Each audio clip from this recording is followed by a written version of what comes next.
how like they're not going to.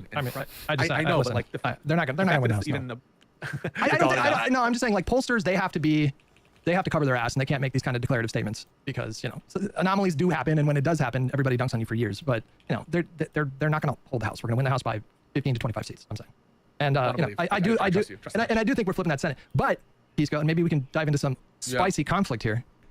I do think it is entirely possible that we run the entire board for these Senate races. There's 7 races that are considered like close enough to be competitive.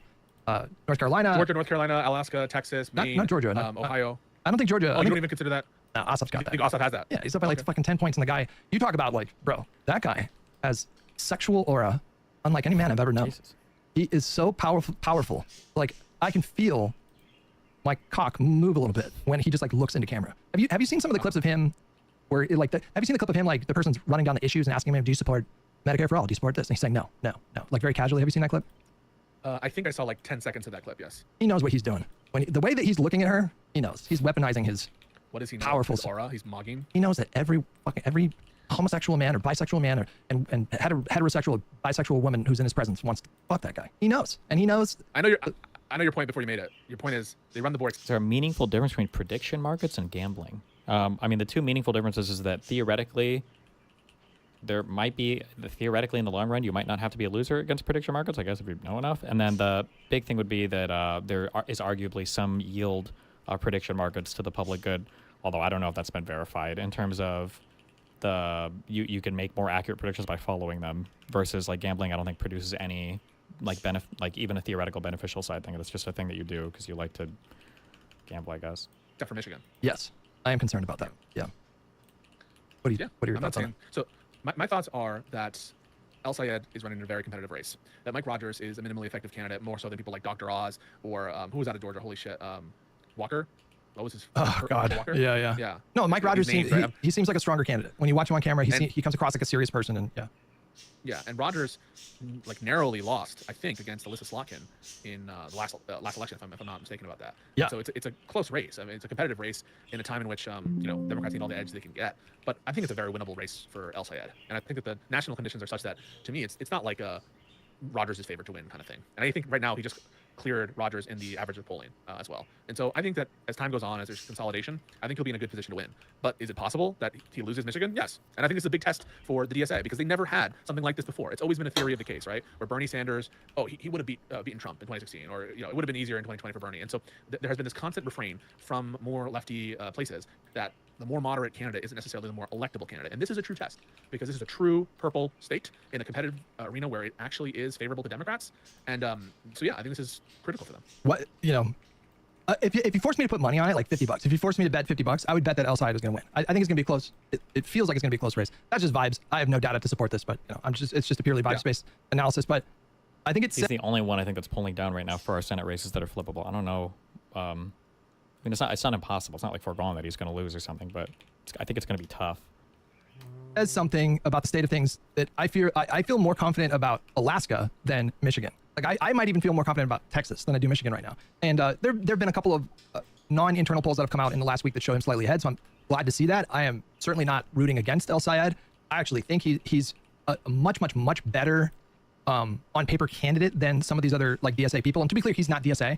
I mean, listen, I think he is essentially DSA, but he's eschewing the label because he's running in a competitive race, and that label is, I think, going to be toxic in that kind of a race. But he's very capable at navigating adversarial interviews in ways that some of these other DSA people are not. Like sometimes there's just clip after clip I'm getting inundated every day of like a DSA co-chairperson or this or that, like going into a space and then just getting fucking demolished because their answers are ridiculous. And he's very good at deflecting, which is like a necessary political skill. Yeah, like that's what you got to do. Redirect the conversation to something away from weaknesses and towards things that are positive. And he's like Republicans do, by the way, which they get really good at doing that shit. And also, by the way, some Democrats are very effective at deflecting as well. But yeah, no, I agree with you. A lot of these DSA people, the leadership shit, they're like horrible on camera, and they just have shit ideas and shit answers. But I won't lie. There is a part of me that Have you gone over the Dean Withers sexual assault allegation? No, but wasn't it bullshit? Wasn't it like clearly a faked thing? Like so obviously. It's the resolution that entertains. I'm not fully committed to this position, but I'm going to tell you something. It might be a little controversial. You tell me what you think, okay? Mm-hmm. There is a part of me that thinks that maybe the best outcome could be that we run the board, win back the Senate, but also lose Michigan. Just to fucking gut check these people. What are your thoughts on that? I know it's fucking. it's crazy, listen, man. listen. It doesn't make any sense. We need every seat that we can get. That's like 55% of me, or 60 or 65% of me. But there is like a third of me that's like, well, maybe they need a little fucking gut. I don't know if I can't tell sometimes, maybe because I haven't seen Hush talk about it now, but like, is he Oh, there we go. My bit rate is still too high. What the fuck? I don't know if he realizes that Pisco is like very much on board with these guys. I'm not sure. I can't tell. I don't know. Oh. Gut check. Yeah. Yeah, no, like that. I couldn't disagree more with that sentiment because the margin in the Senate is going to be vital for all the next president's agenda. These are 6-year terms. Especially with Fetterman. And Especially with Fetterman. Picks Fetterman- really to Fetterman kick proved Law's higher the bit rates out of the Democratic box. majority. Yeah. By the way, Josiah just super That chatted. is what we have. Report from 45 minutes ago. All moving towards Democrats. Texas and Iowa Senate are now toss-ups. Texas governors now likely are instead of solid. Iowa governors now lean Democrat. Thank you for that, pondering Josiah. Who's So, running for governor in Texas? Wait, governor? He know. It starts with H. Is it Hinosa? I don't know if that's her name. That race was not even on my radar. Against Abbott, I think. Pisco, get in here, Pisco. Yeah. Come on, get in. I'm sorry, not Pisco. Josiah, get in here. Josiah. man. Just get in the call. Get in Come here, on. Jump Just in get the the call. fucking call, Josiah. He know he wants to get on too. There's someone's like fixing his shit or something. Yeah. You just say like, I just, can't record just do right it for now. just do it for 10 minutes. Just that's all it is. That's all. And you can do. Yeah, and you just- can stop anytime. You can stop at 10 minutes. Yeah, you can stop. Josiah, come on in here, bro. But Get do you, in here. But do you understand like? He says no. But do you understand like 8,000, why I would have that view? Even if you don't rescale agree, output. do you understand where that Yeah, comes I from? I think you think the DSA is a real big threat to democratic outcomes, and so if you can kill two birds with one stone, there's like that part of you that wants to do that. Why do we? Yes, but like, why do I think that the DSA is a threat to? I don't know about democratic outcomes, but they're a threat. The threat that they pose is they could rat fuck the party. Like, I'm not a WIC person where I think the DSA can take over. And I was arguing with DGG a little bit in my chat yesterday. There's nothing to me that indicates that DSA has broad national appeal. There's nothing to me that indicates that they, number one, have a vision that is palatable enough and appealing enough to voters to actually win a sizable chunk of the Democratic Party, seats or whatever. And number two, I think that they're so undisciplined and arrogant right now, and that's just like a very bad combination. But I do think that the possibility of them They winning. mean the candidates. Yeah. Well, I mean, not just candidates, but like the entire kind of operation for DSA, and to a lesser extent, like the broader kind of like anti-establishment left. But if they You think win, Mamdani's undisciplined and El Sayed is There we go, undisciplined? I Is this think. I don't know why I don't know how much they're going to spend on this. I don't know why Pisco always plays this game of like, who are you talking about? Like I don't know if there's like some secret backroom agreement or whatever, but like they can never, ever talk about like the online figures, like the Kyle Kalinske, the Crystal Balls, the Sam Cedar, the Emmett, like they can just never acknowledge it. I don't know why. It's so weird to me. He does this every time. The voters that like, I don't know. No. But they're outliers. No. That's my point. Like the reason why we talk so much about Mamdani is because, and the reason why the online populist left focuses so much on Mamdani and AOC, and to a lesser extent Abdul El Sayed, is because they're exceptions to the rule. Like they are actually polished in a way that the rest of them are just like not. But yeah, I think the real threat is they could win 10, 15, 20, maybe 20 seats, and then rat fuck the party, and then like block legislation or, Yeah. So I am just in terms of track record, and you can say that it's not like it is now, and so I'm just going off recent track record. I'm more concerned by Peltola. I'm more concerned, like all else equal, from an individual like Oof, Sherrod Brown. we are a right? bit I'm more delayed right concerned now. with certainly like a Fetterman type or a Kirsten Sinema type. I'm more concerned with a Ruben Gallego type, and the reason for that is just the recent track record of capitulation from a lot of those individuals. Just really, right? Like in terms of who scuttled Biden's agenda from the Democratic coalition, by which I mean the voting members who caucus with Democrats, it was, the more conservative members. Here it's relative, right? More conservative. I'm not saying they are conservative. And when it comes to some of these, like even just signaling votes, condemning Kamala Harris as the borders are, or voting to censure Al Green, or voting in favor of He's more worried about Kirsten Sinema and the Manchin. Yeah, who's holding these seats now?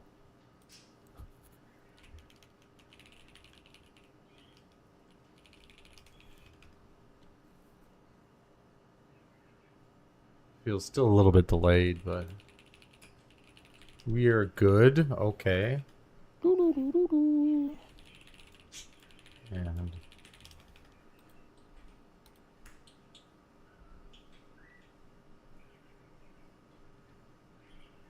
Arizona currently has 2 blue senators.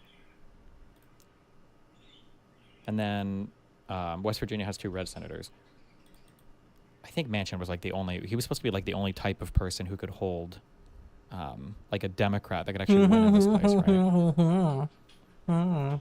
So I don't, when you say I'm more concerned about mansions, well, Reacting now it's just a Republican chair. So I don't understand what to that means. I guess the Destiny. Fetterman stuff is kind of not okay, but that was also brought to us by Working these mega on progressive Wick. DSA types. So of dog shit legislation like the Lake and Riley Act. Like again, TV. I'm not saying that they wouldn't have been able to pass some of this regardless. Although Lake and Riley Act needed Democratic support, I'm I'm not hang. saying that like I know Hang, more moderate candidates should and. rat fuck the party. But why It's like, did you say that's the recent Peltola? history. Why did you say like Peltola and Brown specifically? Is it more just like the compare lane it. that they Destiny? occupy, or their Destiny? specific Yeah. track records? Yeah, no, not that. I just mean in general. My heuristic is from the results I have seen, the people who are more likely to defect are the candidates from more purplish and moderate backgrounds. That to me makes sense.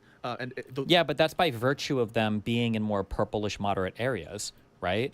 Again, we would be having a totally different conversation here if these DSA types were winning elections in like purple areas. It'd be a totally different conversation. Because if you're in a very Testing. blue area, there's no reason for you to Make ever sure. like be defecting from the party or having to vote a certain way. That would just never happen. Because why would you? You don't need to, unless you just hate the party or hate the agenda. But if you're in a purple area, well, it's a lot different at that point, right? Well, you might it's a lot have to different vote at a that certain point, way to right? hold You might a have- seat in a way that we wouldn't expect somebody in a very blue area to have to vote. the kind of history of defections we have from the far left parts of the coalition, by which I mean again the voting members, or places where it doesn't matter. Where it's like when Susan Collins defects, a right? And so purple like on area. the Bipartisan Infrastructure Act, or votes. Okay. there's plenty of margin. So that's all I'm kind of saying is I'm not telling you that I am scared of defections from anybody, but if Oh, I wait, were to no, be I need scared to of go to defections, I think kick recent the history suggests that it's more select. likely to be from We need to the ones who grab occupy that lane. Like this just feels the fact that chat he would use pop the out, mansion thing, which I think he did say mansion, right? Is that just feels like this is ad hoc to try to justify an opinion because How about chat? like dealing about with chat? mansion sucks. I'd rather deal with somebody who, Please. from the far left. Like Okay. the center left can't win in West Virginia, let alone the far left. So why are we even making this What? comparison? Somebody has like mind fucked into Oh, his there it brain is. like these really, really, really bad analogies and metaphors. This is what I've said. Like I feel like these guys are one of the only people on the internet I've heard who like uses like metaphors or examples constantly to obfuscate an issue. And I'm not even sure if he realizes he's doing it. And that's who I think fucked over Biden. But I think you should apply a different standard to them. And that might sound like bullshit, but I think you should apply a different standard to Democrats that are sitting in seats that are purple or maybe even light red. Yeah. Maybe seats that in a district or a state that voted for Trump in 2024. There's going to be so much. They have to contend with so many more political realities than like a fucking DAC type person who's going to be sworn in the next Congress, serving one of the bluest districts in the country. So like, are those, if DAC is sworn in and there's a trifecta again in 2029 and, it's like President Kamala Harris asks for a bill and asks for like a public option instead of Medicare for all. Is DAC really gonna have public pressure on her to vote against that bill? I don't think so. I don't think that even those solid blue districts would want their reps to take that kind of a vote. But if you're, a Democrat that's serving in a red state or a red district that you just flipped or something like that, you're just dealing with political realities that DSA people don't ever have to deal with because they just generally don't target those kinds of seats. Yeah, and also like a Democrat from a very red area is going to be more red than a Democrat from a very blue area. That just seems to be like trivially true. Like that's just obviously that's going to be the case. I don't know why that's so hard to understand.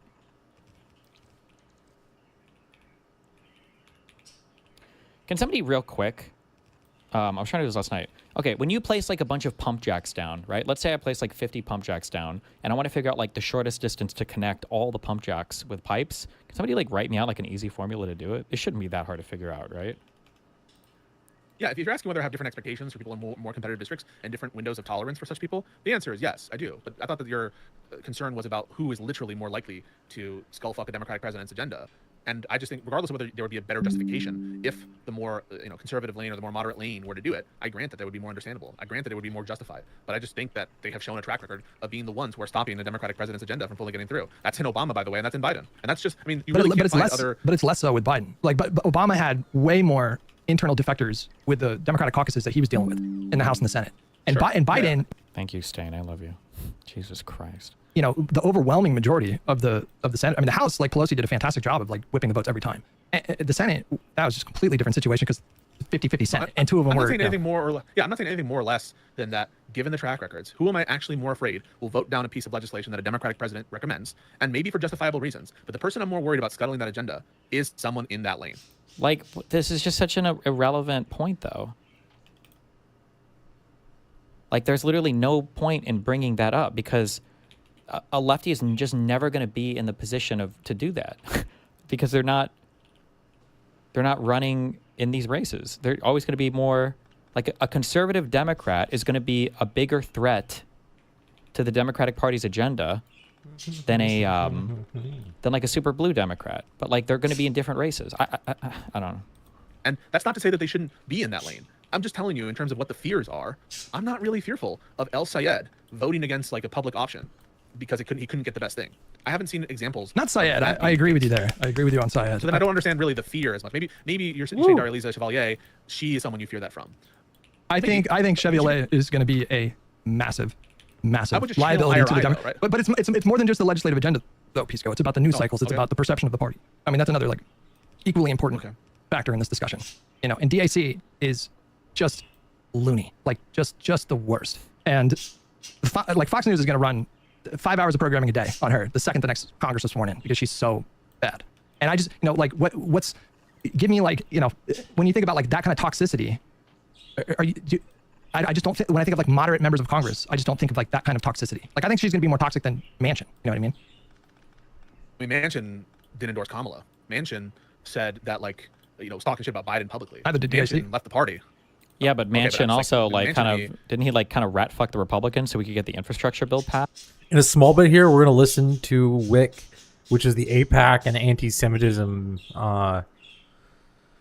conversation. I think I'm gonna push for that to be as early as possible. That was not what I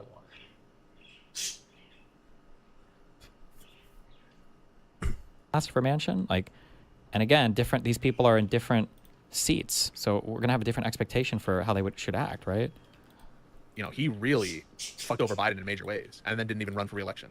And you can say, well, he's more conservative. That these were all like principled votes. But like, okay, I'm going to judge Manchin in terms of those defections, especially when he's not running again into the electoral outcomes.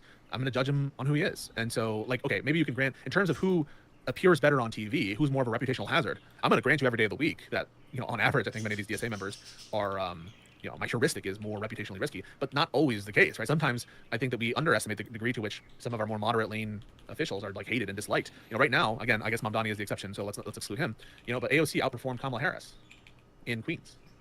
So it What is that? Why does that matter? Okay. What a weird comparison. It's not intuitive to me. It was a very weird comparison. This kind of reputational risk thing should be enough for you to change your priors on feeling good potentially about El Sayed losing. That's all I'm saying is like, yes, you know, on average, when I say my heuristic is that the DSA candidate is more of a reputational risk, yeah, but it's kind of like middling evidence. And I would channel IRI, and IRI is like, you know, give them a chance. Like AOC was given a chance. You might say, oh, well, Darlisa, she starts from a more crazy position. Okay, I grant it. But why is IRI wrong there? It just feels like let's not like throw the baby out with the bathwater and start like kind of hoping maybe El Sayed loses. I know you didn't say that fully. I just like the 30% in you. It is like 30% because like 70% of me earnestly does want him to win that seat because I think every seat matters and we want to position ourselves as strongly as possible going into 2028. And, you know, like I think that the potential for Trump to be so catastrophically bad is so high that I'm not necessarily ruling out like an insane map that we can't even imagine in 2028 that might get us to 60 votes. Now that might seem insane, but like I just think that the ground is shifting like so much right now. But like I think your analysis of people like Manchin and Sinema are relevant within the discussion that takes place inside the Democratic Party. So like inside the Democratic Party, the highly engaged like voter base, the ones that are they're consuming the news every day, they're going to protests, they're talking politics on their social media feed every day. For those people, Manchin was deflating.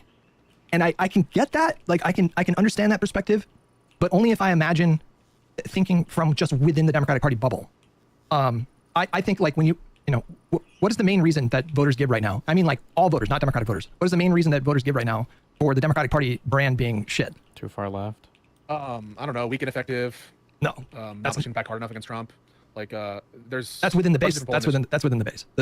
Overall for the broad electorate, I don't know. They're perceived as too extreme and too left wing. Oh, that's the reason the brand is bad? Yes. I didn't know that polling.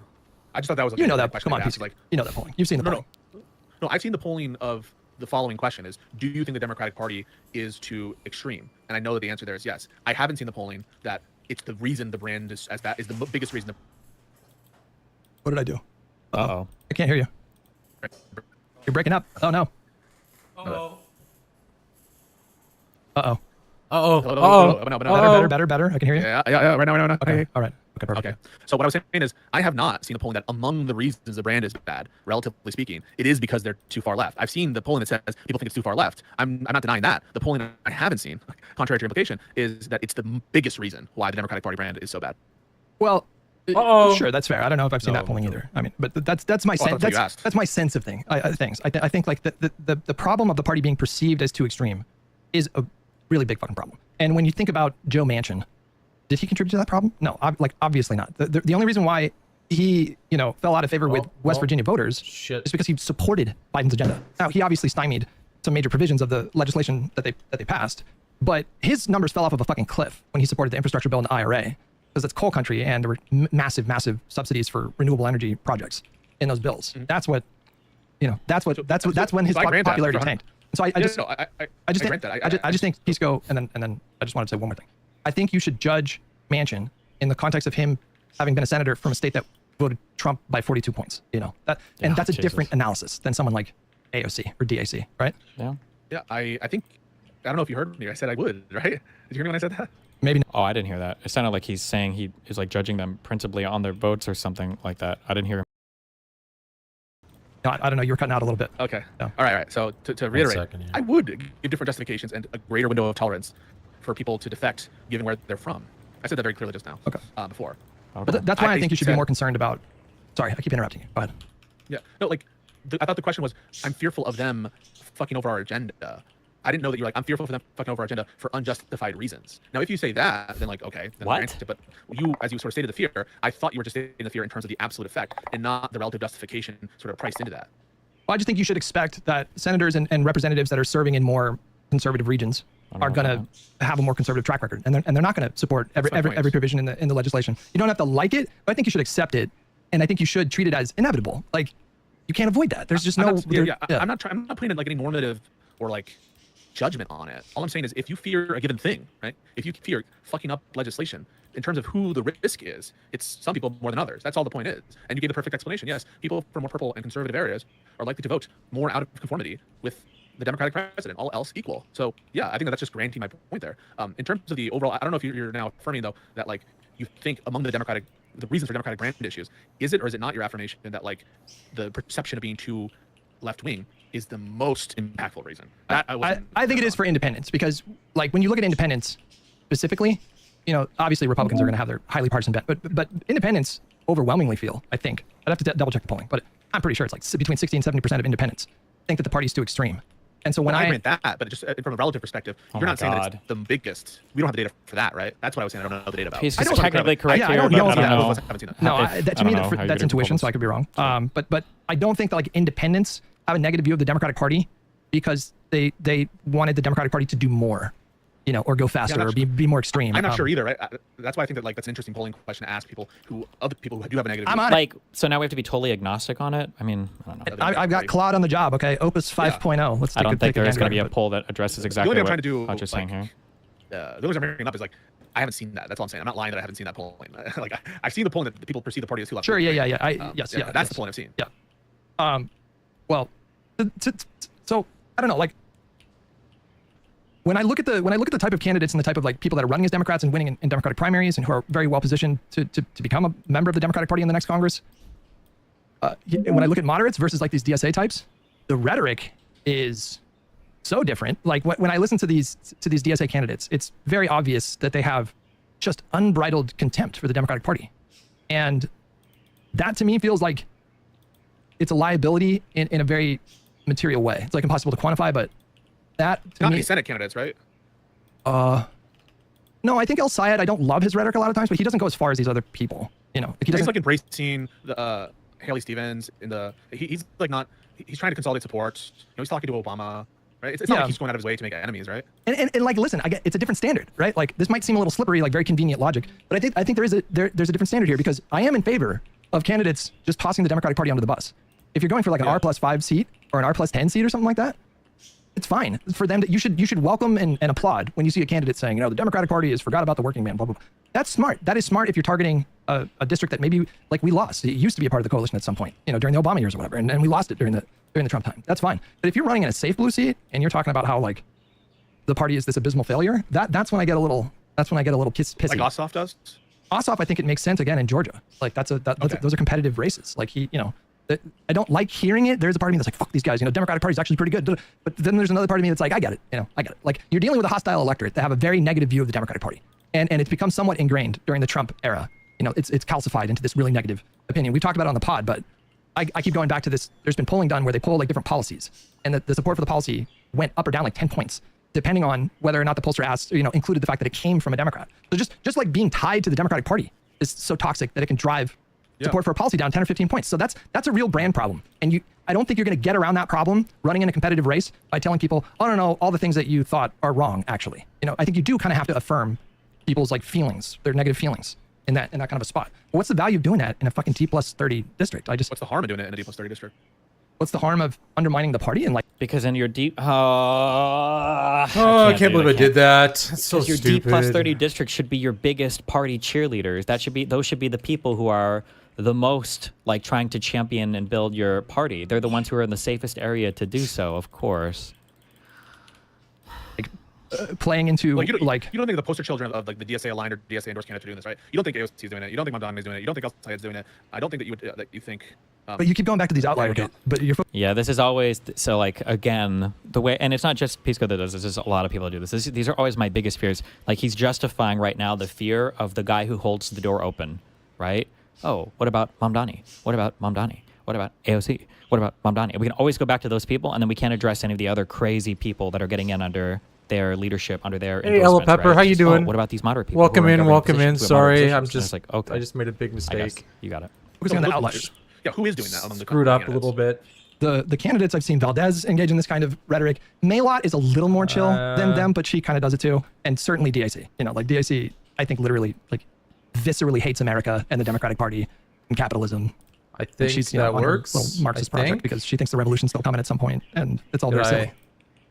I do think that like I don't. How are you doing, Ella Pepper?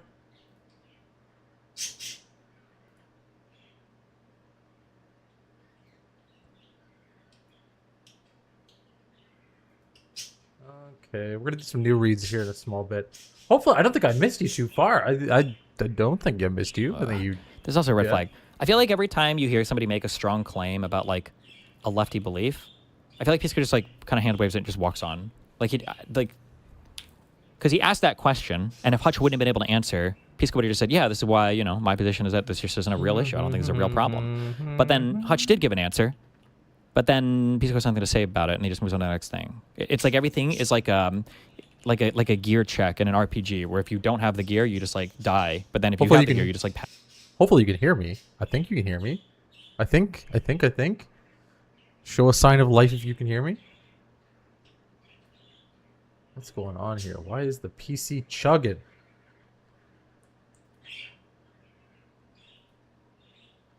What are we doing? I think it's okay. Ask that fight, and you go to the next thing, and I don't know, it's very annoying, I think. Project because she thinks and the Democratic Party and capitalism, and she's on her little Marxist project because she thinks the revolution's still coming at some point, and it's all very silly. I do think that like you can say like, okay, you understand the shitting on the party stuff when it's Peltola or when it's Ossoff because they're more competitive places, and so you understand it more, and you think therefore it's a risk not to. But like I keep going back to like, what is the risk in these very, very safe places? Because I feel like in those safe places, those are the people that are best positioned to make the affirmative case for Democrats. Of course, it's necessarily the case, right? Like if you're going in an R+10 state, you don't have the same kind of latitude to just be a full-throated cheerleader for the Democratic Party because it's just not going to fly with those voters. But if you're in a D+30 district, those are the people that we need going out there, highlighting Biden's many wins, his many legislative accomplishments, like what they were able to do with executive power to really improve people's lives in material ways. Like those are the people that we need to be the strongest cheerleaders, I think. And instead they use that for their own pet project. Yeah, like I think that's also something to use your phrase, like to be expected in places that are the most, in places that are most centrist or most purple, right, or most moderate, whatever term you want to throw in there, you would expect to see more pushing to the right. And in places that are the most left wing, you would expect to see most people pushing to the left and saying that's not enough, and people in the purple saying that's too much. On the expectation ground, no, that's just this is. So I'm trying not to be mean. This is just completely not true. The right-leaning people in the purple areas should quote unquote push to the right because it's the only way they can hold the seat. They have to. It's a survival thing. They can't. If they don't do it, then they lose it. And it's not that if they lose it, we just get somebody else in there. It's if they lose it, now that seat is going to be held by a Republican, right? That's the difference.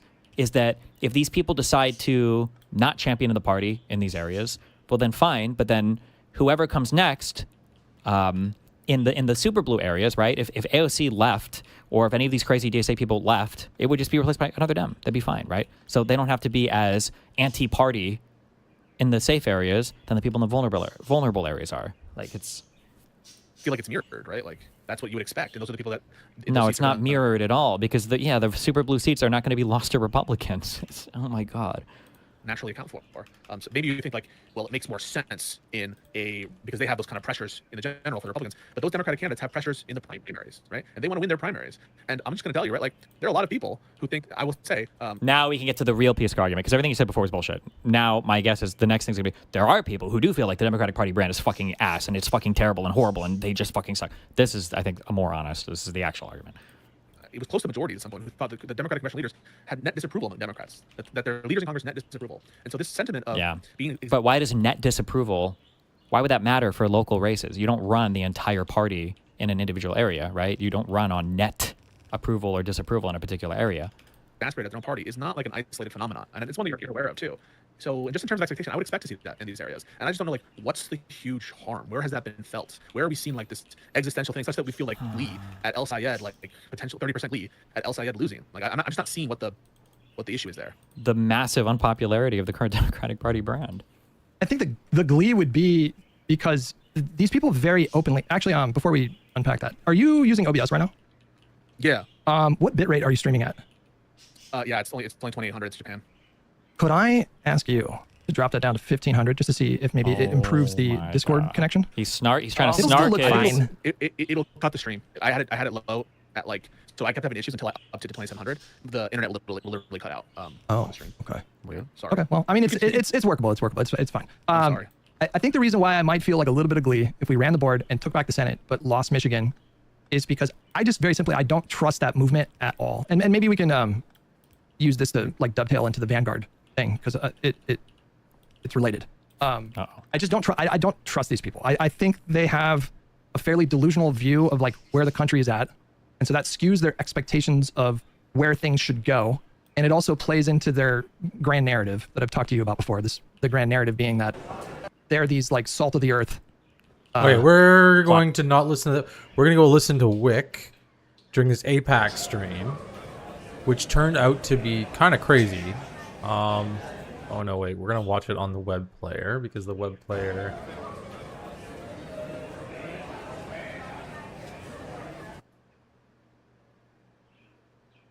You know what? Maybe I'm gonna do this. Hold on, guys. I'm gonna just set this so we can't see shite for a second. We're gonna pull up cursor. Can't the future just wait? Can't the deadlines come? The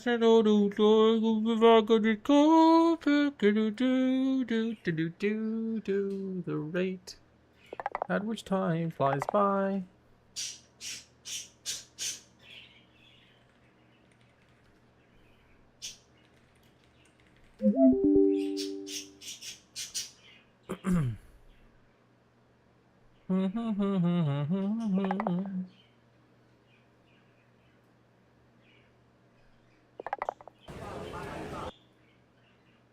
It's not gonna load.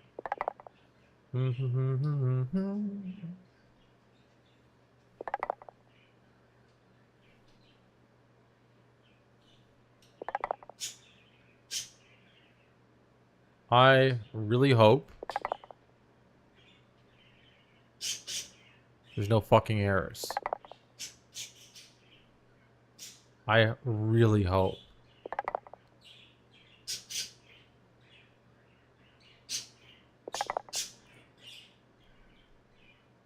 I really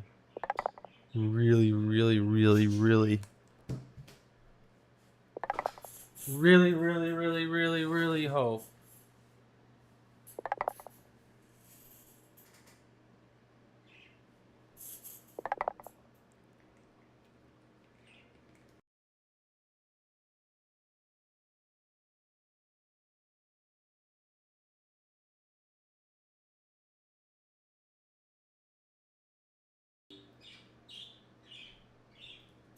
Oh, wait. Wait. Wait. Wait. I just rebooted.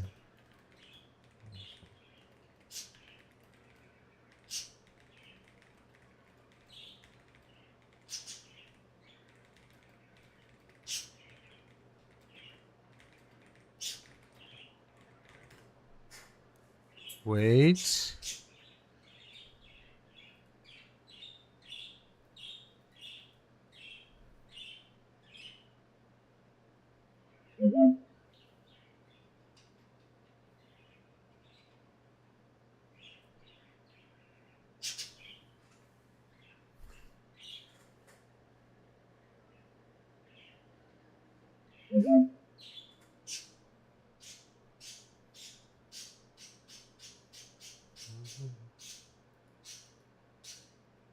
Oh, we're in. Nice. Video's loading. Similar success rate, or even like There we go. Nice.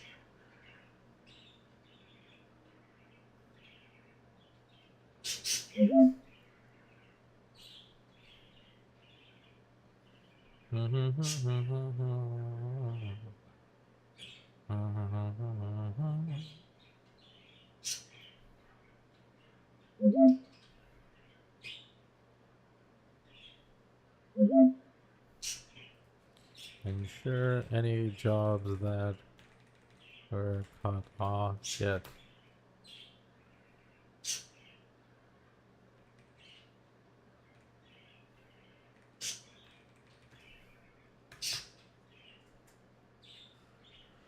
Maybe go back to watching some Destiny for a second while I do this. Blocking them from power. That's basically what their whole Yes, I pitch think there is. are such people. Do you agree that that's like a very destructive Hold on. foundation?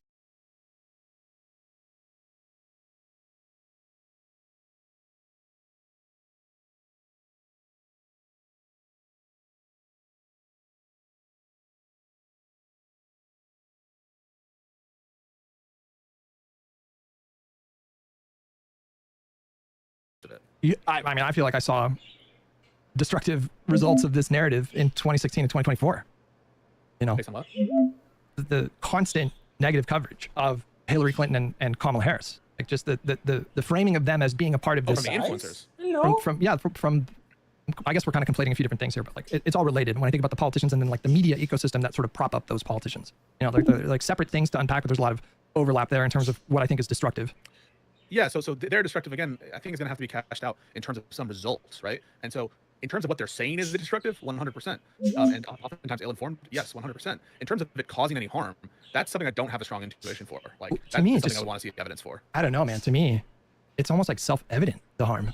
Because I can't think of a more, that's a little condescending, but I'm direct with you. I like you. I respect you. Self-evident, it's something you assume. Yes. Something that doesn't have a justification. It just is a truth. It's that so makes sense. obvious that you don't even really need to spend that much time talking about it. Because like when you think about the combination of a broad electorate that have the perception that the Democratic Party is too extreme, and then you combine that with roughly 20 to 30% of the Democratic Party base thinking that the problem is that we're not left-wing enough or not extreme enough. That's a tension that is going to cause obvious problems in terms of electoral outcomes, in my opinion. And just like That's not obvious just, to me. Like this is something where you want like some kind of exposure test where you track people. What who the are heck watching is Kyle it Kalinske doing? It's or working its watching ass off right TYT now. or something, and then you see their responses later. Like this is something empirical, right? And if I don't share your like it's obvious, bro, I'm not sure. Like I have another intuition and story I can tell, which is despite that is to say, notwithstanding like this kind of cynical coverage and sometimes bad faith coverage, that just having left-wing influencers online and activating people politically will do the bare minimum of just moving people who are not politically activated to politically activated. And the trend is if you're politically activated on the left, you're more likely to vote for the left-wing candidate. I just am not sure, right? Like that story to me seems plausible too, that these people are activating people politically. Yes, they have some bad coverage, whatever, but the mere activation of non-activated people will have a greater tendency to vote for the left. I'm not sure why I should accept your story over my story, except unless there's like data, right, to negotiate. yeah, I guess the only way to resolve this disagreement that you and I tend to have is we would have to like, I feel like a good question would be to ask him, what evidence do you need to see for this to be a concern? Like, could there possibly be evidence that would convince you before everything is completely and totally fucked? Because it sounds like sometimes he's like, I haven't seen this destroy the entire party yet, so what do you want me to say? I translated the oil field you're working on, and this is the most optimal place for all the pumps. I was joking. Okay, it's a traveling salesman problem. Okay. We would have to like pay a pollster and like commission a poll to like look into this stuff because we are dealing with a lot of like vibes-based assessments. It's just, to me, it just seems like, I think the big problem, the source of the destruction that I'm talking about, which I think results in less votes like net for the Democratic Party because of like more apathy, is this is a tension that is impossible to resolve. That's my issue. Like, you can't like just try to give me a way to resolve or reconcile the perception of like 20 or 30% of the Democratic Party voter base who thinks that the problem is like we're not extreme enough, or we're not left wing enough, or we're not whatever, and like the median voter who thinks that the party's too extreme. How the fuck do you resolve them that? with policy? Yeah, it's sometimes mutually exclusive, right? Well, no. Wait, the only way that you could resolve that with policy is if you got all the left wing policy that you're talking about to satisfy the 20 to 30% of the Democratic Party base. Well, no, what I'm saying is I'm recognizing that perhaps there is no way to thread that needle if people have like literally mutually exclusive goals. I'll grant that, but I view that as like a different thing than like what effect are the influencers having. Give me something concrete. Give me like something specific. Like what would well, you said do policy. So like give me a policy. Like what would have to happen for like I'm like asking you what you're asking. Like you're saying like how do you reconcile this tension? And I'm asking like do you mean reconcile it via policy or reconcile what? Right? Like I'm kind of confused about what you're asking. I also don't like what do you want? What are you asking? What should we do? I don't know how this conversation has been happening for months now. And it feels like Pisco is still at like ground zero. He's still like at the starting point where it's like, well, what do you want us to do? Well, what do you mean? Well, what's the threat? Like it feels like he's every time you talk to him, you've like reset to episode 1 on this issue. I don't know. I don't get it.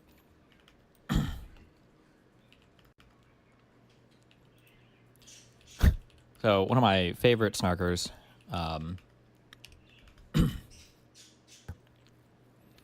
the Destiny Camp wants you to think plaintiff did a blunder. Today's filing meaningfully improves plaintiff's position on the first 2 Rule 37E elements. And then she's posting about how owned I am. And then somebody says, post the prompts that you used. And then she said, imagine the Copeland fail. By the way, Claude gave a literal DGGer a similar reply. But then she posted her thing. Bro, what is...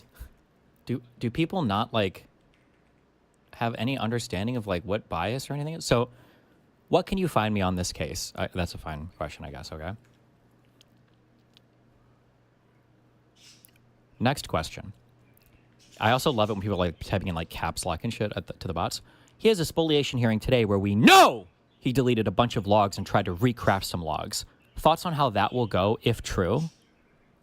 And it's like, well, Jesus.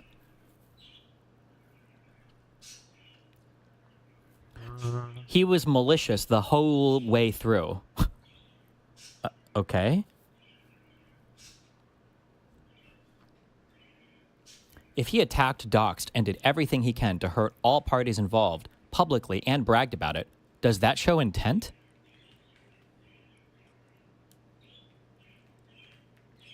What do you think are the odds in this case if you take what I said as true?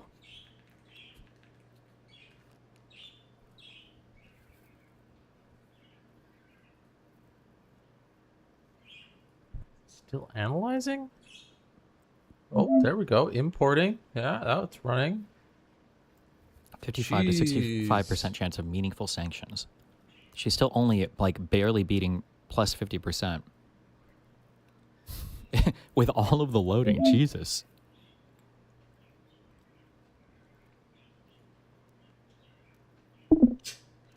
If you take everything she said as true, though, now there's a 65 to 75% chance that the plaintiff ultimately prevails.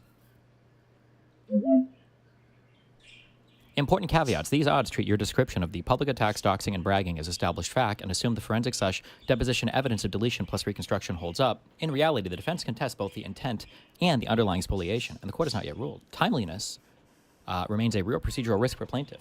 Judges also vary in how aggressively they use terminating sanctions.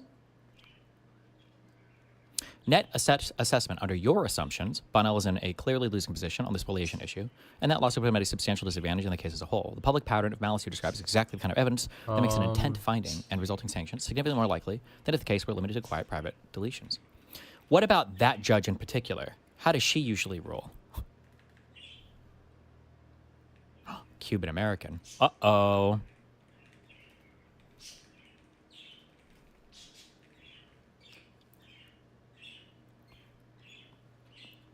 What about if defendant had been bad-mouthing everyone in the trial, including the judge? Bro, what are we doing here?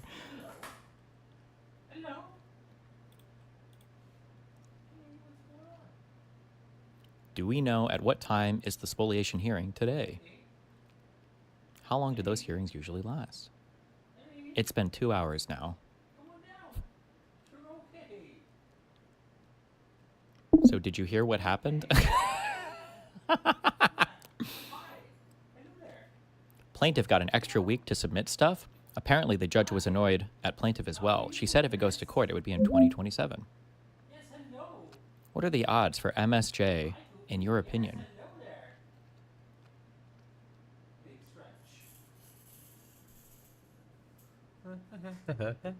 He sent it to Abby after Cardi and deleted their conversation. What is this?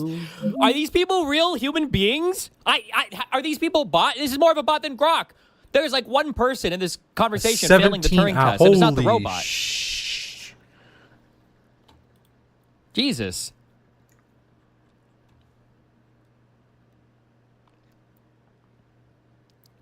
Links to a thing. What's in there? Post a picture? Yes, that's the new filing that just hit the docket today. Can you see the attached things posted for today? Yes, I can see them. Thoughts on how this affects the hearing results after analyzing Jesus's findings?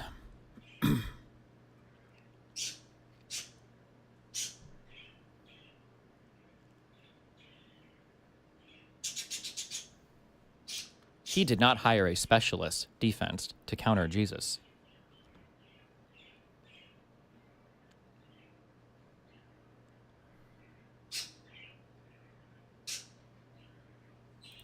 Wait, hold on.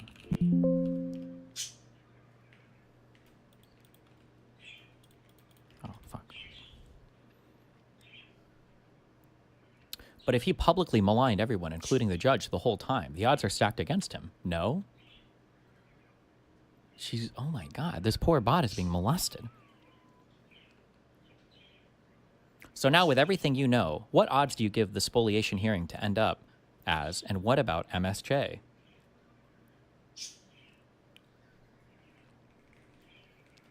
Spoliation motion is only at 55 to 65% still. Maybe? Or maybe it's, oh no, maybe it's like 75. 70 to 90%? I don't know, I guess. 75% we'll say.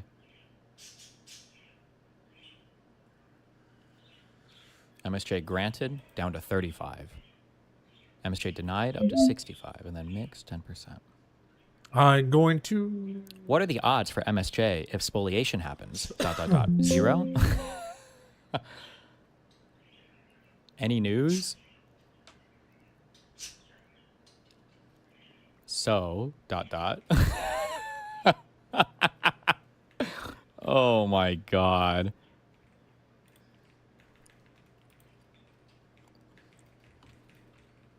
I'll keep watching. Let me know if you want another check later. Jesus Christ. Do you agree? I'm trying to be difficult. No, I'm not. I'm trying to be thoughtful. But do you agree that the tension I'm talking about is real? Where, specifically, Yeah. the median voter thinking the party is too extreme, and the median, like Kyle Kalinske viewer, thinking the party is not. They would be more successful if they were more extreme.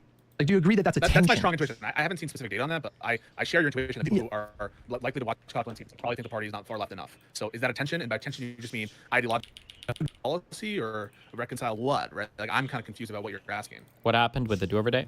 They had, yesterday was them submitting all the stuff they want to use, and then I guess it's on Monday. They have to submit, I think by end of day Monday, their final arguments. I don't know what they're going to argue, but...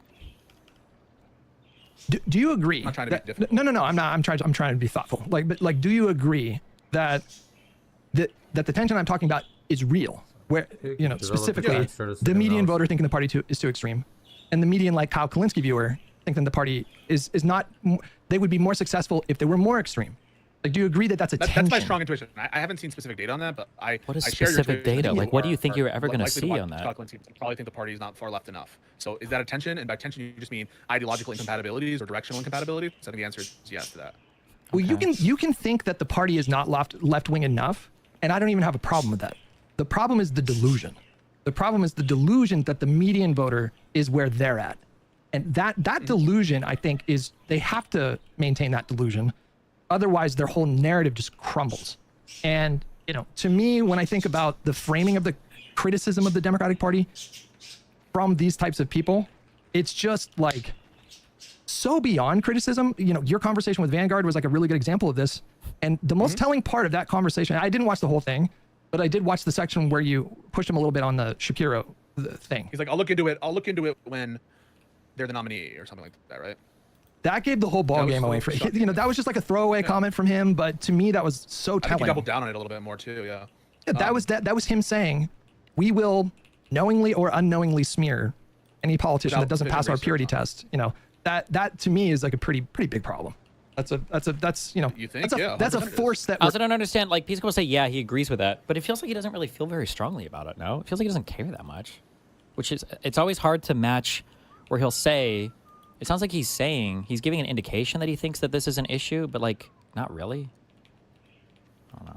we're up against. That's a force that we have to contend with.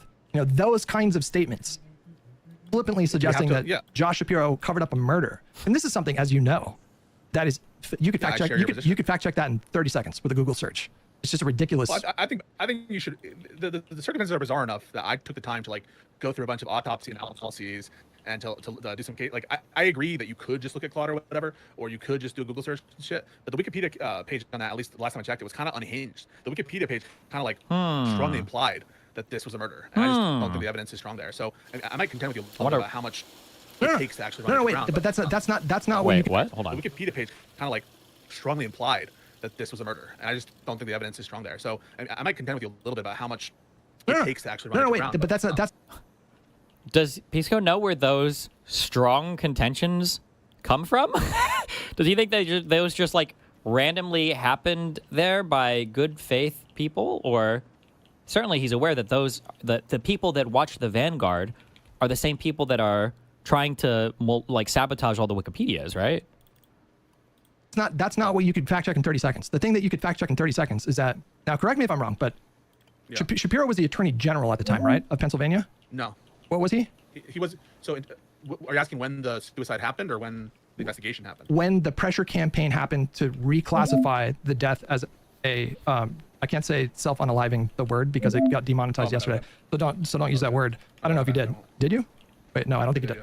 But I there, did. he was in some position of authority, and the family started like a PR campaign to pressure him to like reclassify the death from a homicide to or from a unaliving to a Yeah, they were pushing self-unaliving. for some time.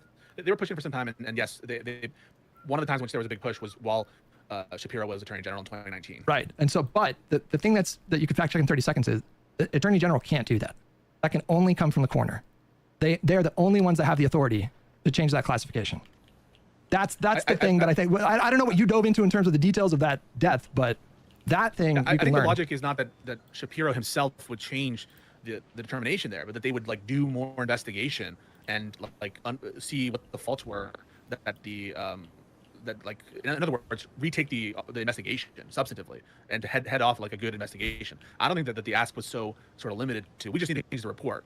I think what they wanted to see was a new investigation that came to different conclusions and like ultimately charging and like finding the person who they believe Yeah, but the claim about Shapiro, I think, was that basically that like Shapiro was basically green-lighting a murder. That's what it sounds like when these guys talk about it. It's fucking unhinged.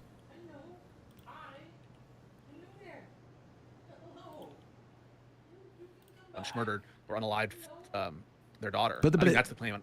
But when I looked at it, I could be wrong, but when I looked up the whole genesis of that claim, was that a lot of people did have the assumption that, because my understanding is like whether or not he could reopen an investigation or whatever, I think hinged on the classification of the unalived person.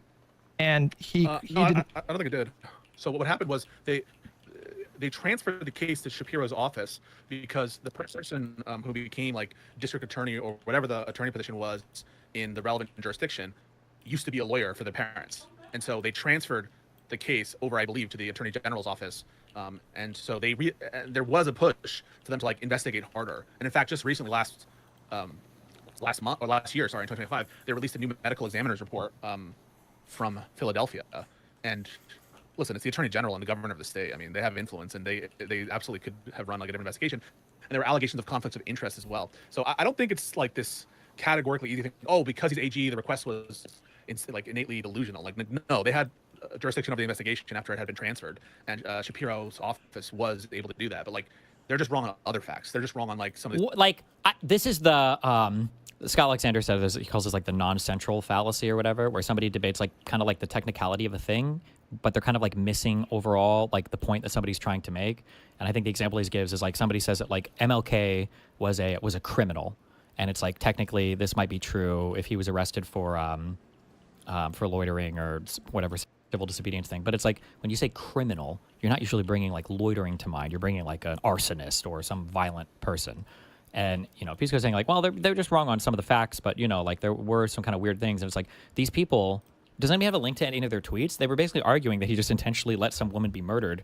I don't even know what the reason was. I don't know if we were in Israel at the time or whatever, but like he just let some woman be murdered and was happy to stymie any additional investigation into it. It's a pretty unhinged claim. Like this would be the type of claim that if you believed this to be true, you would never, ever, ever, ever support Shapiro in any place or form. It would be pale, like disgusting.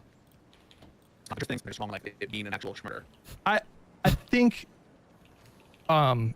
it's been a minute. I got Claude on the job. It's thinking for 40 seconds now. But when I looked into it, I did find that there were a lot of people claiming that he should have reclassified that unalived person, and he chose not to. Maybe there were. I'm not denying that maybe there were such people. I think that if you take them in like the strongest form, if you steelman it, which is always what I'm apt to do, is like that Shapiro should have been more on it, and the investigation was like shoddy and bad, and they should have put more resources to get in this person. But that's not. That's like the strong version of it. But that's already way too substantive for what the Vanguard was doing.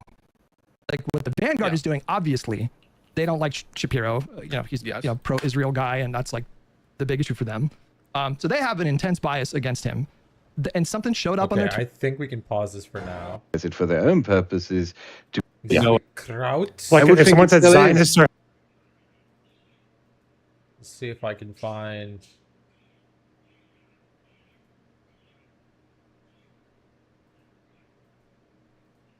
I listened to a whole bunch of this, but I think I listened to the start. Well, we're happy to have you, and I guess we'll see.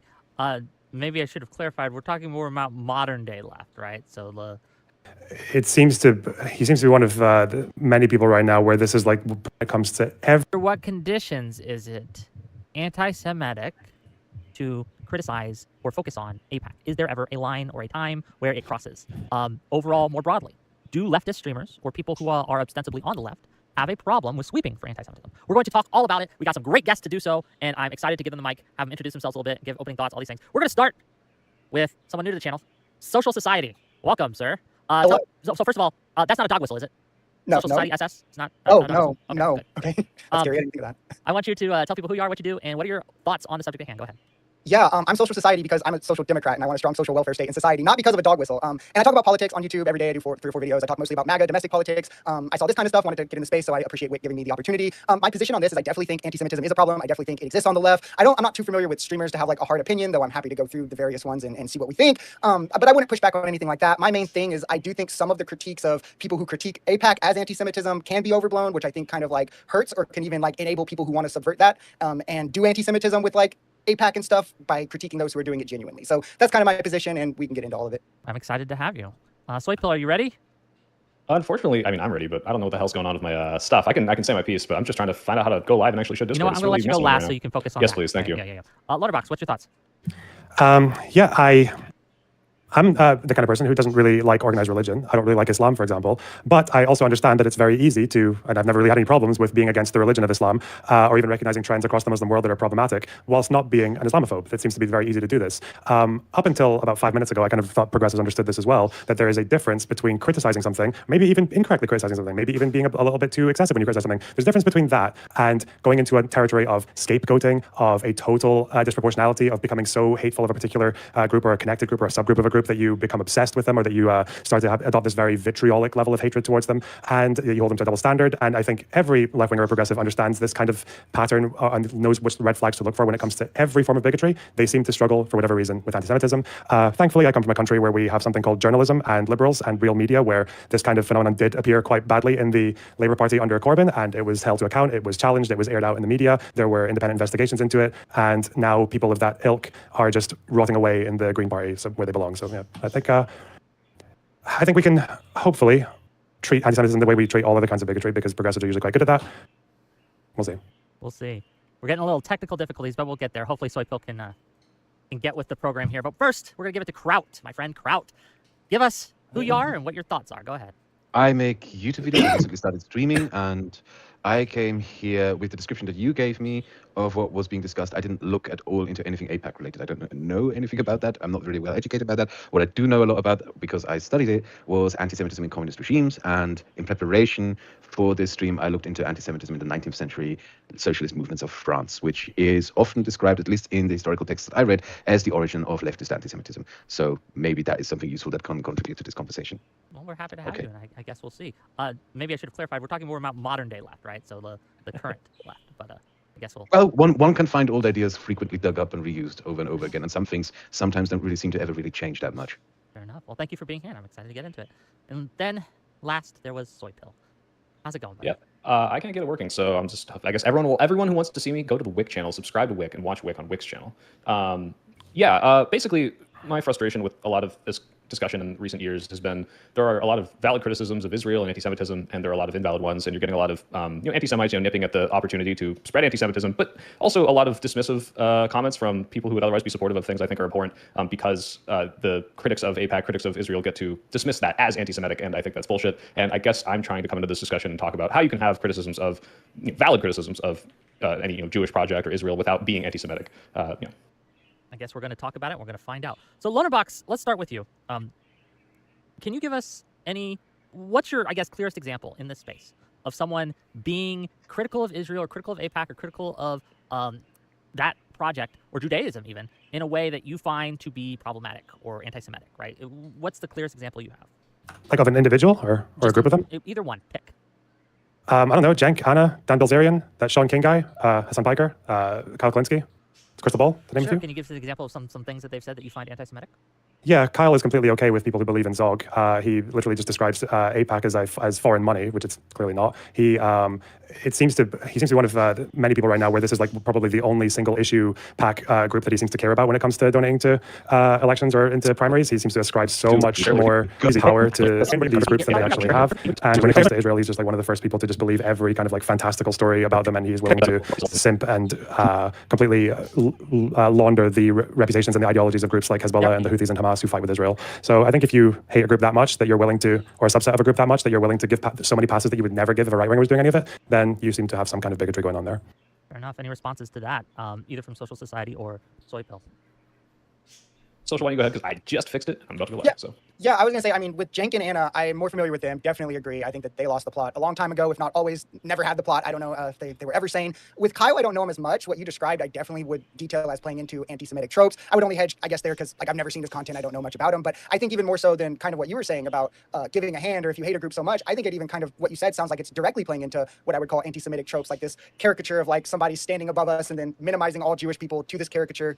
And then, like APAC and how they influence the elections and they have all this control when it's not really the case. Is there ever a time, how to say this? If you do think that APAC has outsized influence in American politics, right? If you do think that it's funding politicians for a cause that you do not support, is there a way to criticize it without being anti-Semitic? Yes, J Street does it. J Street poses itself as like a Jewish alternative to APAC, where they actually are more mindful of like Palestinian suffering and they support two states and things like that. I don't think anyone calls them anti-Semitic. Maybe some APAC people do. But yeah, like, we know that they're spending a lot of money right now, especially in Democrat primaries, that they're putting money through the Unite Democracy Project to do so, record amounts of money. But I guess the interesting thing about it is that is not also everyone noticing that they're failing, that they're losing money, they're losing these races even if they're spending record amounts, as they just did with Stevens against Al-Sayed. And I think when you track their success rate as well, it doesn't actually seem like their success rate is all that different from other single issue groups like the NRA or Planned Parenthood, which actually reflects even worse on APAC because they spend more money on campaigns, like far more money on campaigns individually than these other orgs do. So they spend more money to get a roughly similar success rate or even like a slightly lower one. But for some reason, they have just become like the face of all billionaire corporate evil money. Like it just becomes APAC right now rather than PACs in general, or I guess it used to be the billionaire class, but now I feel like APAC is just a much more convenient. Again, it's a scapegoat for all of it. Now that you're I back, would also add, go ahead. I would like to add that like Cenk and Anna, the thing that sort of really grinds my gears about them is that they're so opportunistic. I, to an extent, don't necessarily believe that either of them are genuinely anti-Semites, but they're willing to, at the very least, use anti-Semitism and weaponize it for their own purposes to grow their audience. If you remember when Alex Jones got chased off YouTube, that is when Cenk began espousing some of the most demented conspiracy theories about 9/11 and whatnot. I think those two in particular are just people who they see an audience gap and they want to take it, and then recognized that there's a lot more anti-Semitism on social media and decided, oh yeah, we're going to jump onto that. We're going to try to grift an audience out of that. That is how I see these two. They're taking something, they're seeing the popularity of anti-Semitism and decided, yeah, we're going to jump on that. No, that makes sense. Soypill, now that you're back, do you want to hop in on the discussion, or now that Yeah, I mean, I'm sympathetic to the idea that people are putting way more focus on, let's say, APAC. Like APAC is not one of the top lobbying groups. They are one of the top like electoral spenders, especially in primaries. And I am sympathetic to the fact like, well, why are we focusing on APAC so much? And people saying, well, oh, maybe it's because of anti-Semitism. But I think when you look at things that are more pervasive and long-standing in politics, like the NRA, like oil lobbying, like this is common, and this is like the new hot button issue is, hey, this group that is lobbying against incumbents, against Democrats, that is almost apolitical in a sense because they're primarily just whichever group is going to be more amicable to Israel. And then you've got the October 7th post stuff and all the genocide. I think it isn't crazy that it's being hyper-focused on, that a lot of this is like, hey, I don't like corporate spending, and this just happens to be one of the biggest spenders in these primaries, in elections, and it's happening against Democrats. It's coming from like a very small group of people, so it's like a lot less grassroots. Like, yeah, I would say it is very much a, I don't know, like the punching bag for money in politics. But I'm not quite sure, like, oh, well, they're not succeeding, so that's good. I mean, first of all, that's a more recent thing. They are realizing that Israel, is actually going to be a more hot button issue, and they can't even label themselves as APAC spending anymore. They do the United Defense Project and try to, just put attack ads against people they don't like, and it doesn't have anything to do with Israel. It's just, hey, look, this candidate's bad. It's not necessarily being framed as an Israel issue or a Jewish issue. I don't know if that success rate is really indicative of like whether or not it's a good or a bad thing. It isn't necessarily also just APAC that is used as the punching bag here. I mean, when we look at how it is framed on social media, you all are probably familiar with Track APAC, who just makes shit up about who takes money from APAC. You're probably also familiar with like the constant, it's like this weird soup that people post about. It's Zog, Epstein, APAC, everything mixed together. It's never just directly APAC. It's never just that one group. It's like always this like amalgamation of shit thrown together and then thrown as a supposed reason. And the only thing that the shit soup has in common is that they always try to pin Jews into it. It's always Jewish. What's interesting as well is like the fact that I don't know if you guys noticed this, but with APAC, I think through United Democracy Project, which is their super PAC, they pushed something like $24 to $25 million into Stevens' campaign. But because she received quite a bit of money from other sources as well, people just added all of it together and just said like this entire sum total is all APAC money. Like, so that's why 30 million APAC money suddenly became 60, right? And the numbers just kept on going up from, I think even Al Sayed kept saying it was like 45 plus million, which again, I don't know why he felt so compelled to add another 15 million to why he decided to give it a 50% increase. But on that note, one of the things that Elsa, and this is, I guess, a start to our game, is this anti-Semitic? And I got some tweets that we can look up. One of the things that El Sayed said during the primary, a Tavern research poll came out, and this was a few weeks before the primary, before all the plus 20, plus 14 polls were coming out. It had him down by, I think, 1 or 2. When he was asked about it, he said it was an APAC-funded poll, right? And he dismissed it on those grounds. APAC had nothing to do with that. Is blaming negative polls on APAC when APAC had nothing to do with it, can that be a form of anti-Semitism? Yeah, it can be, but it also isn't necessarily. I mean, like the problem, unfortunately, with a lot of these things is if you talk candidly about what is actually happening, it does sometimes play into anti-Semitic tropes. I mean, the tropes of Jews use financial systems to control things, or like it's a small group of people doing manipulating politicians. And like if you have APAC dumping lots of money as a Jewish organization to try to influence politicians, which is you could just, that's objectively true. There are ways that you can lump that into some crazy anti-Semitic conspiracy theory, but you could just say, hey, I've been thinking that APAC has been doing a lot of bad things, and I think APAC did this bad thing, and that's not necessarily anti-Semitic, but it's very hard to distinguish between these two things because anti-Semites will say it and then non-anti-Semites will say it. It blurs the line a little bit there. Well, question. Let's say it was a Republican candidate who is of the kind of like more populist Vance territory. He's being told that there's a poll that shows his opponent 1 point up in the polls, and he says, with no evidence, that sounds like a Soros poll. Is your instinct to just say, oh, we don't know, that might be anti-Semitic? Yeah, because I think Soros is a boogeyman among the MAGA. Yes. Maybe Soros is a boogeyman among MAGA, and while Soros is absolutely played upon by the anti-Semitic pundits like the Tucker Carlsons and these people, it's also like you go and you talk to these MAGA people and they think Soros is this like big evil Democrat billionaire, and like I don't even know if that many people know he's Jewish. So it depends. My first instinct would be that it is anti-Semitic because that's just typically what you would see from these groups, but it doesn't necessarily mean that it is. Even though we do know that Soros funds liberal causes and things like that, right? But okay, just to be clear though, I'm just going to say it if no one else will. Like if a right winger did that, if they said that about a poll that had them 1 point down, they would say, cutting someone off. I'm gonna leave and try to join back because I can't even hear you guys if you're talking. I'm sorry. Okay. I was going to say if I if that had, I'm just gonna say, if that had happened with a right winger who's like of the kind of Vance Tucker Carlson wing, and they saw a poll they didn't like, and they baselessly said that sounds like a Soros poll, no one on the left would give any charitability to that. They would just say that's like a total dog whistle, like through and through. I'm just curious why the ifs and the buts come for Al Sayed. Yeah, I would say that I kind of differ there. I do think it is definitely playing into anti-Semitic tropes. Where I would think maybe there's some room for difference is when we're talking like politically, right? And there's like other calculuses that have to go into it. In his primary, AIPAC is spending big, and I do think him stressing money in politics was kind of a winning issue for him. So maybe there was some calculus of just grouping this in with that. But regardless, I think it's a bad look, and I think it's more harmful than it is beneficial. I just don't know if I would call the intent anti-Semitic, but it definitely plays into those tropes. And if, say in a few years, say PALPAC, which is like this kind of emerging pro-Palestinian pack that's trying to be like it's the rival to AIPAC from the other side, say they grow big enough and then they are funding campaigns, then like a pro-Israel Dem sees a poll they don't like and say, I don't know, that sounds like PALPAC money. I don't know, I just feel like the anti-Arab Islamophobia claim would just be so much easier to make against them from the left. I'm just wondering why there's this like... Can I post things in the side chat here? Can I post things in the side chat here? Yes. What are you Or trying should to I just DM DM on it to you? stream if you want to post something, right? I can't send you DMs because wait, I'll post it in the side chat of the backstage. And Loaderbox, you can go ahead. Sorry. Well, yeah, it's like the issue with this is like if you notice a pattern of attacks from a political action group, let's say it's AIPAC, let's say it's Soros, and then you see another one, you're like, probably Soros. I don't think this is necessarily anti-Semitic, right? It depends on the pattern of the behavior, right? If someone were to come out, like if Kraut, a person I know to be, left-wing, well-educated with a German history, were to come to me and tell me, question the Holocaust, I wouldn't immediately ascribe this as anti-Semitism, even though for 99% of anyone coming up to me and saying, hey, I don't think the numbers are right, I would be like, okay, there's a good chance this guy's anti-Semitic. Like, it depends on entirely who this is coming from, what the pattern of behavior they have, who they're usually accused of this sort of stuff. And if there is a repeated, like, hey, AIPAC has been spending millions of dollars against me, and like just coming out and saying it's an AIPAC poll, I wouldn't even immediately jump to say this is anti-Semitism. Do you see the thing that I sent to Wick? I'm staring on the screen. Would you say it raises eyebrows? Absolutely. Do you remember this? Do you remember that tweet by Trump? With your streaming your audio too. Oh, how do I stop that? You can mute it. You can mute it. Yeah. Do you remember that tweet that Trump made? Hillary, the most corrupt candidate ever, and he used that red star of David, and the outrage it caused. Yeah. Yes. Go through 2016 Twitter, look up the people who called that out, and look at what they have been posting throughout the last year, as a little thought experiment. They all are zogging out? Or is that yeah, a lot of them are now zogging out. Basically, that's what I'm trying to say. So since Loaderbox brought a hypothetical, what if someone did this with the Soros thing? I thought I'd bring up a real example, an actual one. Go look up the people who called that out. Just to be clear, we'd all consider that anti-Semitic, right? That's pretty clear. Yeah, there's like literally no other reason to use a Star of David. Not necessarily. She's a very pro-Israel candidate, and Trump was just trying to rile up the masses who are critical of the Jewish state and their actions in Palestine. Yeah, but he's pro-Israel. But but he's a cynical politician. What are you gonna do? I think I'm sorry. It just feels like there's a level of charity that's extended to one side but not the other. But I think. I was going to say, I think in that specific example, it's a little bit different just because for Trump, there is a such strong like pattern of behavior with like the globalization stuff he's pushed, with Soros and all these other kind of like Jewish billionaires to go with something like that I think it makes it more concrete. But it's kind of weighing different things, I think. Like I think there's degrees to it, right? There's degrees to how some people hide it, how some people phrase it. Like, I think one of the worst anti-Semites in our current media landscape is Tucker Carlson. And it became obvious way before the Gaza war broke out, way before he started even talking about Israel, when in how he talked about Ukraine. I gotta add, Tucker Carlson going to Russia and looking at the grocery stores and going, wow, look, they have so much bread, was the funniest fucking thing ever. And I have no idea how he's still like a serious media commentator when he's done something like that.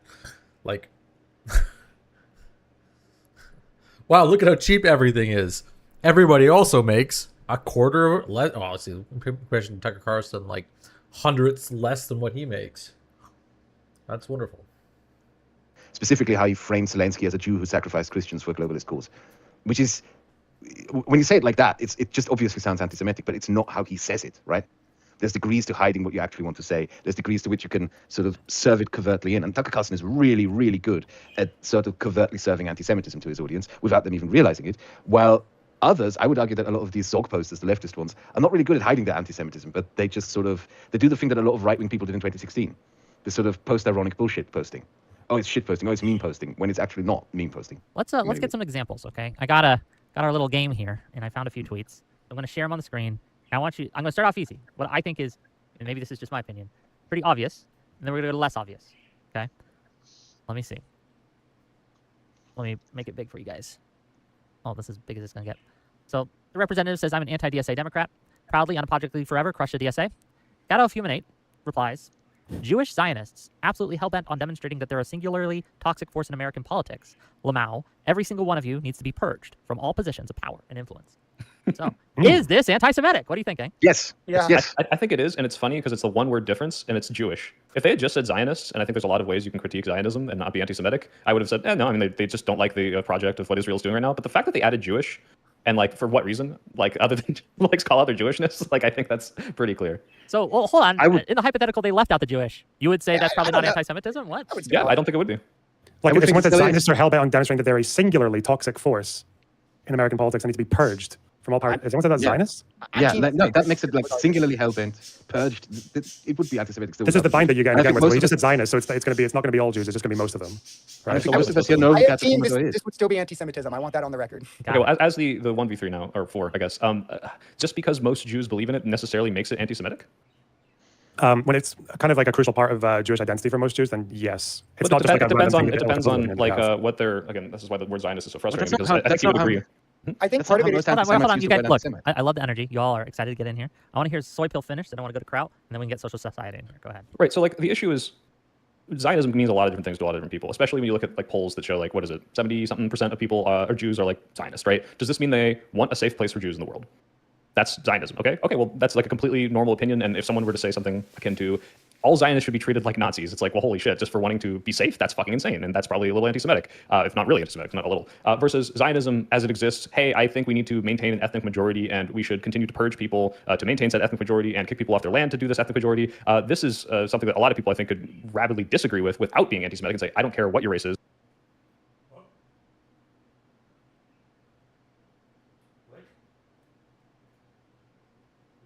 Muslims who want This, hey, I think we need to maintain an ethnic majority and we should continue to purge people to maintain said ethnic majority and kick people off their land to do this ethnic majority. This is something that a lot of people, I think, could rapidly disagree with without being anti-Semitic and say, I don't care what your race is. I don't believe that any country or people should be able to do this to another group of people. But if you were to say Zionists, as in I'm referencing the people that believe that's okay, are, you know, rabid and disgusting and should be purged from politics, I don't think that would be anti-Semitic, which is why I think Zionist probably shouldn't be But the question is because it's like- such an easy cudgel to use as like, are you being anti-Semitic or are you just, you know, against the worst parts of what Zionism entails? But the question is, what we do that with any other belief system? Would we, if someone said that about Muslims, would we say, oh, maybe they're just talking about the Muslims who want to establish a caliphate and oppress women and kill all the Jews and the Christians?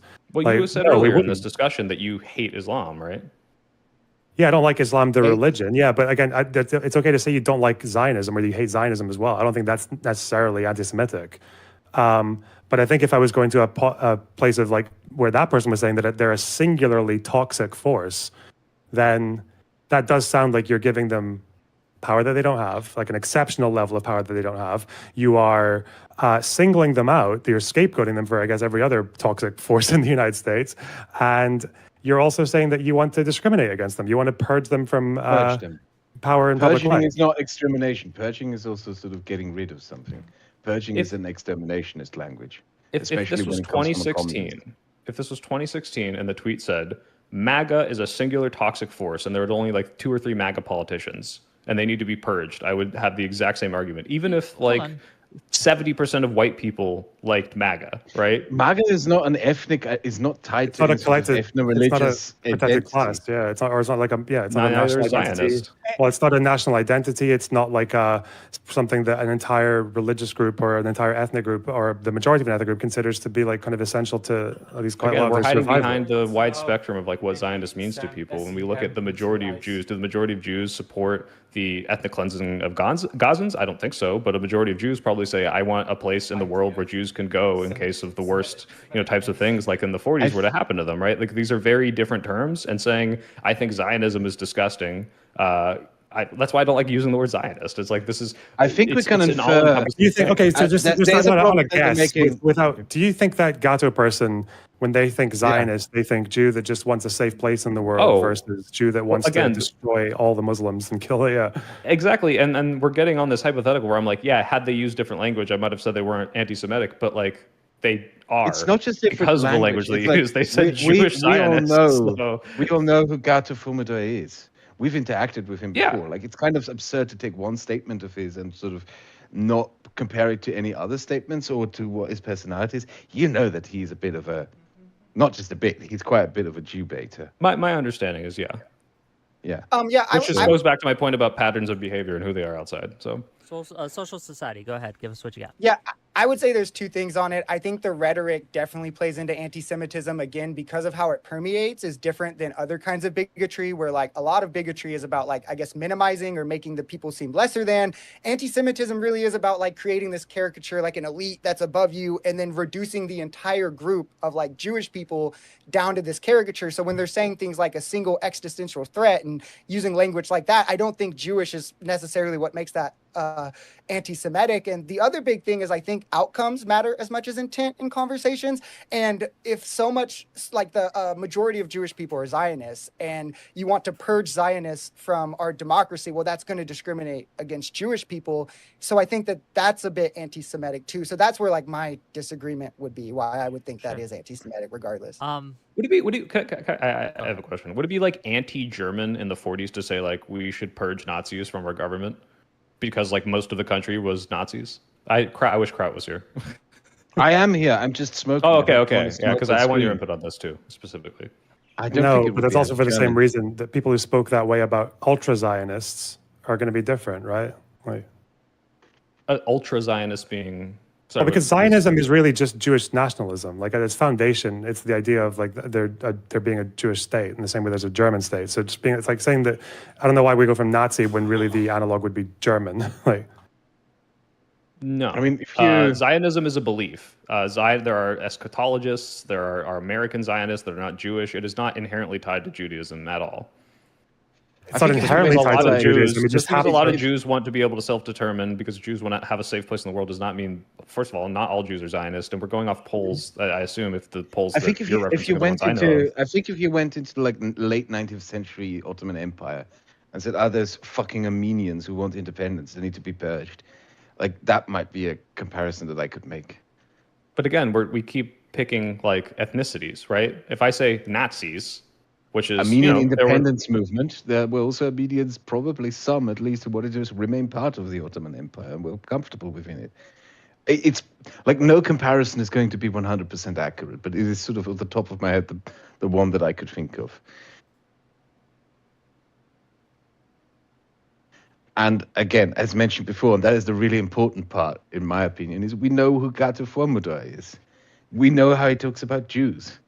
We're trying to reestablish a way of sort of, hey, here is how this anti-Semite could have said this without sounding like an anti-Semite, which overlooks the fact that he's an of who they are. anti-Semite. Sure. Yeah, Well, it okay. Well, I'm doesn't just saying, matter. like, if we're looking at this statement in a vacuum, like, even without knowing this person's history, this statement is anti-Semitic to me by saying Jewish Zionists. So that's Yeah. they're all. But just I to was just clarify, saying- but just to clarify, singling them out as a, but to clarify, singling them out as a deliberative. singularly, like isolating them as a singularly toxic force that needs to be purged from all positions of power and influence, that doesn't move the needle for you if you just said Zionist. It depends on how you interpret that. If you're saying like they're the worst people in government, like if you're reading it that way, then yeah, I would say that's probably leaning more because it's like, okay, there are 8 million other groups that are way worse than Zionists in our government. We've got MAGA, we've got, oil lobbyists. Like if that is how you're reading, then I would say yes, but I'm not necessarily sure that's how they're saying it. Okay, next contestant. Okay, it's from Cenk Uygur, our favorite. Kushner met with Netanyahu today for 4 hours. Kushner. And Kushner, sorry. Kushner? I don't fucking know. And he came out and he came out saying the US would back further military action in Gaza. Oh, so an Israeli goes to talk to an Israeli about how America should fund more genocide in Gaza on behalf of Israel? How fucking convenient. Who the fuck is Jared Kushner? He has no official role in the US government.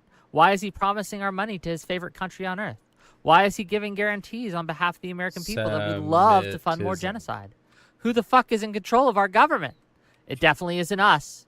The Israelis who run the U.S. government couldn't care less what the average American thinks. If Israel wants more war and genocide, you have to pay for it.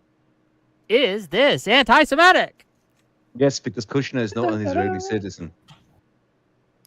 Yeah, I would say so. It's pretty Kushner Zog. is not an Israeli. Yeah, Yeah. I would say it's definitely the Zog stuff. A singular Israeli citizen can influence U.S. foreign policy. That's just insane to me. Like, this is a level of delusion I aspire to never reach in my 80s. That's for sure. Soy pill. Unfortunately, yeah, this is the one where I'm like, okay, first two paragraphs are like, and then last paragraph is like very clearly turns this into anti-Semitic, which is our government is literally run by Israel.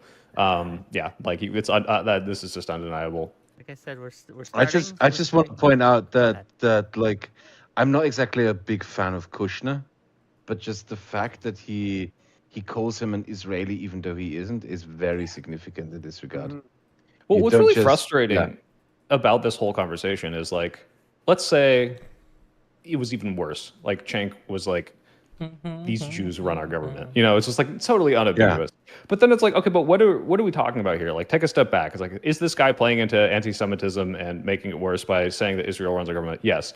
Is it horrible that we have a non-government entity basically who is tied to the president discussing our foreign policy and deciding how money is spent to some degree? That's also terrible. And so while I hate that, you know, this is happening and I hate that anti-Semitism comes from it, it's also annoying that it's like, okay, well, now the conversation has become whether or not this is playing into anti-Jewish tropes and not, hey, this is a fucking insane level of corruption. And like, as much as I think we need to stop the spread of anti-Semitism, can someone talk about this in a non-anti-Semitic way so that we could talk about how fucked our government is right now? That should be the more important thing. And I say this as someone who will absolutely be on the receiving end of the rising tide of anti-Semitism. I think the corruption and the Gaza stuff is can worse. One do of that. the good ones. It'll be That's the horrible thing about this. You can actually do that. He had the choice to do that, but he didn't. No. He decided to insert that. No, he's Because that's making it establishment worse. rhetoric. If you just talk about good old authentic American Trump corruption, that's an establishment then. Talking about that's boring. True. Okay. Well, a small break from our game. $20 from Das Vildania. Oh, first of all, sorry. $20 from Dirty Deeds for free. Says, need more kraut? Lighting up a cig just for you. Heart emoji. Thank you for the $20. Trib1, thank you for the 8-month membership. Wow. Sponsored by APAC and Jews. Well, thank you for your money. $20 from Das Vildania. Can you ask Soy Pill, or really the panel, how APAC spending works outside of its spending through the United Democracy Project? Because I wonder if they actually heck? know. Question to the Do I panel. not have? I mean, it's a very broad question. How it works, like I would not be able to discuss the ins and outs of campaign finance and super PACs to the degree that I'm sure that I feel like Conduit made a video on this at one point. So I just know they dump a lot of money into ads. They dump a lot of money into campaigns, and it's not done through APAC. They have shell PACs. APAC is not a PAC. It's a public affairs committee. But yeah, to what specific degree, I'm not sure what that question's asking. Oh, I can help wait. if you want. Soy pill. So That's what I wait, they were want. asking about besides Images. United Democracy Fund, like what else they do? I'll Because read again. How APAC APAC spending okay, go. works outside of its spending through the United Democracy Project.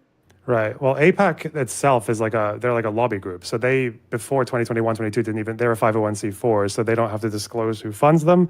They used to spend not that much money at all, wasn't it? It was like less than 5 million on bipartisan lobbying. Like they wouldn't actually endorse candidates. It was after 2021, 22 where they created, first of all, APAC PAC, and then the much bigger one, the United Democracy Project, which is where all these kind of like tens of millions numbers come for, mostly for Democrat primaries. I don't know if the chatter is alluding to the fact that sometimes they've also been resorting to making these kind of like shell packs where they do have to disclose the funds at some point, but they don't have to do it before the campaign is over. So they make like a new pack that is just called Michigan Future or some shit like that, or it's like, it seems to be nothing to do with no connection to APAC, but then they do the race and then minute. they disclose their funding Wait after the a race, and it minute. turns out, oh, that's a lot of APAC Wait money. a minute. And also Sorry, for United Bill. Democracy Project, they are a super PAC, which means they do disclose all their donors. Their FEC filing does. shows like a list of top donors. One of their top donors crazy. is just APAC, which again, we don't know all the funders of APAC. And for United Democracy Project, which is the bigger one, I actually spent a good few hours looking through all the top names of the top donors up to like down to for the ones who donate 5 million down to 2 million to 100,000. I didn't actually expect like almost all of them to be Jewish. Like I thought it was like it's which is also the funny thing. Like it is basically like disproportionately or even majority Jewish money. But, you know. Fair enough. $2 from Lost Coyote to say George Soros killed my grandma. Sorry to hear that. $2 from the Trib One. How many Zionists are in our American politics? I guess it depends how you define Zionist, huh? Shit. Super Duper Scooper for $2 replaced Zionist with globalists from the right. And then a tier 1 membership for 1 month. Wow. Would Soy give this charity to All I don't Lives think- Matter? He doesn't stream his face. Yeah, I know a lot of people that Does say he? all lives matter that were very much not racist. It was just a like very obstinate reaction to the phrase Black Lives Matter. It's like, well, of course they do. All lives matter. And then I knew a lot of people that were saying it because they wanted to say white lives matter and they wanted to diminish BLM. I unfortunately, in the same way, like it's interesting to me. I believe everyone on this panel would probably be like, yeah, MAGA is basically freaking fascists, maybe even like Nazi comparisons at this point. But like when you meet MAGA like on the street, like most like of these Southern moms, they're not Nazis, but they are going along with like the like policies of mass deportations and the worst like parts of the rise of Trump's fascism. And it's like, okay, well, am I spreading anti like white Southern mom rhetoric by saying like MAGA are Nazis? Like kind of, but it's also just like what that movement is. And I really do want to like try to disentangle like, yes, Zionism is a belief. Yes, it's intrinsically very tied to Jewish history, but it is not inherent to being Jewish. And yeah, I think that's an important distinction to make. Can you ask Soy Pill, or really the panel, how AIPAC spending works outside of its spending through the United Democracy Project? Okay, I need to cut this whole section. First, we start.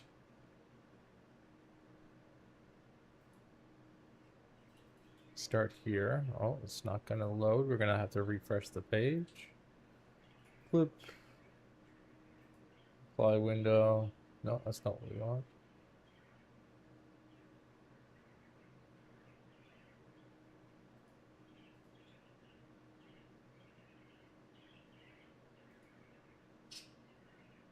And then all the way to 43,182, 182.19, I think. 120.32.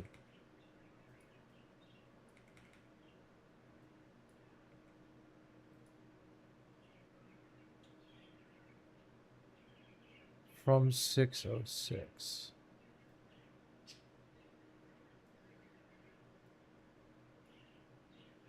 What the hell? Oh, I'm dumb.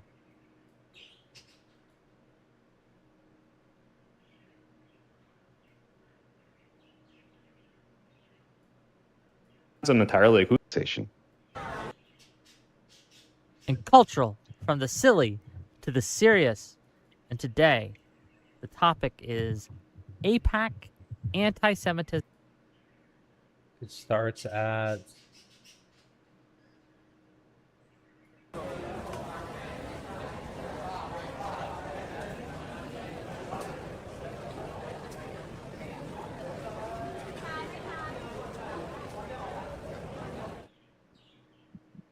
Welcome, one and all to yet another episode. nice. Create a clip. We're good.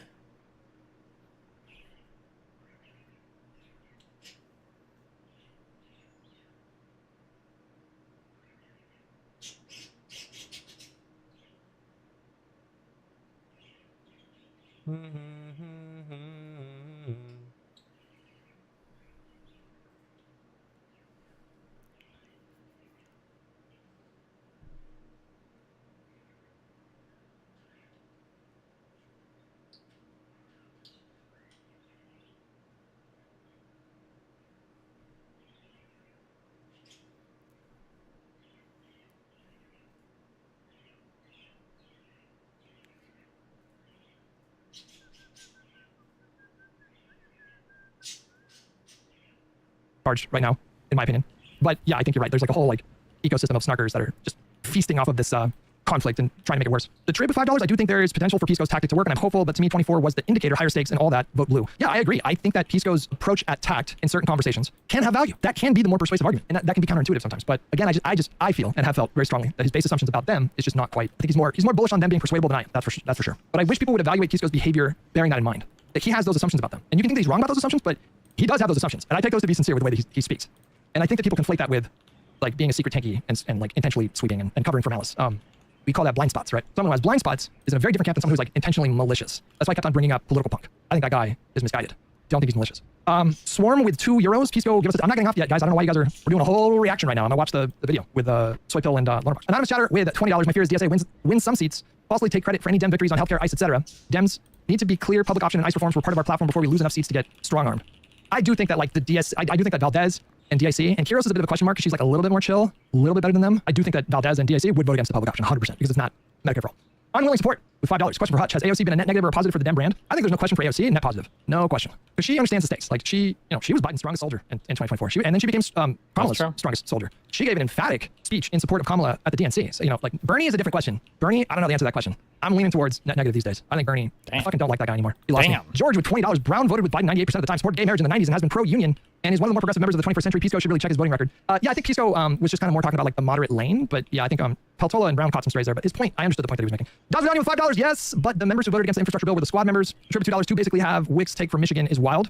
Listen, look, 70% of me wants Abdul El-Sayed to win that race. And the reasons are obvious. We need every seat. Every single seat matters. For the short term and the not so short term, we need as many Senate seats as we can get to, maybe hopefully even get 60 Senate seats in 2028. And literally every seat matters. So 70% means like all in for Abdul. I will tactically hold fire, not, be super critical of him. I will make an affirmative case to vote for him. I will use positive language generally when I'm talking about him. But there is a 30% of me that's like, yeah, but it would be kind of nice if like every Democrat running a competitive race won except for him as a fucking gut check. I hope you understand where that 30% comes from. I just need their delusions to be just shattered. You know what I mean? Which is impossible, by the way. It wouldn't even help. Like, it's irrational. It wouldn't even help. If you lost, they would just simply blame AIPAC and whatever. Lib Trucker with $10. I'm not gonna read that. What was that? Okay, hold on. One more Hutch meme. What is this? In the context of like the far right in this country is pretty much a genuine far right. Yeah. Like, I mean, internationally speaking. Oh, he's going to do for the people that don't know anything about politics in any country ever, our Democratic Party would actually be like a center-right party in every other country on the planet. Bernie Sanders would be a centrist. Yes. You start to bump. If he says... He's going to say it. He's about to. That the far left in America is basically like a conservative in Europe, I'm going to end the stream. Well, not a conservative in Europe. He'll say like a centrist. I'm not going to watch the rest of it because if he says that, guys... up against fascism. Yep. As we saw. As you saw. Very quickly. 20 minutes in. I got no problem with that. But the far left in this country is not communist. The far left. It's fucking Scandinavian Social Democrats. That's not even close to true. I don't know how these guys' jobs is politics, and they keep saying just the most immediately, obviously retarded fucking things on the planet. It's the Democrats in 1930. That's true.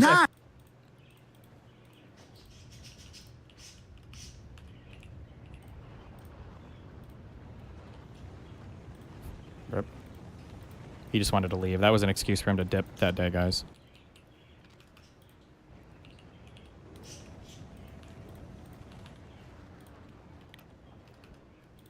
Is Zateo just a lefty circle jerk? Of course.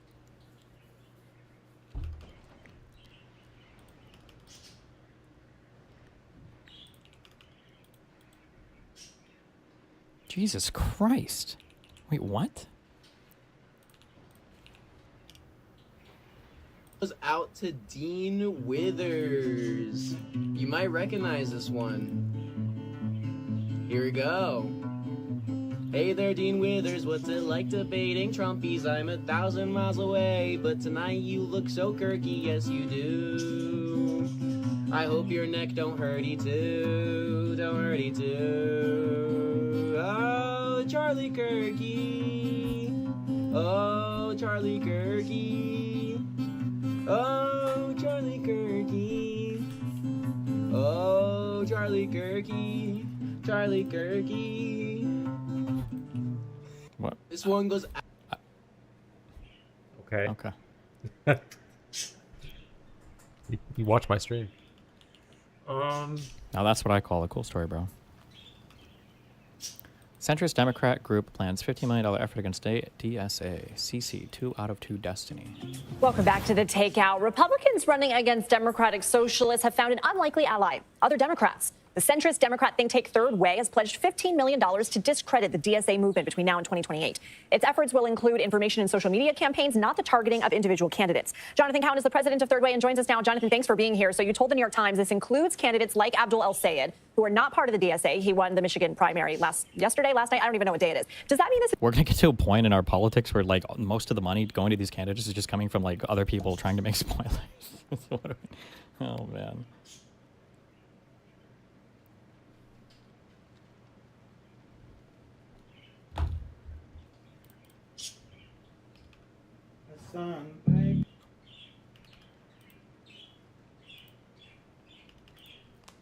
Hate watching. His coverage of your lawsuit. 5 minutes each. Oh, God. What? Is he... I feel like we're just going to get into the BPD back and forth. Okay. I'm trying to be fair and balanced. Let's try to be fair and balanced here. That's what somebody says when they're about to not be fair and balanced. I just gonna point that out. As soon as someone says, I'm going to be totally neutral in this, there's a very, very, very good chance, and there's a very, very, very, like, low chance that they're actually being fully neutral. Okay? Or fair and balanced. Maybe neutral. Maybe they say, I'm trying to be neutral or something. But fair and balanced. I don't think Pixie is necessarily the internet brain spoiled white girl could be partially explanatory of her desire to seal. But another thing that happens, I don't know if you guys have noticed this, but whenever you go against Stephen hard, there's an army of sycophants who will come after you, and they will litigate Stephen's personal behavior for hours and hours and hours, while maligning you as the worst human being on earth and encouraging you to self-harm. What do you think happens when you sue somebody claiming that they intentionally wanted revenge porn of you to leak all over the internet? Like, you understand that, like, Hassan Piker, who has more eyes on him now than he probably has at any point in his career, like, on a daily basis is calling me, like, a revenge porner, child molester, like... But I understand. I guess we only care about the one person's feelings. Okay, based. All right. There's dozens, hundreds of them. I experience them almost every single day on Twitter. And that's because you're arguing about it constantly on Twitter too. Like, what the no shit, Sherlock. There are people who are so sycophantically devoted to Stephen that even if you criticize him in a fair way, these people will come and make it your fucking problem. Example? So, Pixie is probably, not only has she experienced probably a substantial amount of internet dogpiles as a result of her falling out with Stephen and the lawsuit, but she knows that anybody that she tries to attract to help support her case evidentiarily is going to be worried about a similar internet dogpile.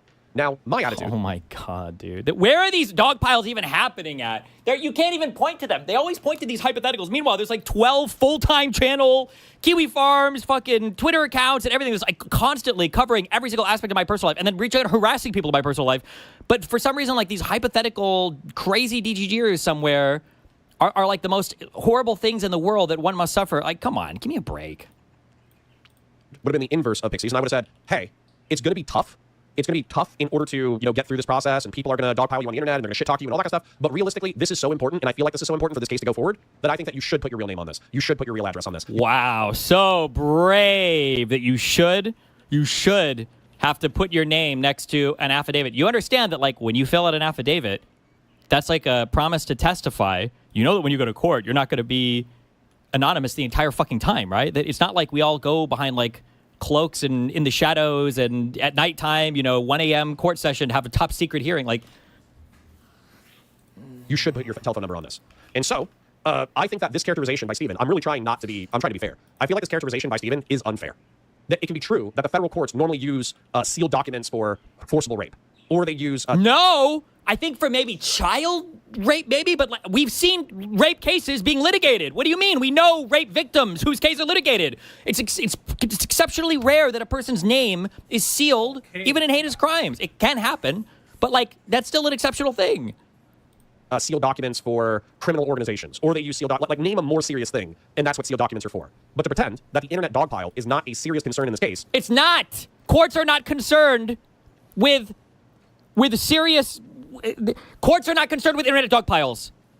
Courts are not concerned with internet dogpiles. I'm sorry, they're not. That's just not a real thing that, like, that's just not a thing that they're concerned with, John. Like, that's just... I think it's quite silly. What does one have to do with the other, though? The attempt to seal the documents by Pixie and her team are an attempt to minimize the internet dogpile that is going to happen to witnesses. Bullshit.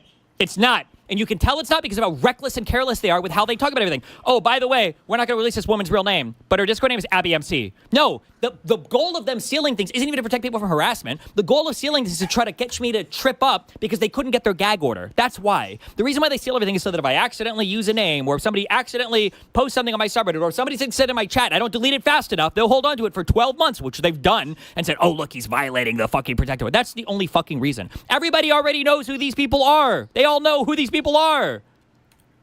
If I didn't explain that sufficiently, please let me know. I'm still going to be working on my mind map. Oh, not another mind map. know why you're trying to seal fucking everything. It's not just like a secret fucking email argument or that, like a Reddit mod argument. Like, we're gonna do a public court case, everything has to be public record. But they try to seal every fucking thing, every affidavit file, every person in the court. Oh, we'll keep all your private record. Well, I'm trying to file affidavit in a public court case. Yeah, does that mean when they ask you guys to unseal it, does that mean that it's like, can be, what's the, like, is it fixed so people publicly can't see this? Like, what is the judge here? Well, the judge is there's so many requests to seal everything. Like, generally speaking, my guess is, in a good faith court case, if you file something under seal, it's not gonna be opposed by the other team. Oh, probably a really good reason to file it under seal. Okay. But like, if you're just trying to seal fucking everything, well, of course we're gonna oppose it. Also because they're trying to use their filing under seals. They're not really trying to for that. They're trying to gag me so that I mention something like accidentally. Yeah, like, oh, they have this, So because they didn't get the gag order, just shut it down completely. So you can't gag opposed. They try to file every single thing under seal, so I accidentally say a name or say something like, oh, well, now you violated the protection order. You need to sanction them. That's what they're trying to do. Yeah, I know you mentioned the protective order thing. What is the protective order so you don't? So you're saying so you don't talk about stuff? No, because in a party case, it is assumed by default that the plaintiff should file under seal. But that is usually.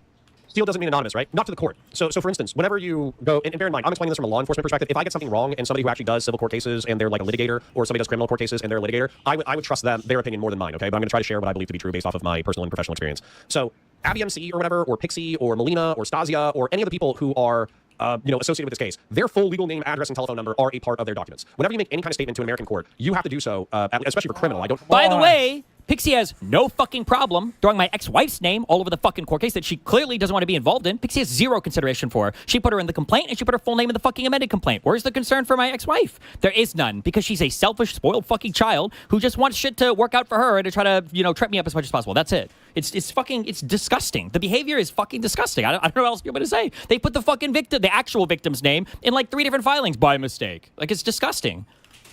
Don't know about civil, but you do so in a sworn written form. Did Melina watch the hearing? I saw that in the transcript. No, first of all, why would you say anything about a transcript when it's Joan writing it, okay? That was Joan claiming that Melina had showed up at court because somebody joined the public thing, not the Zoom or whatever, or was it Zoom? Somebody joined it and they put Melina's name in there. And so Joan thinks that means Melina was there. I think she asked me that in the fucking deposition. She's like, are you aware that Melina was there? And I'm like, I don't think Melina was listening. I don't think she gives a fuck. And the only reason we need to have that because Joan is too lazy to ever go to fucking court. Okay? And the reason why is because you make your statement, but people can say all sorts of crazy shit, right?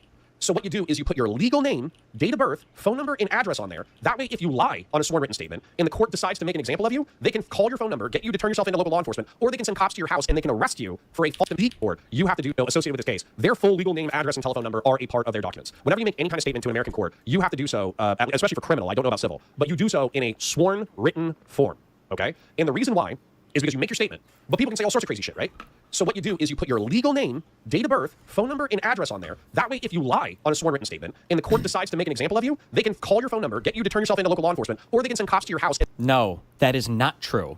You put your public name there because we have decided that in the United States of America, there is a great public interest in public court proceedings. We don't have secret courts in the United States of America. You don't go to court where nobody knows who's accusing who of what, where nobody knows who the actual people are, where if I want to look back on how any court procedure went, I should be able to open the court records, the filings, and see who's accusing who of what and what's going on, and I should be able to see that information. We've decided that's in the public interest. It's not just to catch you if you tell a lie or catch you if you do a bad. It's because it is court, public court. It's a matter of public interest. And they can arrest you for a false statement to the court. Now, the truth is that the courts are so busy that they're like very rarely is that enforced. But that threat of legal force oftentimes compels people who are liars to either tell the truth or tell the truth in such a way that it's like plausibly deniable. And by forcing liars to either tell the truth or lie through omission or tell the truth in ways that are plausibly deniable, it allows people to kind of cut to the heart of the matter more accurately. So once again, if Stasia, Abby MC, Pixie, or any of these other girls, any of these other women have made statements to the court, their name, their address, and their telephone number is listed on their documents. However, when it's sealed, that is privately known to the court. But especially with Florida, I know Florida is a more open state than a lot of other states. Effectively, we could probably pull up the entire docket based off of the Miami Clerk of Courts websites right now. We could probably pull up every single thing related to Destiny's case except for what is under seal. So, if Pixie, let's just assume good faith on Pixie's part for a second, and I'm not saying that you have to as a viewer or a Destiny fan, I'm just saying that I'll assume it temporarily. they could want to protect the name, phone numbers, addresses, and emails of witnesses in the case because of deranged DGG cultists who will harass them at their home via telephone or via email for participating in said case. Okay? Like, I'm sorry, but courts just aren't interested in this. That's not a concern of the court. I don't know how else to say that. I'm sorry, it's not. Maybe for exceptional things, but like, fuck, even the woman in well, I don't know, actually, I have to check the filings. Was there ever actual criminal proceedings there? Like, people's names and addresses show up in far more serious court cases. This is just not a thing that the court is concerned about, is like people getting harassed. Like, these are public court proceedings. Unless you make an exceptional argument to the court, this is what a gag order is for. If you can argue to the court for why everything should be private, well, then you make that argument. You file a motion for a protective order. That's it. Now, Stephen can think that's silly. Stephen can think that, like, that's normally used for the mob or forcible rapes or drug organizations, and he's correct. It's normally not used for online harassment. And I think, trying to be fair and balanced, that if you're going to participate in a court case, you should be ready to have your name out there. You should be ready for digital harassment. You should be ready for these fucking sycophantic cultists to come call you pieces of shit and fucking harass you and all that kind of stuff. But I'm also used to that environment. So, anyways, I'm going to keep drawing while listening. There's also, like, you understand there are two sides to a court case. It's not like I'm not getting harassed as well based on their filings. So it's not like it's just one-sided. The plaintiffs in these cases are, let's say you're a woman, let's say you're your line. We don't want your name in tied to a court case about your benchmark. You don't want it. Because why would you ever report case you want it? The issue in this case, though, is that it's fairly public. This is what this is supposed to be used for. In the last second filings, people discussed, though. I'm glad they got rid of that. I knew they would rid of that. She was really mad. She had, like, the first, like, 15 minutes of this case were, like, the last minute filings are crazy. And they have to stop. I don't know how you expect to read it. Yeah, she's basically saying, like, there's 250 non-entries or something. Yeah, you're saying something like that. Yeah, it's really overwhelming. So, it's probably not being the trial. She said what the trial would be next year. Probably January, February. So she's like February. Yeah. Okay. And that's assuming that they don't file any international things. Have they showed up once? Yeah, let's see here. What's going on here? What's this fucking stream, bro? Well, he's like hate watching Connor as Connor Malds. This is so terminally. This is too much online. Terminally online Destiny. I know Destiny is like peak terminally online, but am I gonna watch this? Do I really want to watch this? Why this? Her reading the fuck out of them for, like, the last minute filings. Thank God. I keep getting mindfucked because I see so many internet retard lawyers, like, talking about, like, oh, this is blah, blah, blah. But, like, I also like how... don't care. I kind of just don't care right now. We'll wait until he's doing something that's useful to watch.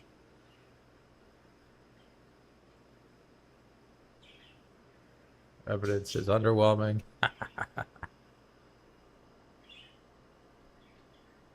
How's Tom Fuller? What's Tom Fuller doing? Videos. What are your videos at, Tom? 600, 700.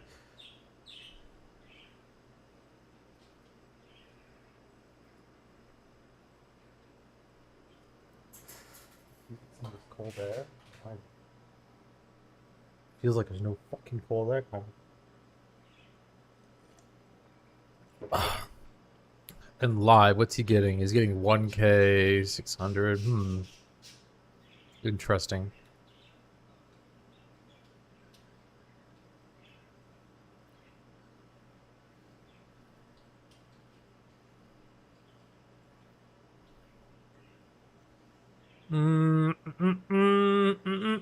He's already got the video out, but this sucks ass. Let's see what Loner Box is doing.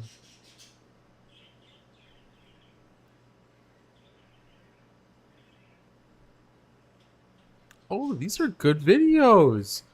13K, 19K. He's just doing uploads. 17K, 56K. Oh my, what does Loner do?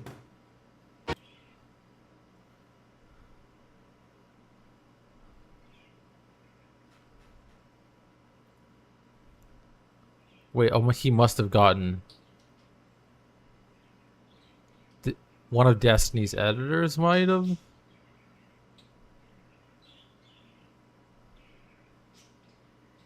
Gotten involved. That looks like a Destiny editor, but I don't know if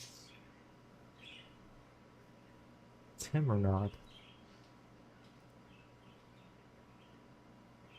Huh.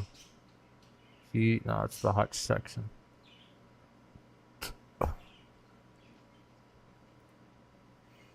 Okay.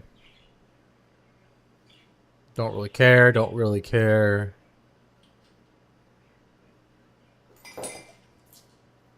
Spill a fucking drink all over the place.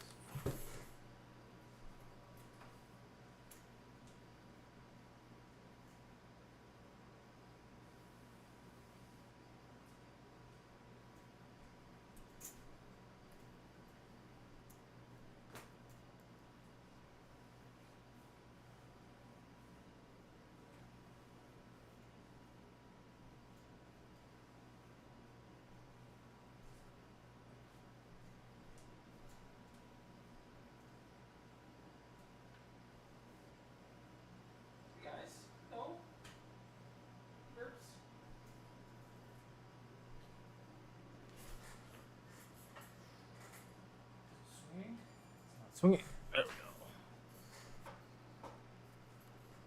There we go. I kind of want to play some Battlefield, actually. I think that'd be quite fun.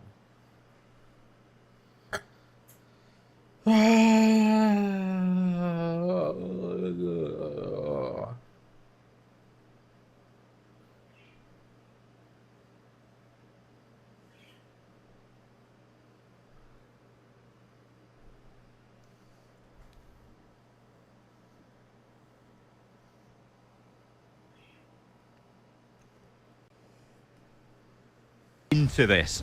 So this is taken from JDG. This is a French publication, and this has been translated to English. So there will be bits in this which maybe might not make sense, and we kind of have to just sort of infer as to what's being said, but we're going to break it down. So, Overwatch, Aaron Keller teases the future of the game and upcoming collaborations ahead of BlizzCon.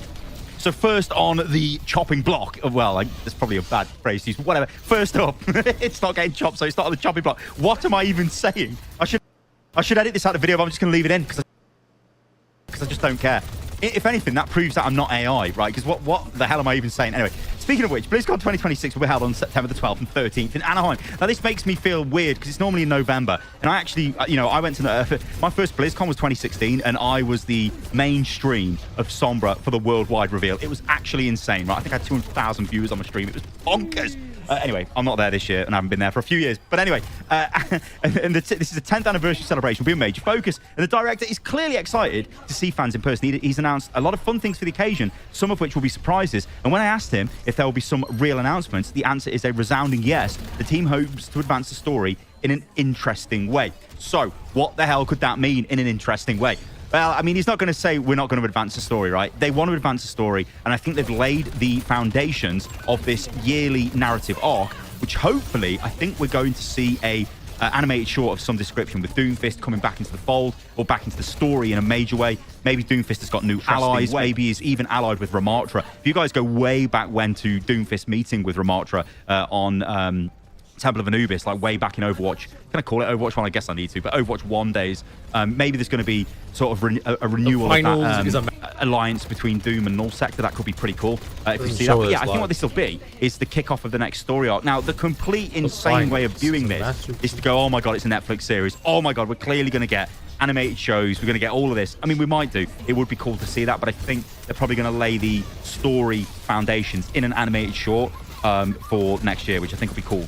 We are already thinking about the next big innovation. Keller describes Season 1 of 2026 as a true expansion, and he'd like to be able to offer one every year. Despite an already faster and more regular content release schedule, the team is therefore working on something bigger in parallel. I can't talk about it yet, but I'm very excited about it. So this is something you would expect him to say. He's not going to say, no, we're not doing anything, we're not working on anything. Now, I would say, I mean, I don't even know what this could be, right? So there was a lot of stuff coming out this year. Obviously, if you look at the 5 new heroes that got launched in back in February, and then you go to the 5 heroes coming throughout this year, of which 2 we've still got to sort of wait for. I don't think they could do that again, because that would have took a hell of a lot of development time. And to do that in parallel with something else would be insane. So I think what's being said here is, yeah, we've got the game trucking along how it is. We've got the events that we had. We've got the new heroes, whatever. But we're also working on this new feature. Now, a lot of people are speculating this could be the return to 6v6.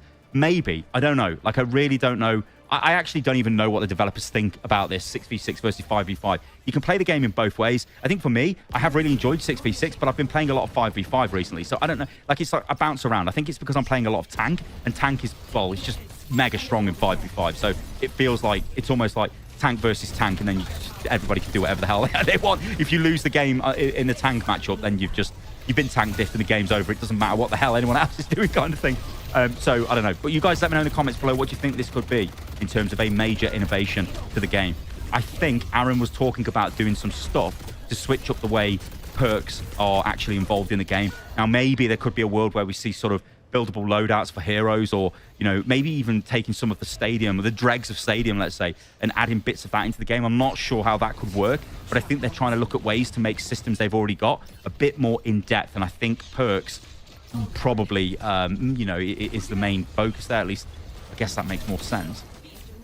According to Keller, there's a phrase that comes up internally at Blizzard: for a player to want to play a game in the present, someone needs to have faith in its future, right? I mean, that might be a little bit of a broken translation, but it makes sense, right? If you want to play the game now, there needs to be a future for the game, right? I think that's what's being said here. This is precisely the kind of faith Blizzard has been trying to instill for several years. In concrete terms, this involves major overhauls like the Battle Pass and competitive system during Season 4, but also more subtle quality of life improvements designed to help players better understand what is happening in combat. And to mark the decade, Blizzard is introducing 10 new heroes throughout this year. Well, we know that already. But this, to me, looks like Aaron basically saying we are a forward-facing game now. And I've said this for years. You know, it's been a bit of a meme how we've just been waiting for ages and ages and ages for Blizzard to basically push the story forward. And they've done that this year in a big way. So I think this is what's made me get really excited at the game again, because it does feel like 2016. It feels like original Overwatch. I don't know what's around the corner. Instead of looking backwards, we're looking forwards. I don't know what's coming. The gamers don't know what's coming. The fans don't know what's coming. And it makes the game, the world, really exciting again. And I think that's a big thing. So I think he's just kind of reiterating that, which I think is fine to do. And it's a clear statement of this is the way Overwatch is going, which is great. So how does Overwatch choose its collaborations?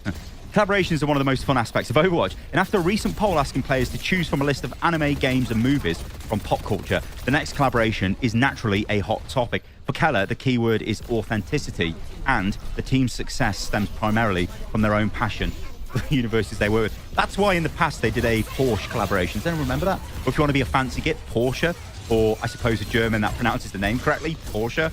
What the hell was that about? Anyway, an internal channel is filled with ideas, especially anime ideas. And for those wondering where the crossovers come from, the answer is quite reassuring. The team is has a dedicated channel where everyone shares their collaboration ideas. Unsurprisingly, it's overflowing with anime suggestions, but also with debates among developers about which character will be the best fit for which hero. In short, it's exactly the same game the community plays on social media. Keller acknowledges that imagining these collaborations is fun for gamers and just for the fun of them. In other words, your dream collaboration might already be floating around somewhere in that famous channel. Now, it might be, but I think this is a load of bollocks, because I think collaborations are not selected by the developers. It may be. They may go, well, okay, we've got an idea of we could do this skin for this hero, and then somebody in, I don't know, the product department at Blizzard goes, okay, we'll try and approach that company and see if we can work something out and show them some mock-ups. Or it's just the money people, the product people, the marketing, whatever, going, right, we've got this deal with this company. We need you to make a Masters of the Universe skin set because we've just received a load of money from that movie. Or we need a Lord of the Rings skin set. I mean, it's never going to happen, is it? What am I even saying? We need a Star Trek skin set. We need I don't know, pick heroes and make skins. We've just received a load of money. That's what's going on here. This is the way the game makes most of its money. Now, the problem is, if you guys believe the leaks heavily indicate that Le Seraphim basically saved this game. It generated a shit ton of money. That's why they repeatedly are coming back every single BlizzCon, and they have every single year they have a new collaboration with them. So yeah, money is the answer. I also got Uncle Ruckus as well. I got fucking Uncle Ruckus. Okay, so talking to BlizzCon, I got my now not mod anymore also now has there's a lot downplayed going on to here. Steven from What's going on here? Django, which is like the prototypical House N-word. The guest was, I don't know, there was Metallica. It was Weird Al Yankovic one year, which was strange. That was actually really bad as well. That concert was piss poor. It was so bad. Muse, they actually weren't too bad, Muse, to be honest. And then they'd have like various other... I remember Hodor from Game of Thrones is a DJ. He was DJing. It was like, what's going on here? He was just like DJing in the Overwatch area. It was sick. Anyway, these are the guests. Now, obviously, the top two are Overwatch-centric. The first group are going to perform, I believe, at half-time in the Overwatch World Cup final, which will be pretty cool. And Le Seraphim are doing the sort of closing ceremony thing. They're the main act band thing going on. Now, the rest of them, I mean, Deadmau5 as well could be doing some of that. But the rest of them are, like, taking part in various activations. And we've got some info on that. So over on Variety, they say over the course of September the 12th and 13th, which, of course, is BlizzCon, Blizzard's confirmed singer T-Pain for the Overwatch World Cup game. There must be some sort of, like, celebrity game they're trying to do there. And then... well, you can see, there's just like, basically, they're just all involved in different... Oh, Deadmau5 there, it says that he's Diablo focused. So he's going to be on the Diablo panel. Okay, that's pretty cool. But then they say gaming influencer Duke Dennis will join World of Warcraft, activations during the weekend and participate in community engagements, and creator experiences on the show floor. And yeah, all of that stuff. There's going to be a BlizzCon Insider again. I remember the BlizzCon Insider thing. I mean, it's a bit cheesy, like, but whatever. I suppose people like that. Yeah, so there we go.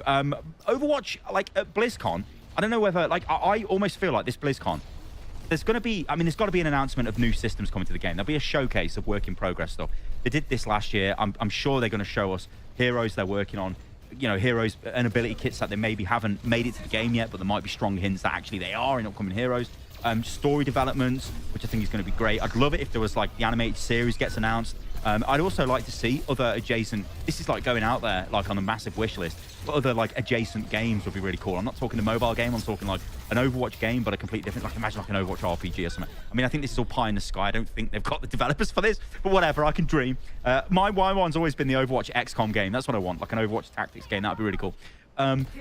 Then I think actually what BlizzCon is going to be about mainly this year is the new StarCraft game, whatever that looks like. I think that is going to be the headline.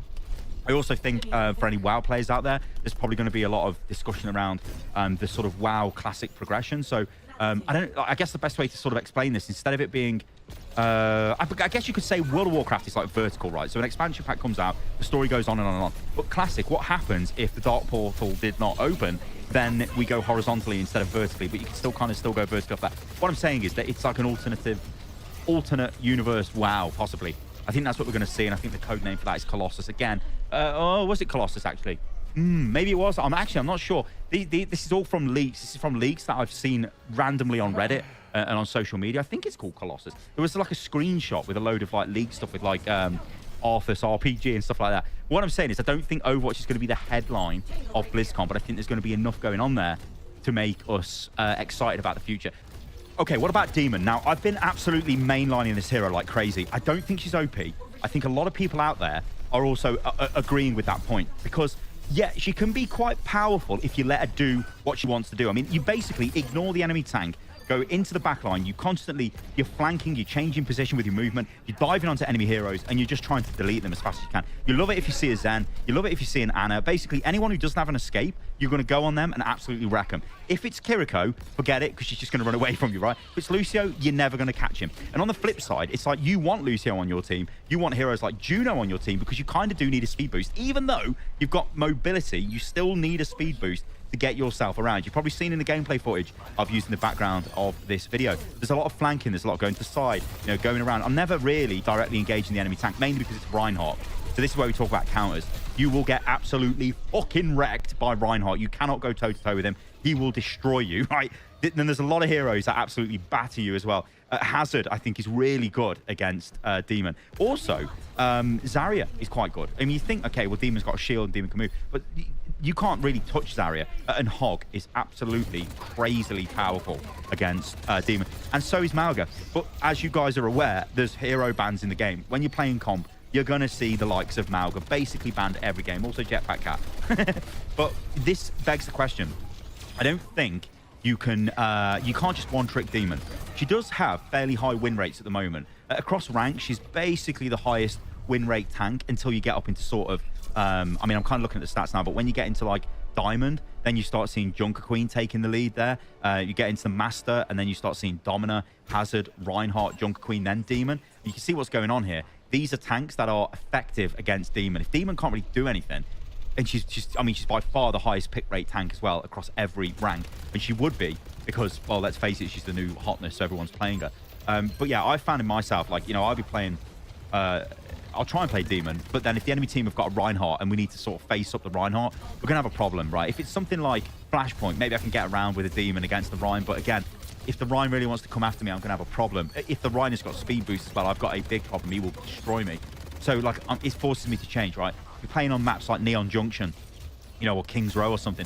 Demon on the first point, just crap regardless of anything, really. I'm going to play Sigma. And I've started to notice, like, obviously, I know my rank is garbage. I mean, I'm still in Emerald. I think I'm Emerald 1. But I think players are just getting used to Demon, right? That new hotness of the hero, we don't know what this hero does. Oh my god, it's caught me out of guard. Is now changing to, well, if Demon doesn't have a barrier, she's not going to be able to dash me with a poke. Also, if she doesn't have any movement left, she can't do anything. And her melee is actually crap damage against tanks. It's only usable against squishy targets. So if I'm the tank, I might just run at her. You know what I mean? So there's a lot of like, also just shoot Demon and then the shield's gone and she's got to run away, right? So there's all, I mean, I suppose that's advice that extends to like Winston and Hazard or whatever. Oh, by the way, Winston's actually pretty good at the moment. Well, that might just be me smoking the magic Winston goodness, but I'm like, sounds wrong, but I'm like, yeah, Winston feels really good. I like his little heal bubble, but I don't know how viable that is. I don't know. Anyway, I think Demon's okay. I think Blizzard, they needed to buffer because she was trashed here. She was bottom tier garbage. Nobody was playing that hero. But now, I think she's in an okay spot, and we can leave her like this for a while and see what happens. I still think her ulti is really good as well. That is great. Like, dashing in, ult the back line, destroy him. It's like a fight-winning move if they let you do it. Of course, if the enemy team have got anyone who can stop you moving about, well, then you've got a problem as well, right? So they can crowd control you, you got problems, right? Or if the enemy team have just got a wrecking ball that's deleting your back line, you got a problem.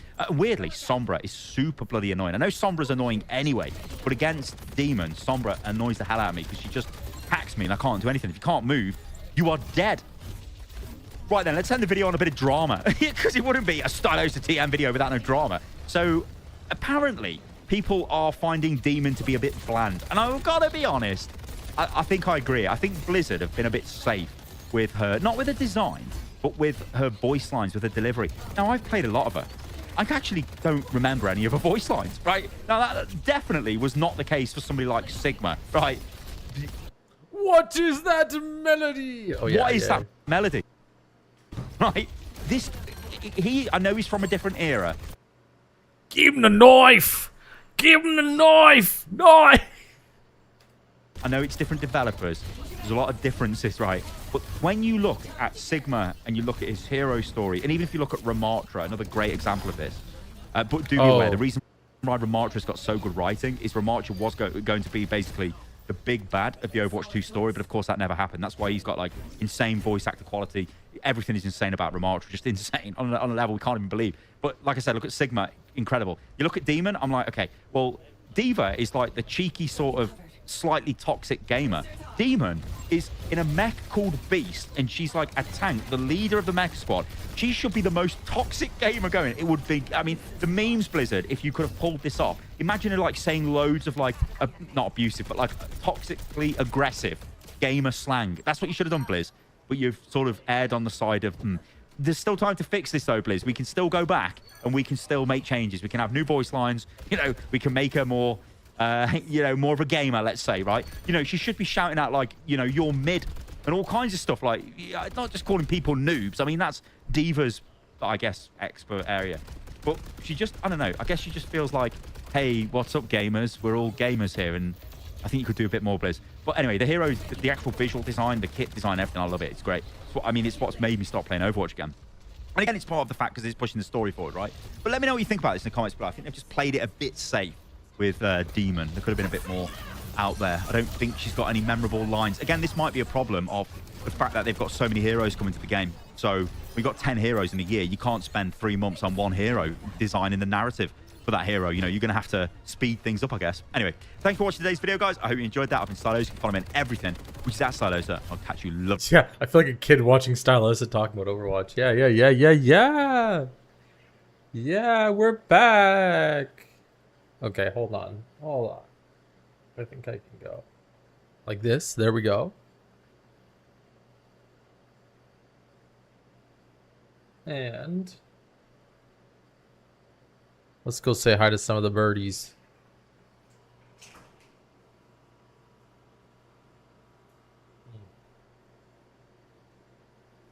Wait, oh no, I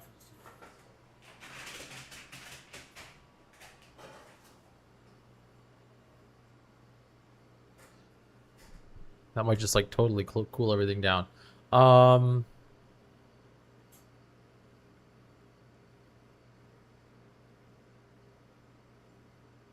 he's got some really big intros here.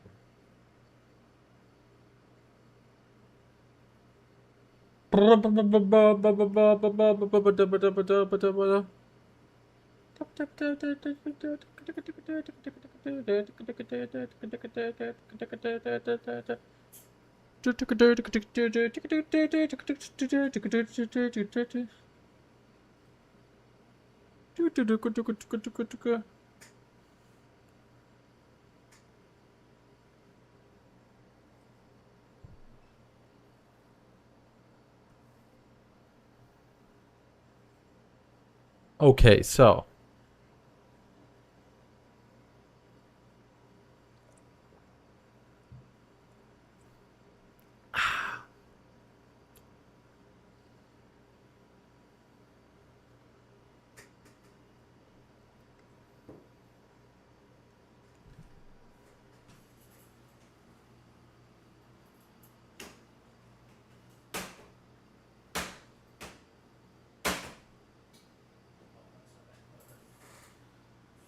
Okay. I really, and maybe we'll stop and play a little bit of Battlefield. Want to play Battlefield? Take a look and see what's new.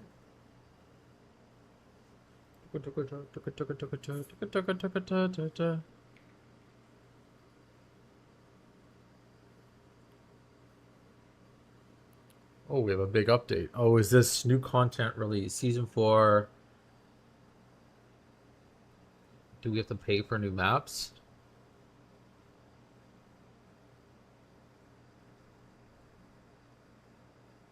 No, I think we just get new maps.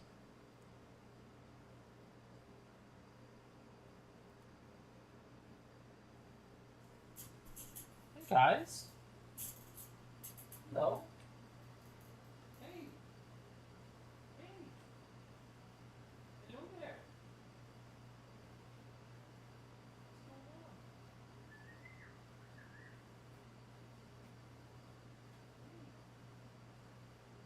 Yes, hello.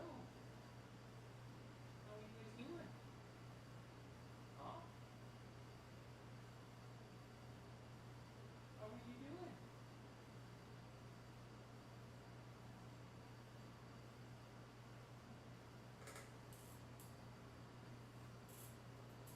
Oh.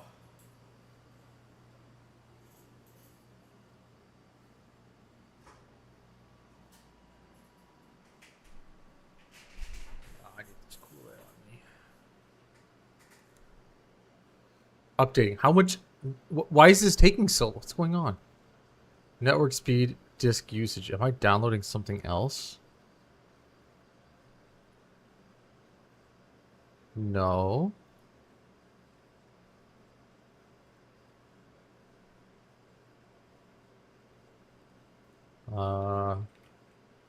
Deploy speed test.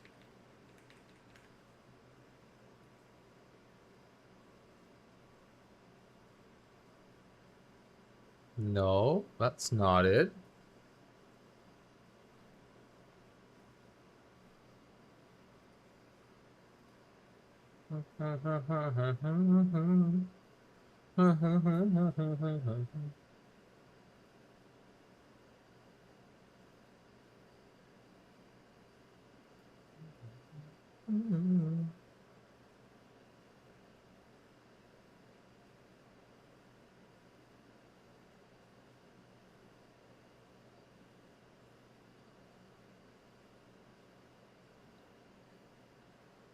Is it gonna pick up?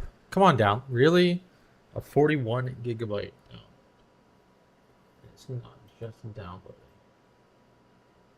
That is poo-poo.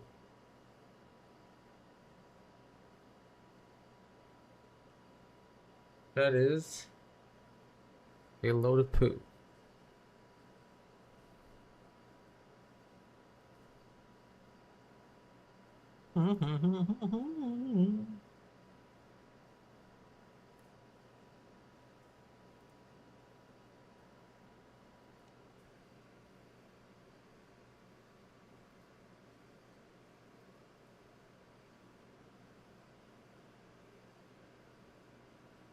To enable hardware ray tracing and DLSS. No. There's no possible way. Graphics, drivers. Oh, I have a studio driver, that's why. Hold on.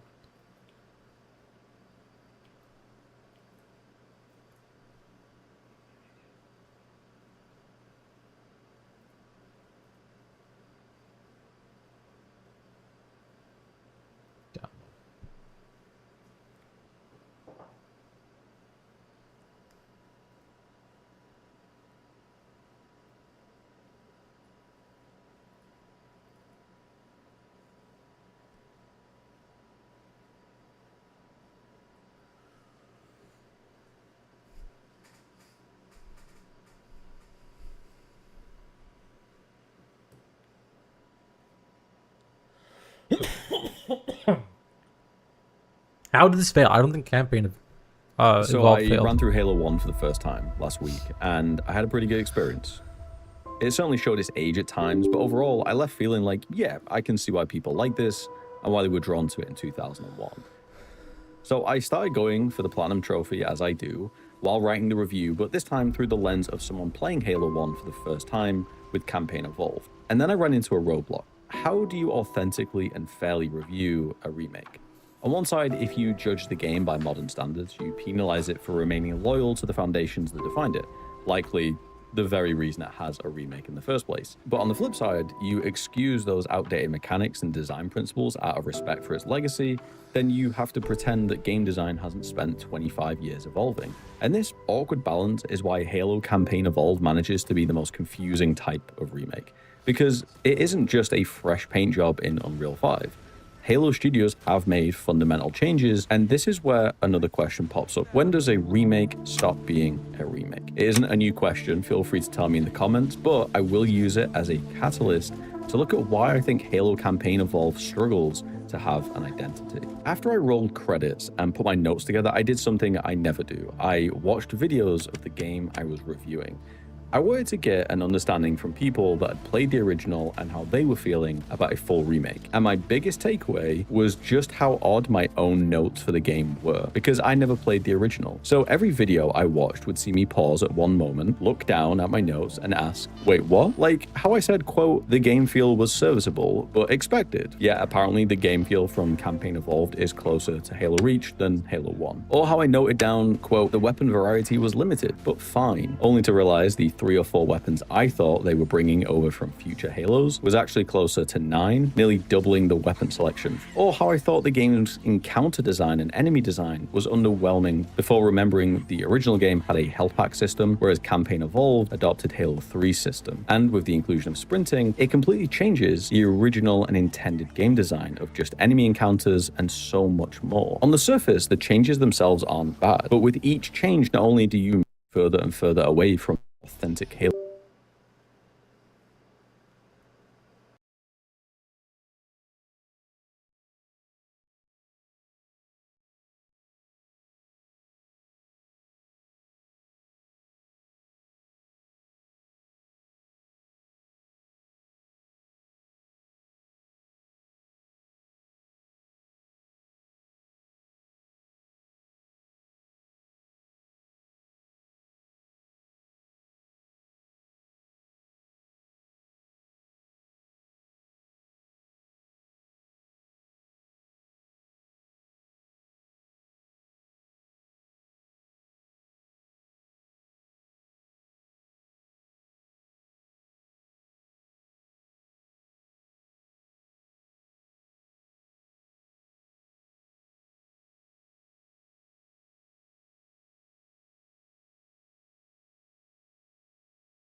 Testing. Yeah, there we go. Okay.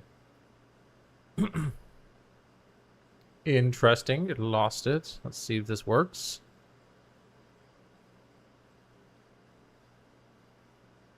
Please. Pretty please. Hey.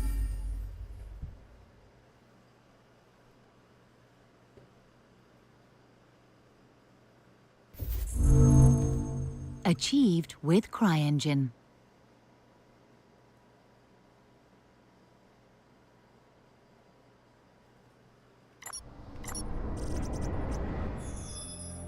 Okay, campaign.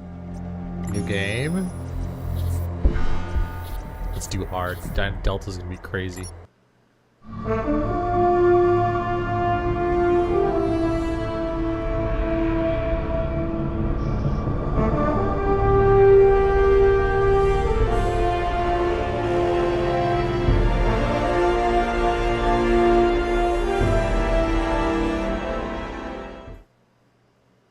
Let's do this.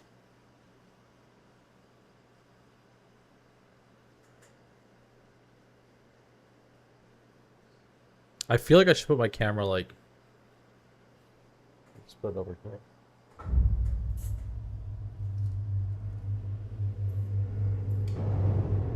This is Dr. Helena Rosenthal of the IAS research team stationed on the Lingshan Islands. The North Koreans have assumed control. They're rounding up civilians outside. They found something buried in the rock. This discovery could change the future of the planet. The Koreans...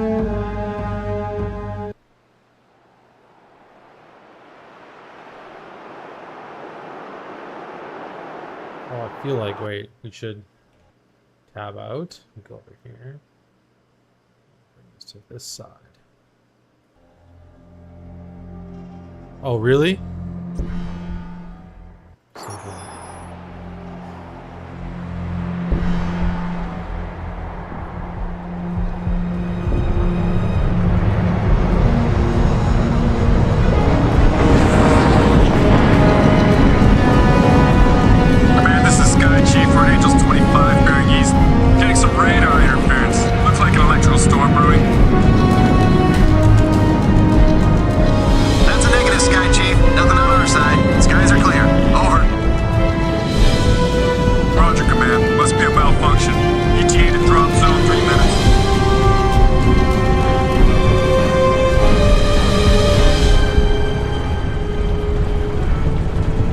Nomad, you still with us? Okay, listen up, gentlemen. Intel reports a significant military presence on the island. We have the element of surprise. Whoa, so look at those graphics. The North Koreans can't know we're here. They won't even know what hit them. Can it, Psycho? Pay attention. This is a covert operation. Our job is to locate and evacuate. We're not at war here. Not yet. Prophet, do we even know if these people are still alive? That's what we're here to find out. We lost contact with Dr. Rosenthal a week ago when the Korean military locked down the island. 2 days ago, we picked up a distress signal from the team's research vessel. Someone down there wants to be found. Raptor team, we're beginning approach. Stand by for brief. All right, gear up. Masks on. Once we clear the plane, form up on me. Shoots on my mark. Green in 5, 4, 3, 2, 1. Go! Go! Go!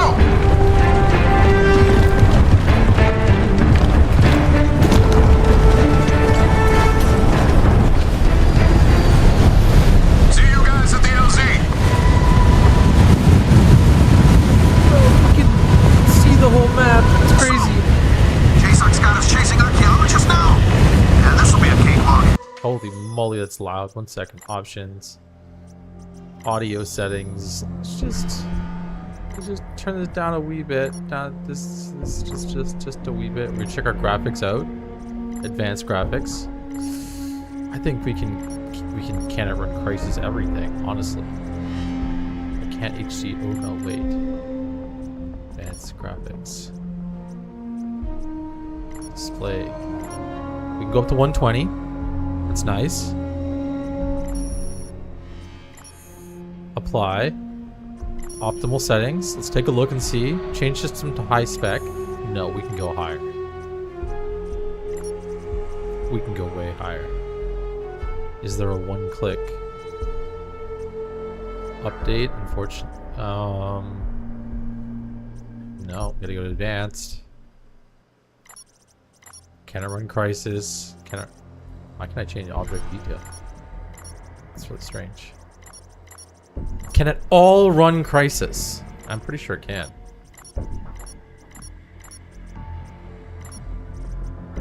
Do ultra performance.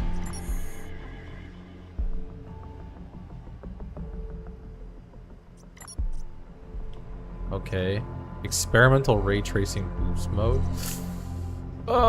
No motion blur.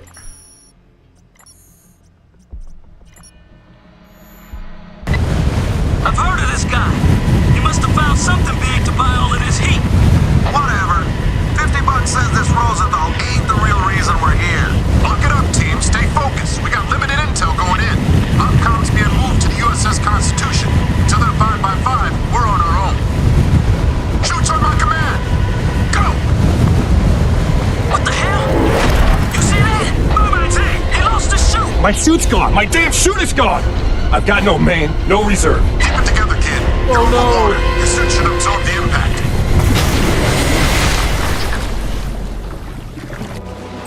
Why do we need parachutes if we got these crazy suits? Nomad, what's your status? I'm okay. But my HUD's scrambled. What the hell was that? I don't know, but you missed the LZ. Make your way to the beach. On my way. Did anyone hit the LZ? You guys are all over the place. Check in. Psycho here. Down and on the move. Just a step. the turtle! You see the LZ. Aztec, I have negative visual feed from your unit. Report. Aztec, report. Damn it! Prophet, I've made it to the beach. You hit the water pretty hard. Some of your suit functions are offline. Let me run a quick diagnostic. The video feed is breaking up. I'm gonna try to recalibrate. Energy critical. Alright, your suit checks out. You're back online. Okay. Still no word from Aztec. Nomad, rendezvous with Jester and head to Aztec's location. Check your objectives display. Engaged. Okay. Energy. God, look at these graphics, guys.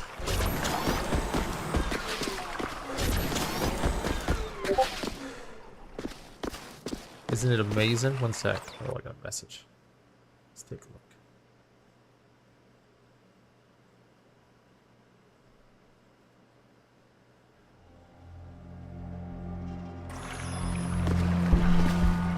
Oh! How do I get on a C?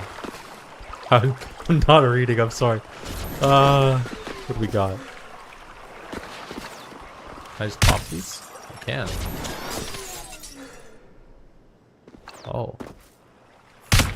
The physics, it's amazing.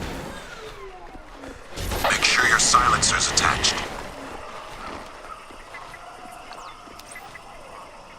Silencer. Oh, we got a reflex sight. Careful, Nomad. Enemy contact up ahead. Taking fire! Are you kidding me? False alarm. Taking what was that? Taking fire. False alarm.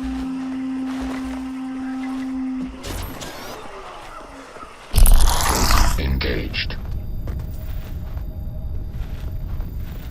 Oh, I see two dudes.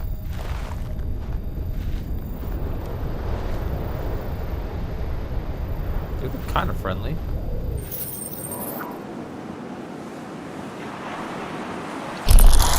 Engaged.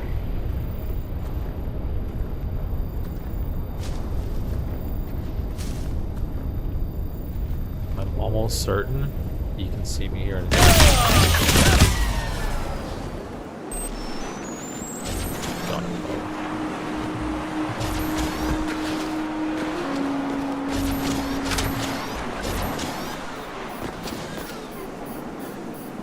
Wow, look at the graphics.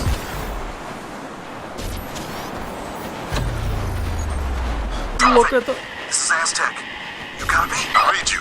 Give a sit rep. Something took a swipe at me on the way down. I'm caught up in the trees. Okay, Aztec. Hang tight. Help's on the way.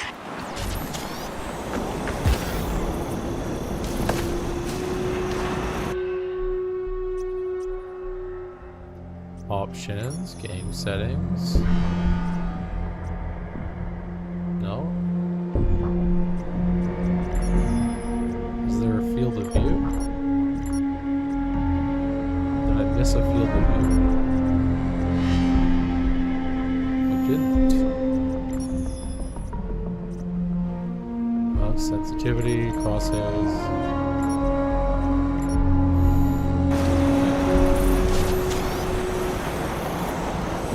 No, man! Up here!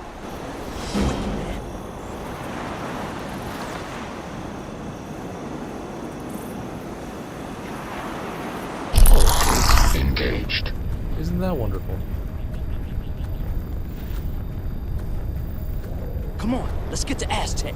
Oh, that is a friendly. Energy critical. Alone out here. What have you got, Aztec? APA. 4-man patrol. Have you been compromised? Negative. But they're close. Wait. Something's...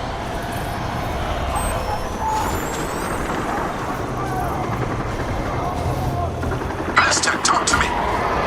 Madre Santísima! Aztec, sound off now! No te veré mal! No te veré mal! No te veré mal! Prophet, help me! Energy critical. No, man, Jester, get to him now! Go! Go! Can I get up there? No, I can't. No, man. Better stick to armor, man. You never know when you'll need it. Damn, what is that?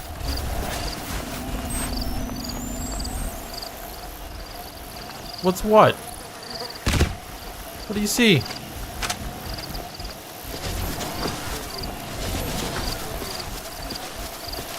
Maximum armor.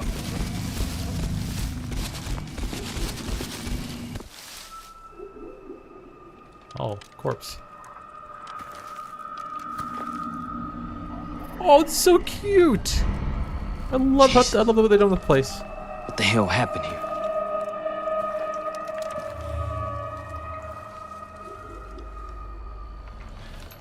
You hear that?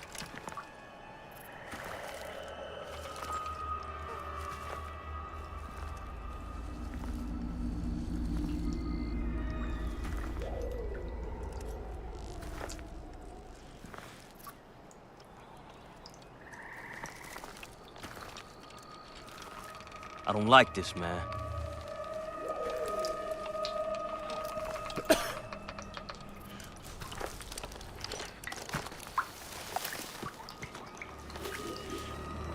Oh no, there's blood dripping. Look, it's a dripping bomb! Ah!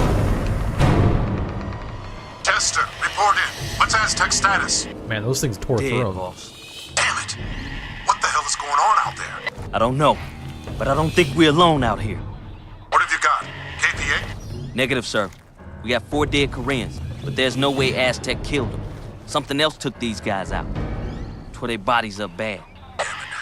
All right, pay your respects and move on. Rendezvous at the landing zone. What about Aztec, sir?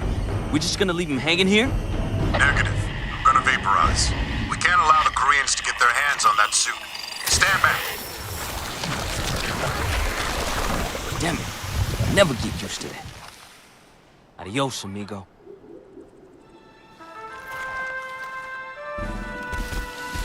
Jester, take care of his equipment and cover on tracks. Nomad, move out to the LZ. Got it, boss. I'm on it, Private. Wait, can I grab the gun? Engaged. What's the fuck? What the hell was that? What? Hold on, I'm seeing movement ahead. Switch to cloak mode. Engaged. KPA patrol. Deal with them. Nice and quiet. Energy critical. 마을 사람들에 의하면 두려움이 있잖아. Engaged. 그러게 말 그 이상한 일들이 설명이 되는구만 그거. 이거야말로 가장 별난 임무 중 하나야.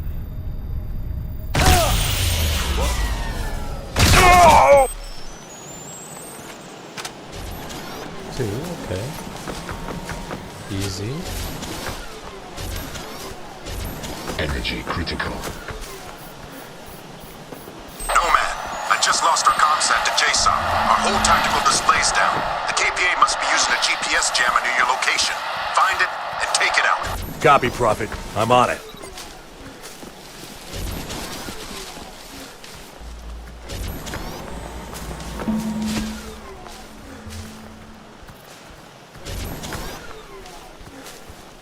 Oh yeah. Here's the crisis view, baby. A famous crisis view. Whoa. We spotted KPA patrols down on the beach. Use your binocs to tag them before you run in blind. I see a large transmitting array. That must be the jamming station.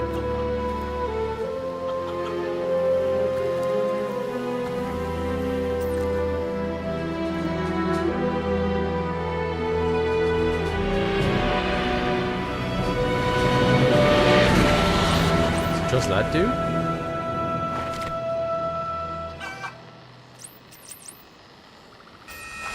Okay.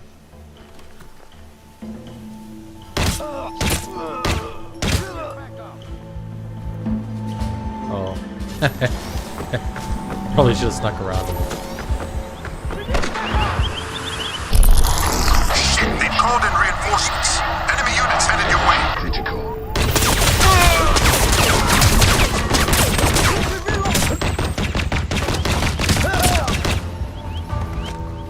Okay, so I have never played Engaged. this first game past the first check. Oh, Jesus. That's fine. We're going to take that vehicle. That vehicle is ours. We wanted them to do that.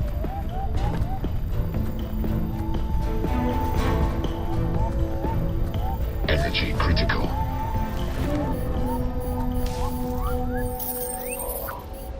This was totally planned. Engaged. Oh, he saw me.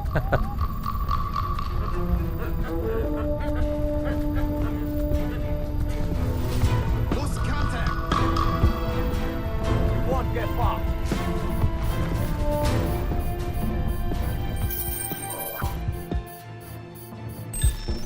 I'm gonna take this vehicle.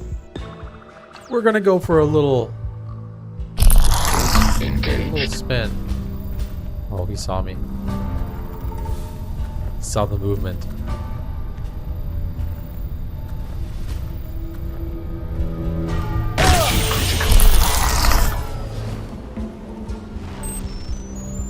Nomad, we're blind here until you find that jammer.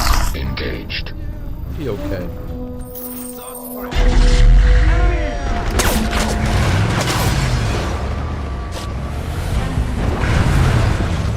Shit. ELZ is overrun. Psycho and I are moving to the signal location.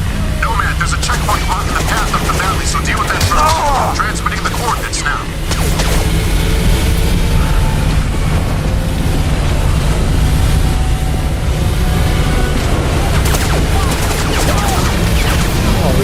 Oh my god, that got even fired.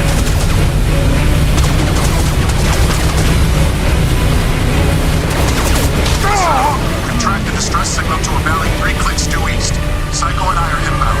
Into the rendezvous, but be advised. Enemy forces are dug in deep. Copy, Prophet. Nomad, I'm reading a lot of enemy activity close to your position. Keep a low profile. If they spot you, they'll call in reinforcements.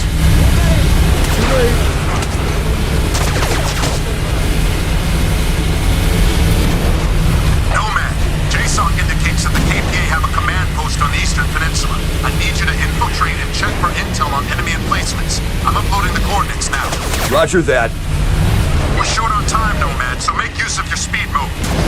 We ran into a KPA checkpoint up here. You're gonna need some firepower to get past it. Stock up on grenades if you can find them. Yeah, we'll get on that. Oh. Just a minute here.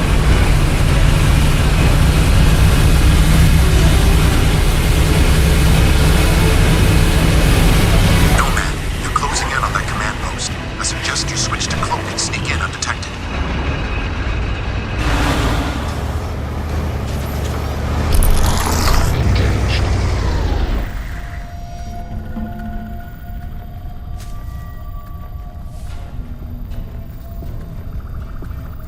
We got this. Energy critical. I think I'm gonna get shot by. Yep. Engaged. Oh, it's cool. I don't even know where. Ooh. Find him.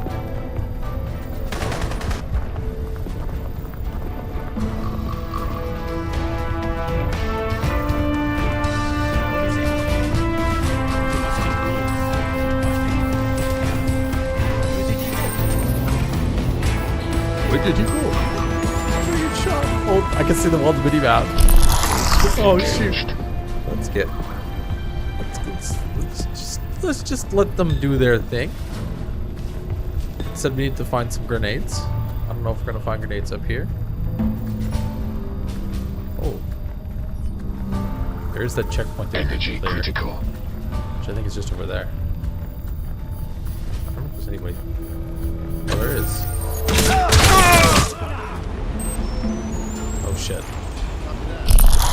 Engaged. Moving up. Huh. Prophet, I'm inside the communications trailer. Check those terminals. See if you can access their tactical network. How do I use it? Whatever.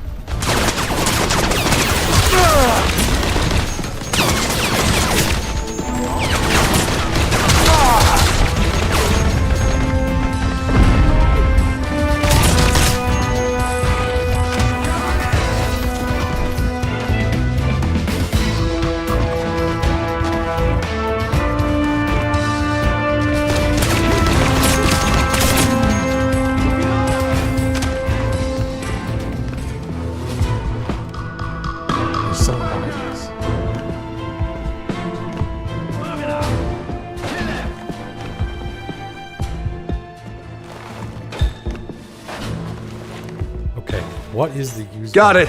I'm in. Downloading now. Got the intel. Proceeding to rendezvous. Good work, Nomad.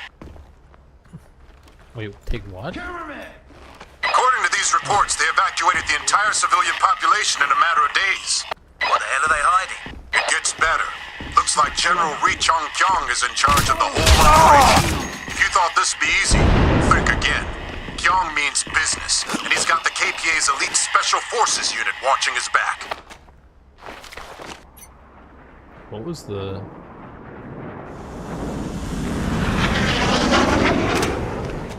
Oh shit. What? Do I have to kill all of them? Oh shit. Cover me! Grenade! Kill him!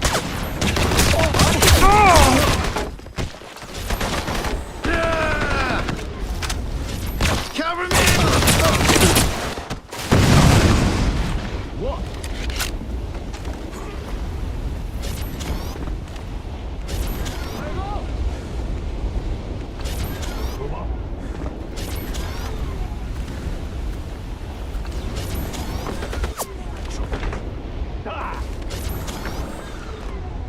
I hurt myself. I hurt myself running into a wall. Movement's pretty janky. Okay.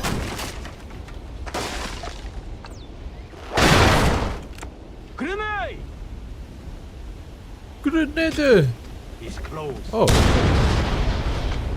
That is what I need. Oh, actually.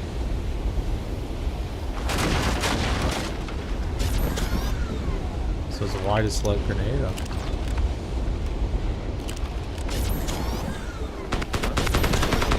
Really, bro?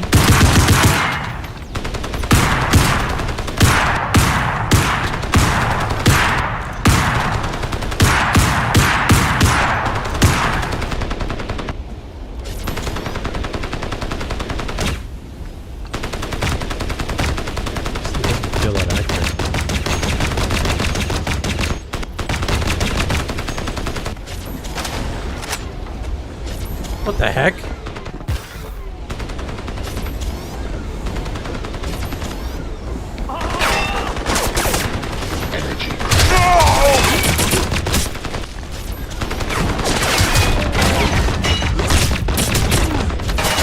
Oh no! Oof, they got me kind of surrounded here.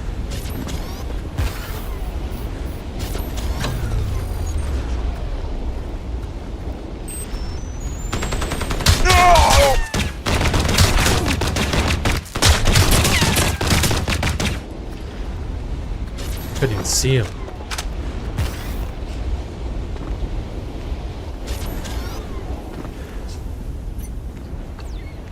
I don't want to waste my grenades because it told me not to. Wait. Can I blow up stuff? Is there stuff to blow up from here? There's not. I totally can. Oh my god. Where's this boat? Come on, boat. Is that a view distance? It's not. Okay, let's leave it alone. Now I'm gonna go to... Really? Really? Is this what we're doing now? Oh my god, bro. I didn't want to do this, actually.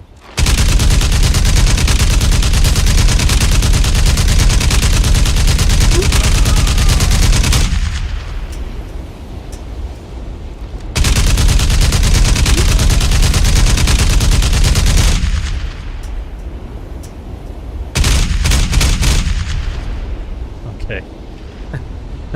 Okay. Okay, let's keep going. Energy critical. So we do have a vehicle here we can take.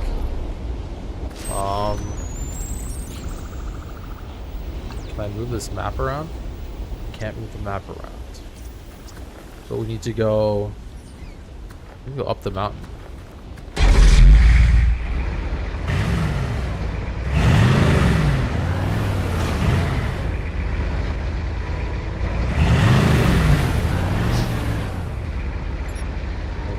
Know how we're doing that.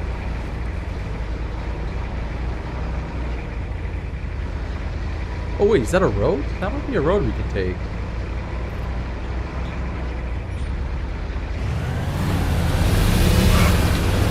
It is.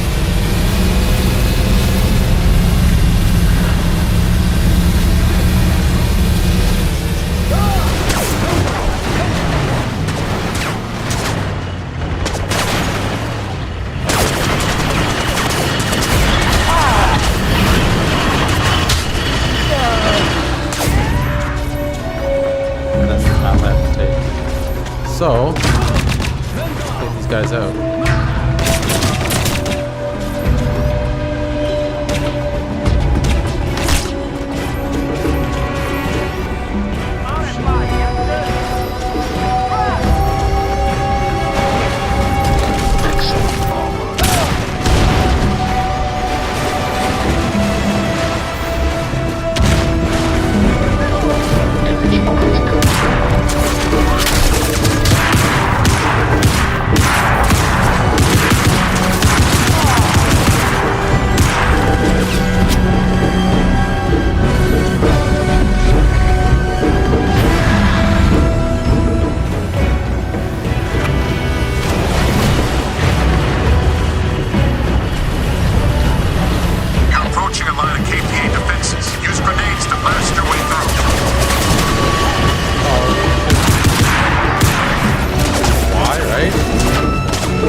Prophet. Just get up here. You wouldn't believe me if I told you. On my way.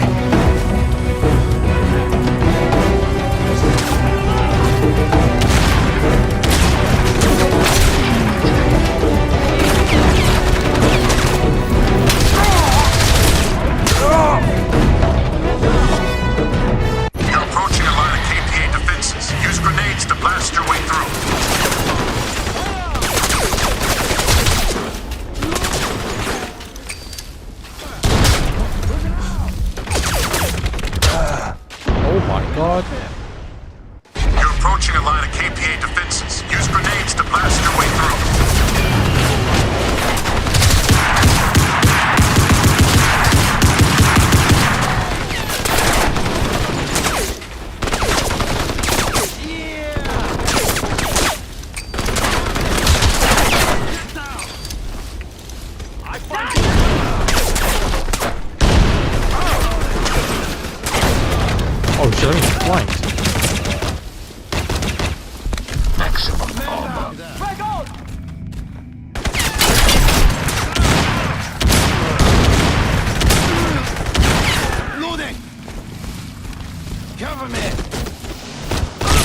that it?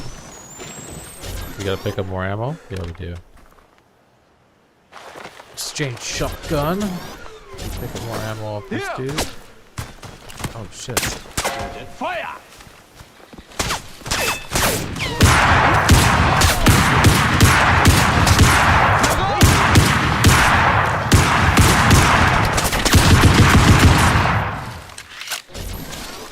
Oh. Pistol saved my life. Give me that ammo, and I will take that. 26 shots is better than 0 shots. Get to the rendezvous ASAP. There's something here you need to see. Shotgun. What have you got, Prophet? Just get up here. You wouldn't believe me if I told you. On my way. Maximum armor.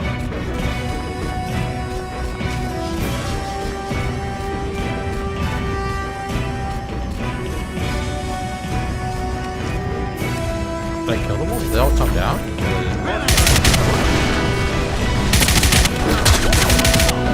Maximum armor.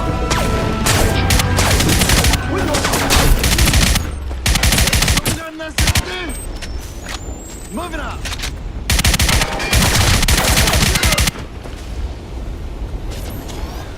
I don't totally get sights on this.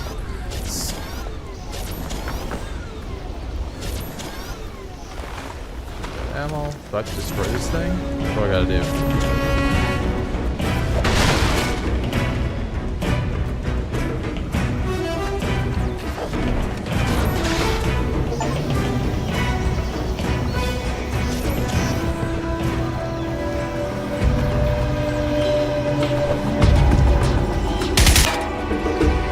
Do I have to destroy this?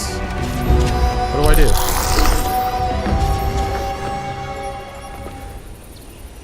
Disable G.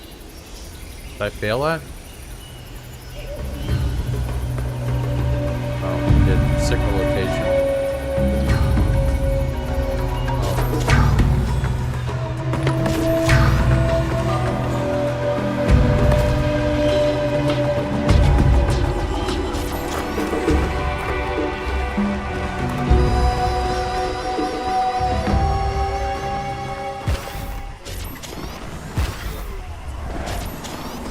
Energy critical.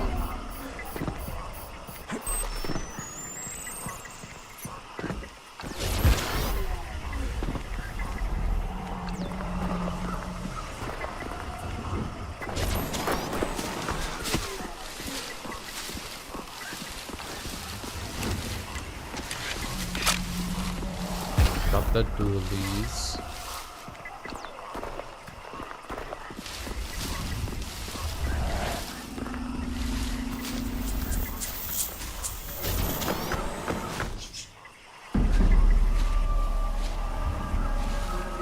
About time you showed up. You believe this? Looks like someone had a little trouble parking their boat. We seem to have hit a dead end. I've lost our secured channel to JSOC. Too much electrical interference on this island. Hey, boss, I got something. Topographic map. There's an area highlighted. This valley here must be where the excavation site is located. How can you be sure? I'm not, but it's all we've got to go on. We need to get moving. I'm not going anywhere until you give me some answers. I'm not buying that locate and evacuate bullshit anymore. Yeah. Since when do the North Koreans have themselves a motherfucking freeze ray? Damn straight! I feel like I jumped into a bloody comic book here. I've told you everything you need to know. That's bollocks and you know it. Aztec is dead and we ain't got the first idea what killed him. I saw him up close, boss. He was mutilated, ripped in two. I mean, what are we dealing with here? Cause it ain't just Korean. Chester's right. If this Rosenthal guy was a proper nut, we wouldn't be here. Cut the crap, Psycho. You've all been fully briefed. Our job is to find those people, and that's what we're going to do. We're moving out now, and that's in order. Something's here.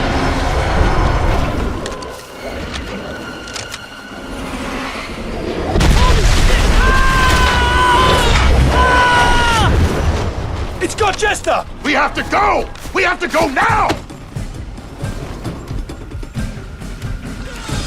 Come on, move, move! Did you see it? Okay, so Where'd it it's- go? This way! Come on, move!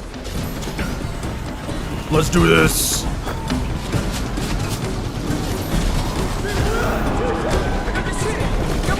Oh my god, it's aliens. Bloody hell, did you see that thing? Stay on track! We gotta find Chester! To the east! Let's go! Let's go! Keep after him! Go! Go!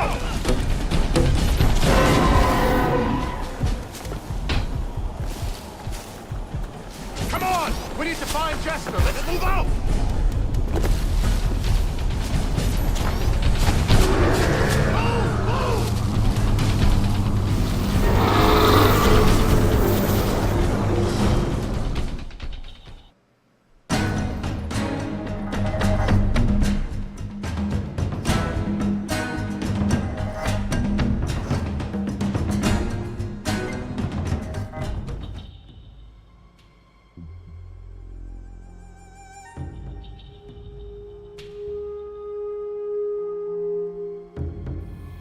Dead.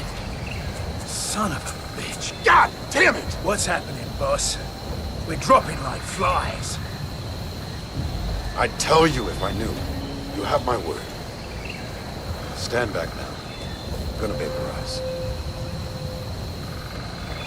So long, mate.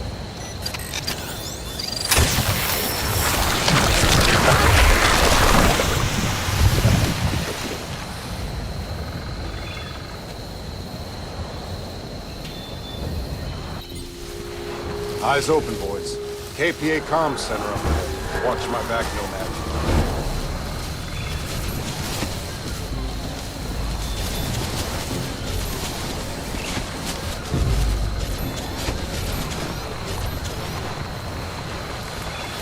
Cycle, cover us. On it. Nomad, you're with me. No, you're with me. Damn, nothing but bodies. Oh, those fiddleheads. Area Wait, looks clear. Move in on that trailer. they're not as good as I thought they were. Never mind. I'm gonna access the KPA secure channel. Nomad, you and Cycle secure the perimeter.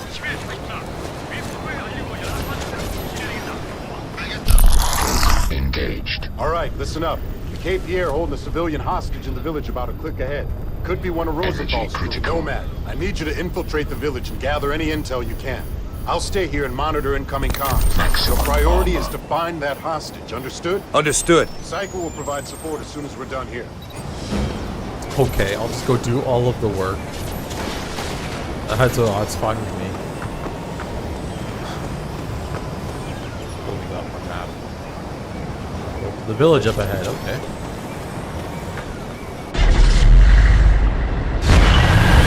Going slow. Intel suggests snipers and armored patrols up ahead. I'm moving out to secure rendezvous location. I'll keep you briefed.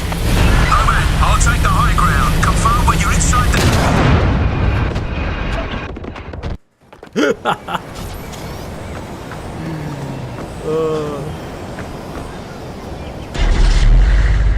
Okay, now we'd be a little more controlled.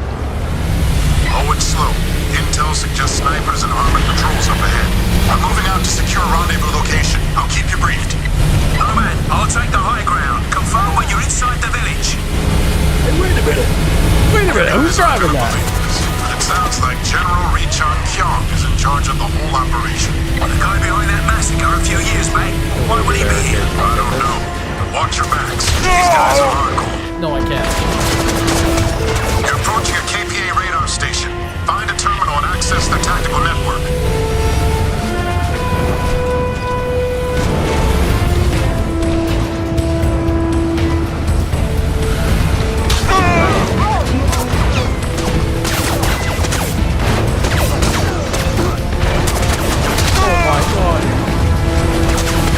I should be able to armor up while I'm in the base. I'll be honest.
nice little selection.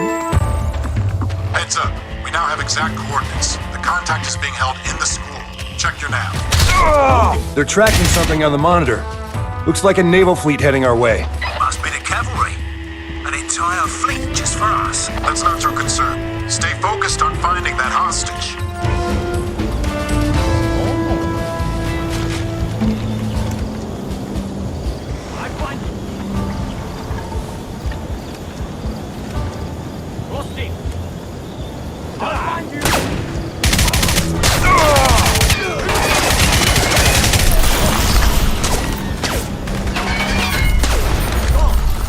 Oh shit.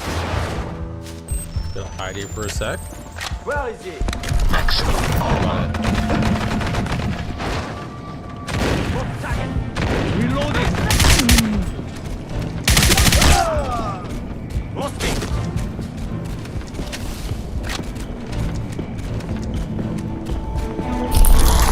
Engaged.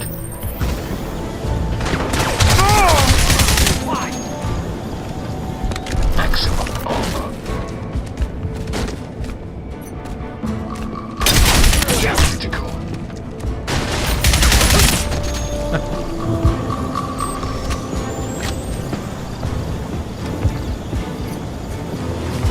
Dude is right. Under fire! You didn't take it!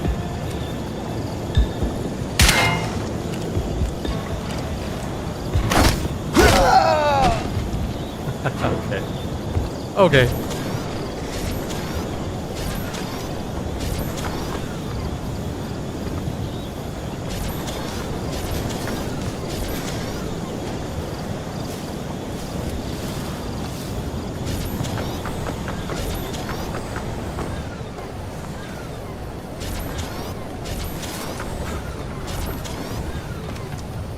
Man, this island's crawling. I think there's two ways. There's the bridge, which Maximum armor.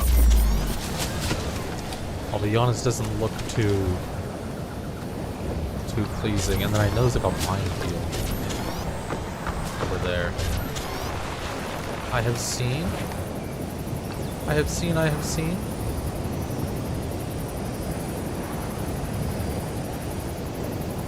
We see it. Oh, I got binoculars. Man, I should play the video game. Blowing up the pumps in that gas station would cause a nice distraction. Oh, there is a gas station. That is a gas station. That is.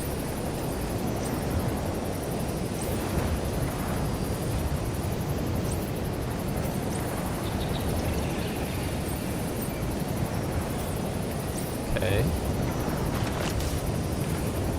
I think I picked up a sniper, didn't I? Yeah, I did. Whoa. Question is, it doesn't have a silencer on. And I don't really like the visuals right now. Graphics.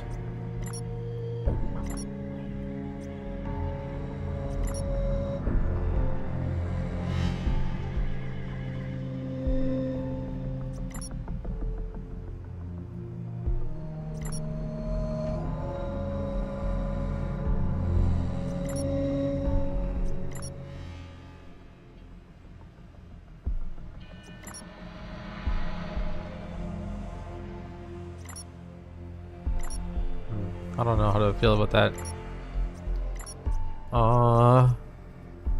What I want to get advanced. DLSS off. Apply. Yes. Cool. Game just got real crispy. Oh, that's the noise. That's the. Oh, we need the noise reduction.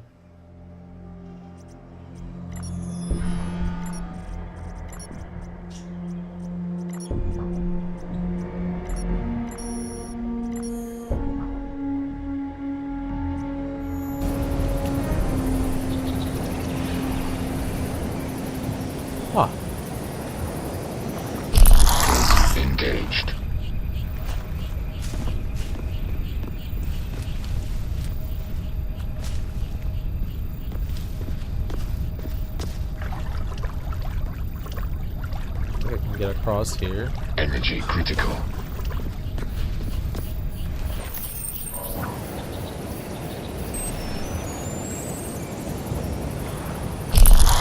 Engaged.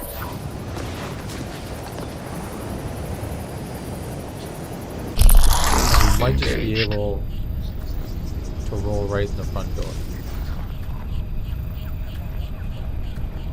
As long as I don't get landmine.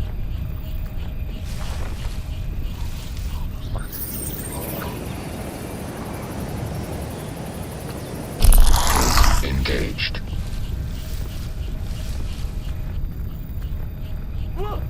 What's the sound? Roger. Hear that? Energy critical. Roger. This is. Oh my god. Okay. Okay. Okay. We made it. Engaged. I hear something. You hear nothing. You hear nothing. Everything okay, man. Oh shit. Engaged.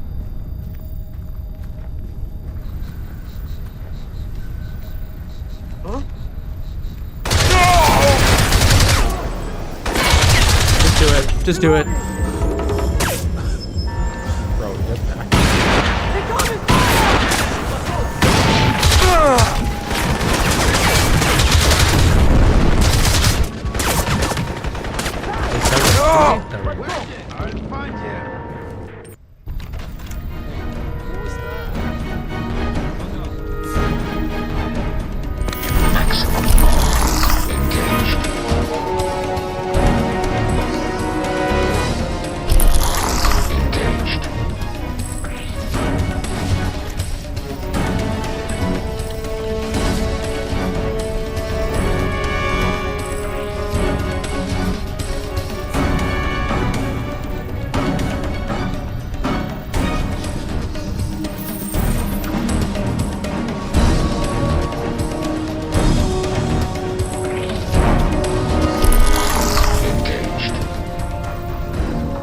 Okay, is this guy still pissing? He is still pissing.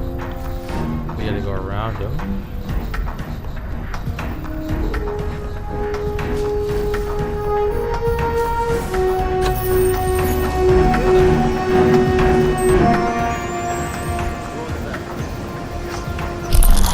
Engaged. They saw me. They didn't see me though. Ooh, that's a nice truck.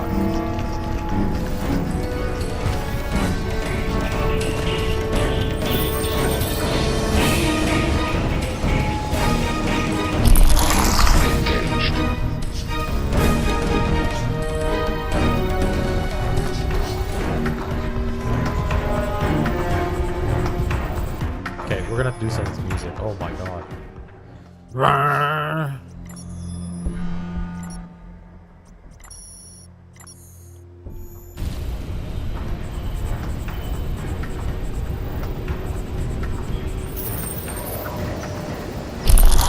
Engaged. Come on. Engaged.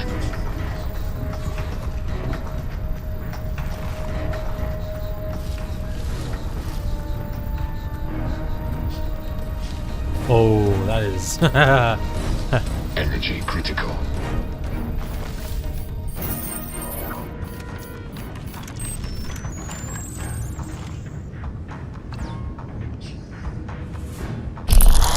Engaged.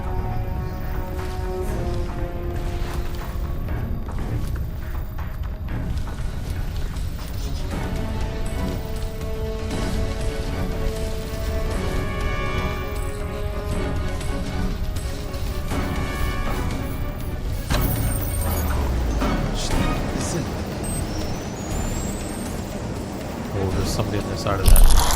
Engaged.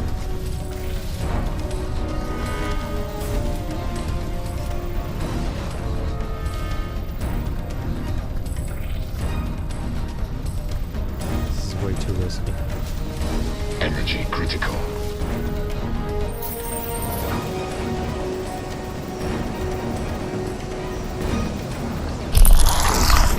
Engaged.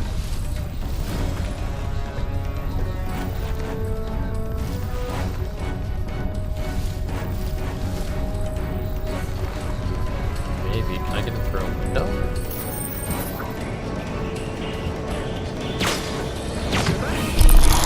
Engaged. Roger.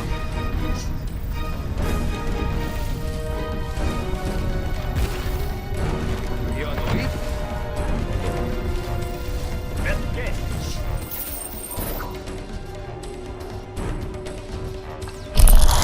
Engaged.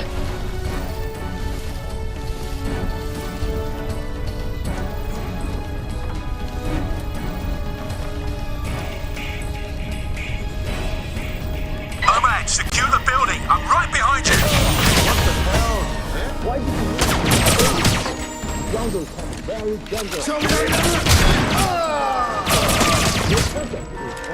Oh, they hit the alarm. Are you kidding me? How'd they do that so quick? I guess they're the shots. Got your six, boss.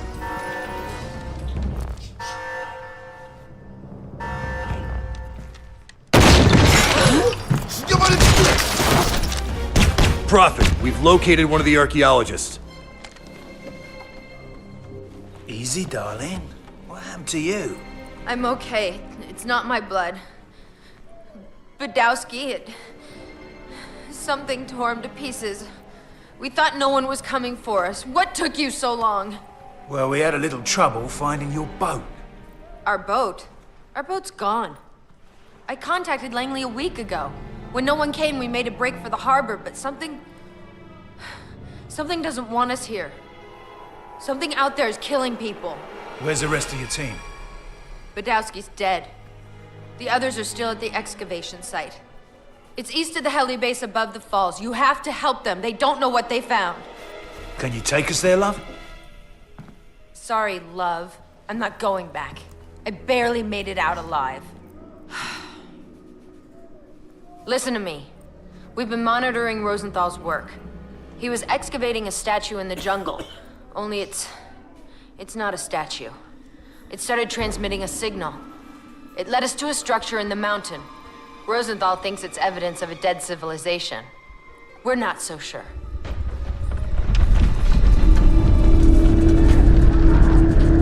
I think we woke it up. You may not have much time. Get Rosenthal's team out of here and secure this island.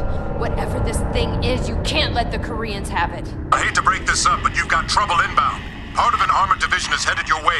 You'd better get out of there fast. You take care of those tanks, Nomad. I'll get our little spy to a safe extraction point. Heads up, Nomad. We've got a KPA armored division heading this way. You've got to so take many that out guys. before I can extract the civilian. Yeah, bro, okay? There's a lot going on here, alright?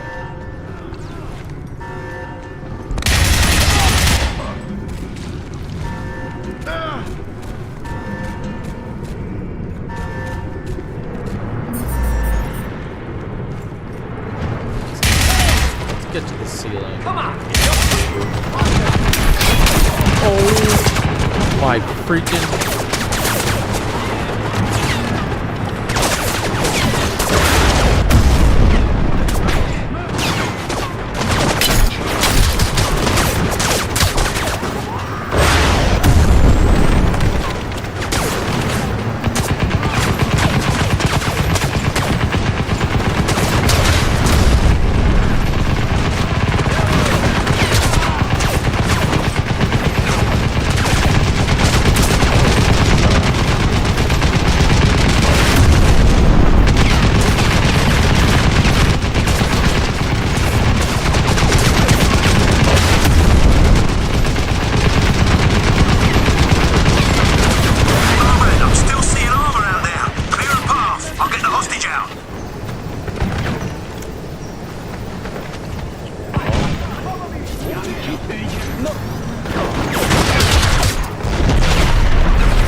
Heads up, Nomad. We've got a KPA There must be like a armored division headshot heading this way. system or something. You've got to take that out before I can extract the civilian. Go upstairs. Let's go. Move. Find it.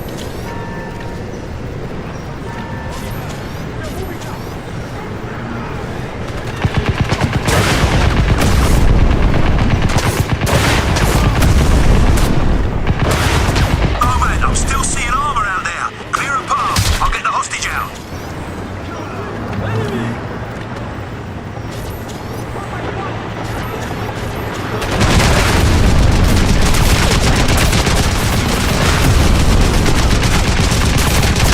Okay, the armor's clear.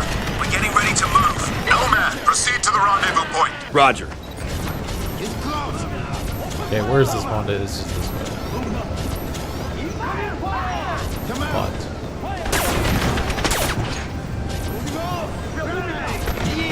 I don't take care of these guys. Energy critical. They're going to kill me. But I can't see them.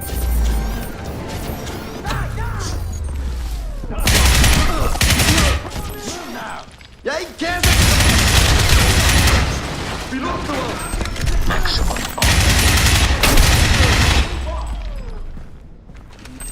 That's an interesting looking tank.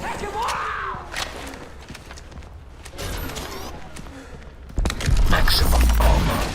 Armor.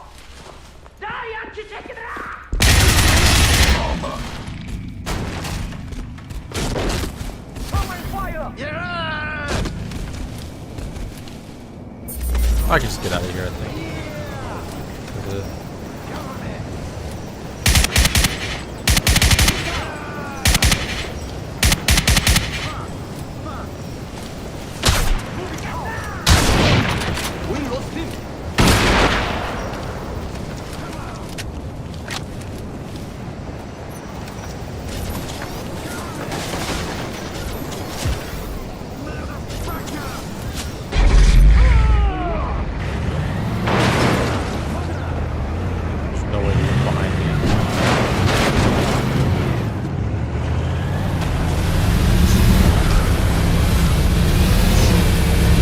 This is Psycho.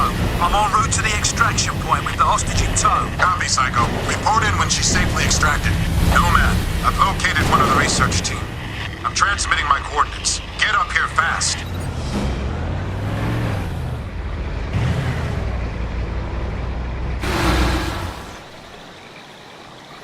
Wait, what?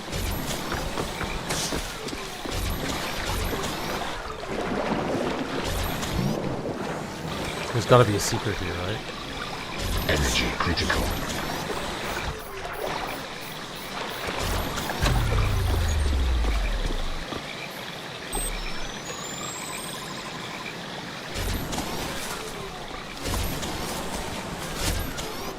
Can I climb this? Oh, I can. Just climb. Interesting.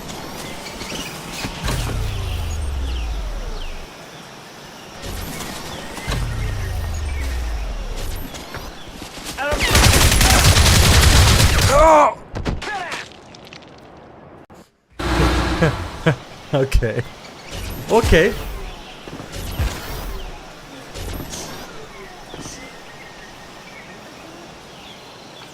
There's lots of food.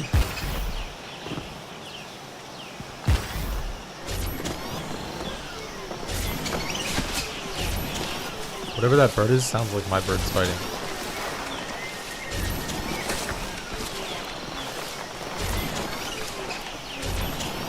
They were right here.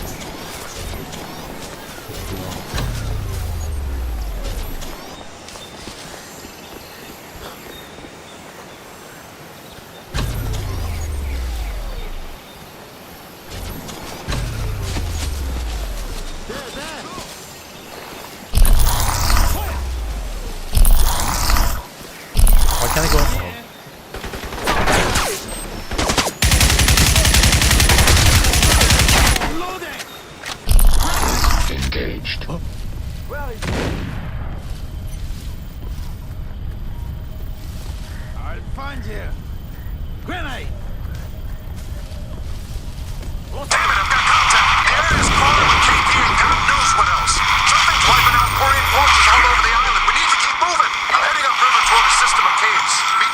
I'm on my way. Engaged. Reloading! Cover me!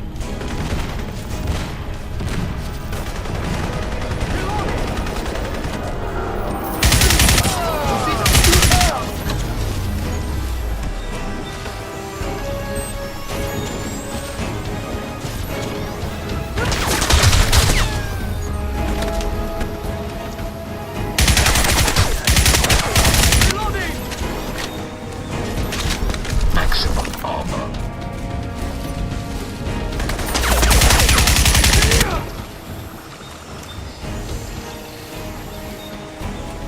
Maximum armor.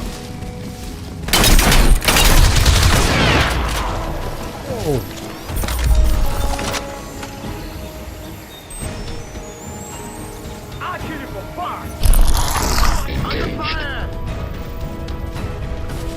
Look alert, Nomad. There's a KPA patrol headed your way.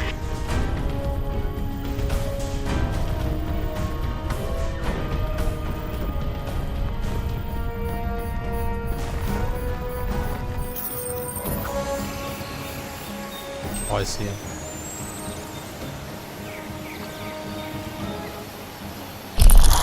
Engaged.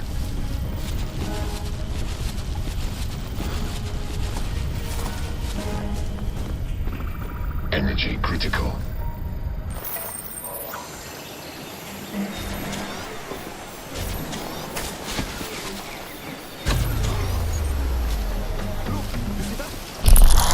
Engaged.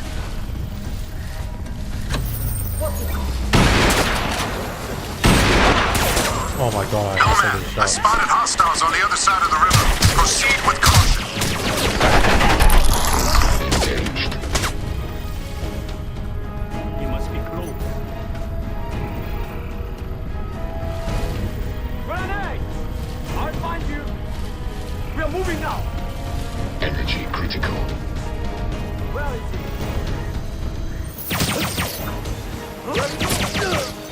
I find you. Move on! This!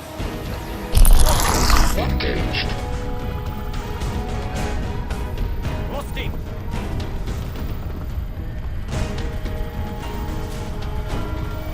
Back! Let's move!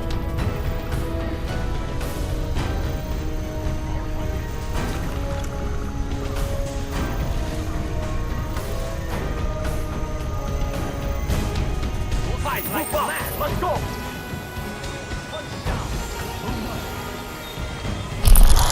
Engaged.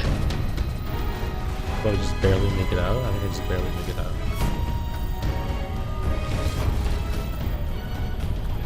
These guys track. Oh my god.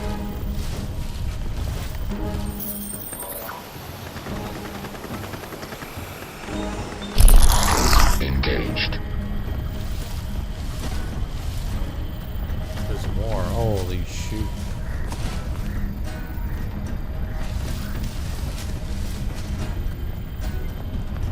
Energy critical.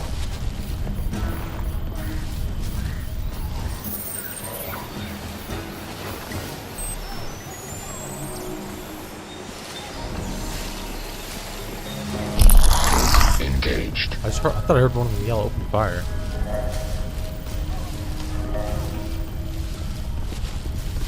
I think we're okay though.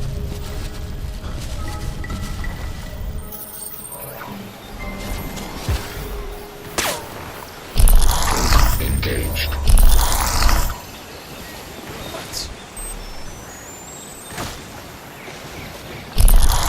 He must have a sniper or something on me.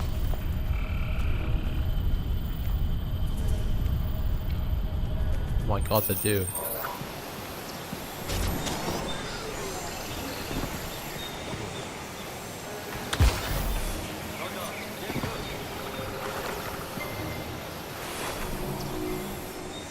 Oh my god.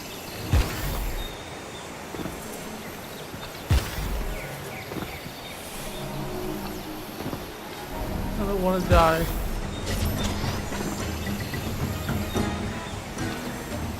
That must mean they've seen me. Oh, I have no ammo. Guys, this is thrilling content.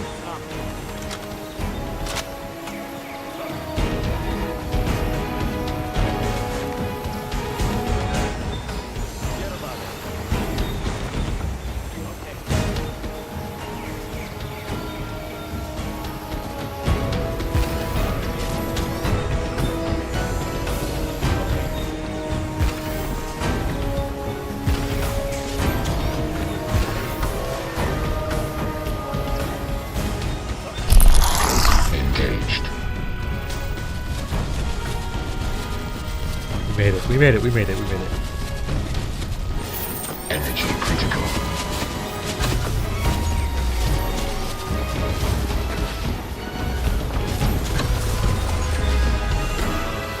Come on, Nomad. The road to the excavation site is through these caves. Let's move out. Going in quick. The hostage was CIA. You knew, didn't you? I'd have told you earlier if I thought it made a difference. The CIA have been tracking Rosenthal for years. What do they want with an archaeologist? His team discovered evidence of advanced technology.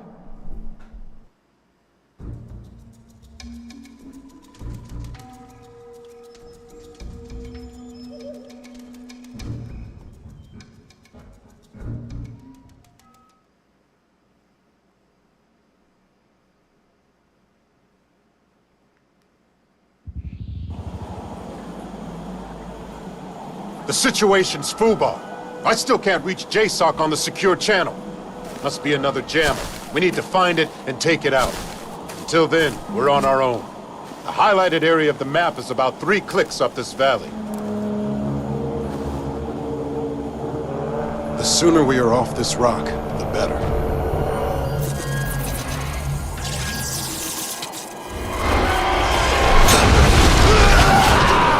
Prophet!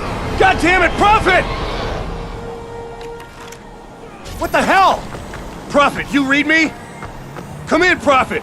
Come in! Damn it! Oh, are you kidding me? Nomad, this is Major Strickland and Avcom. We just lost your squad leader. Suit readings and location signal are negative.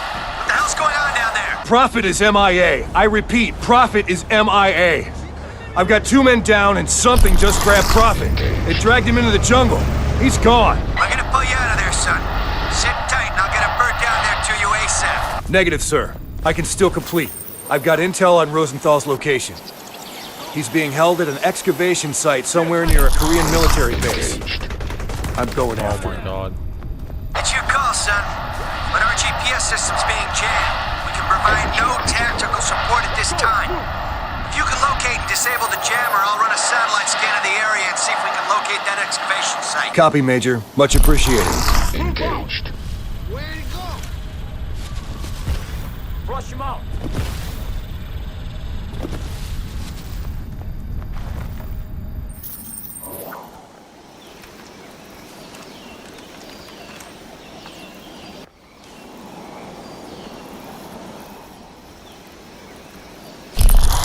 Engaged. I see something.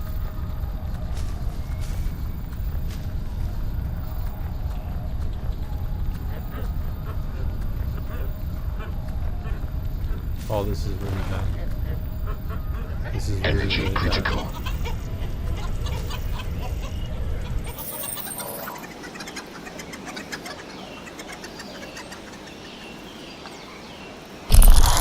Engaged. Don't see him. Don't lose him.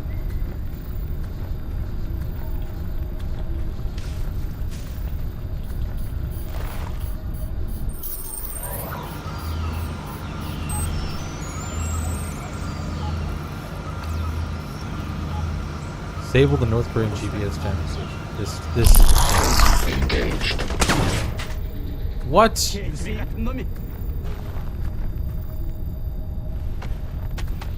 개집애 같은 놈아!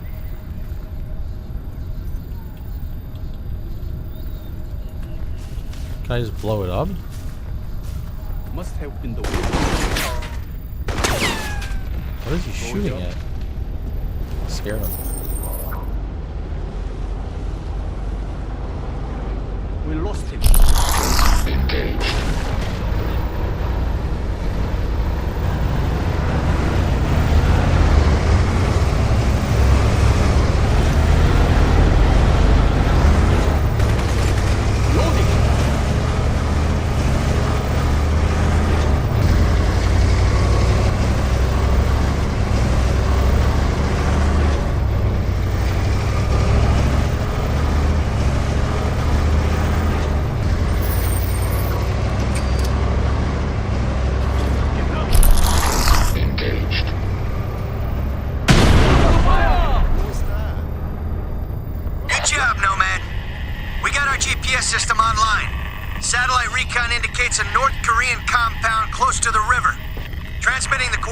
now. We'll scan the area for your excavation site. Stay alert. Where is he going? Find him. Nothing. I lost him. Good. Flush him out. You lost nothing. Engaged. Look for him. Nothing.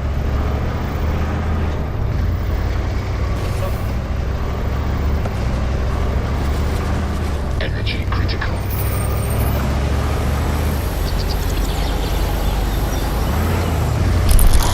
Engaged. God damn, there's so many people.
Really? Bro!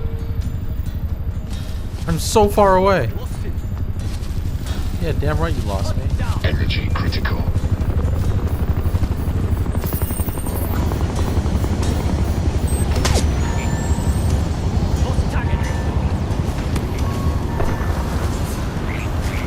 Nomad, you're closing in on the North Korean compound. We're planning an assault on the island. Any intel you can gather would be a great help. It's heavily fortified, so look for a quiet way in.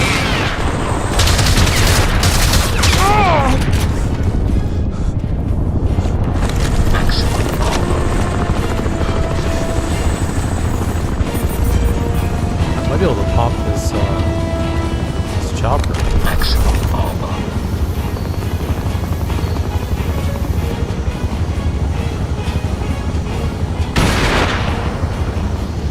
How would I hit it?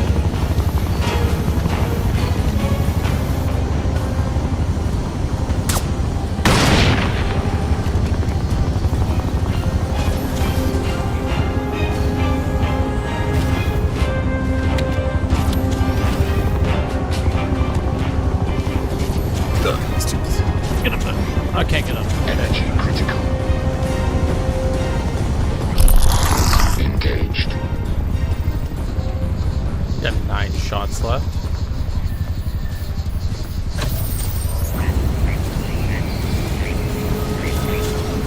Make those 9 shots count.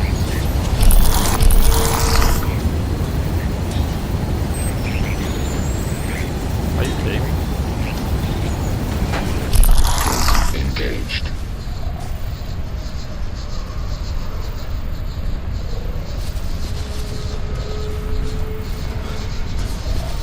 Energy critical.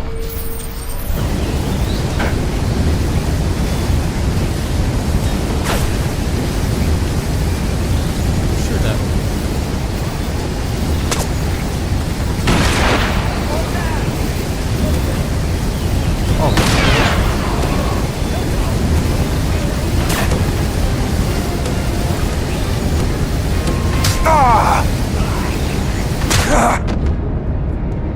Of course, from the tower. Why?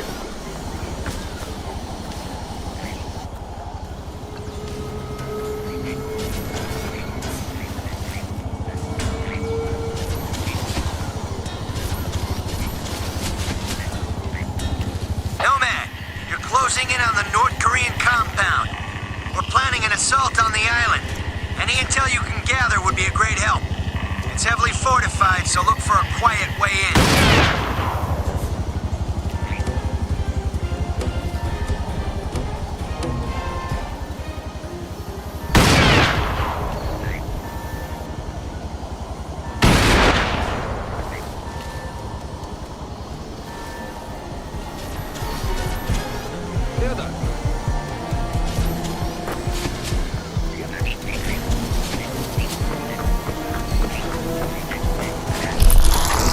Engaged.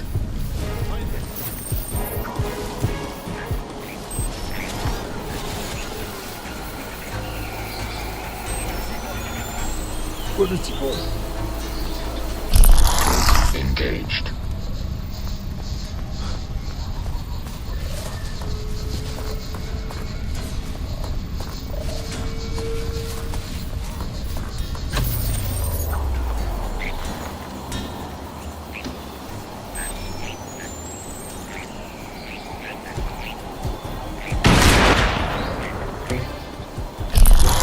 Engaged.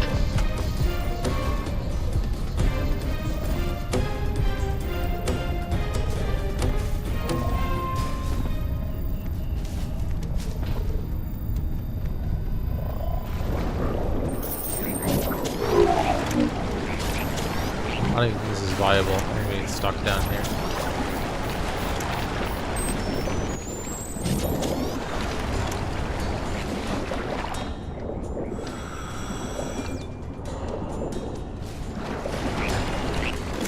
Follow the river.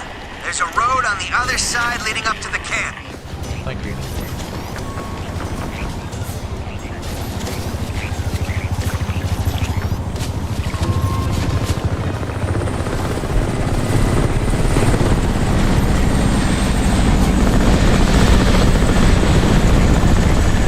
That's a low flying chopper, I will say.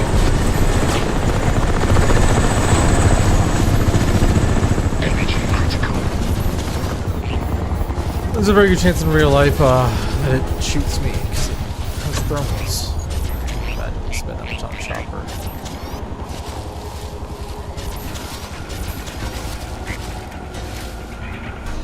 Is it?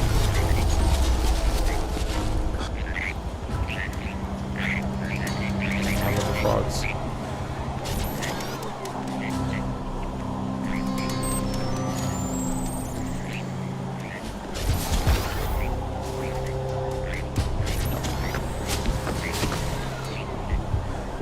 Maximum armor.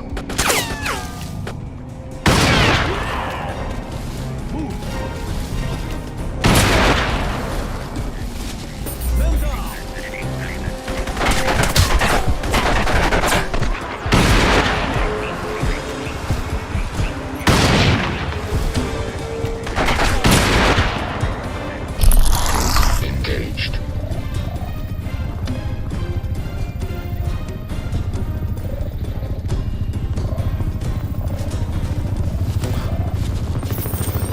Energy critical.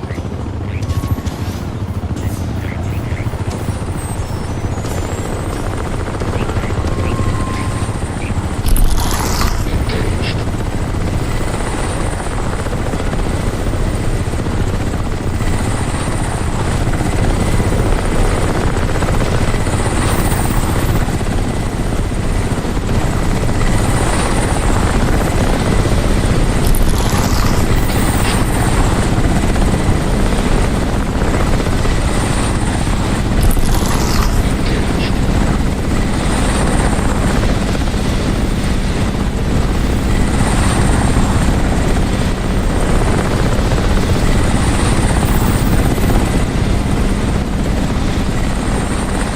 There's a chopper those rounds. Wait a second. Let's see what it does.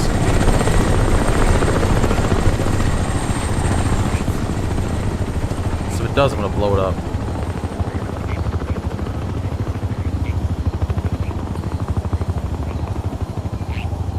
I was just gonna fly off.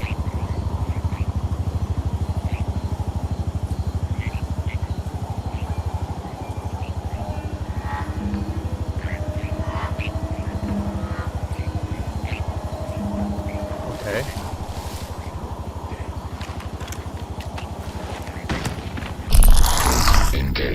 Yeah, these guys are. Look at. Oh my god.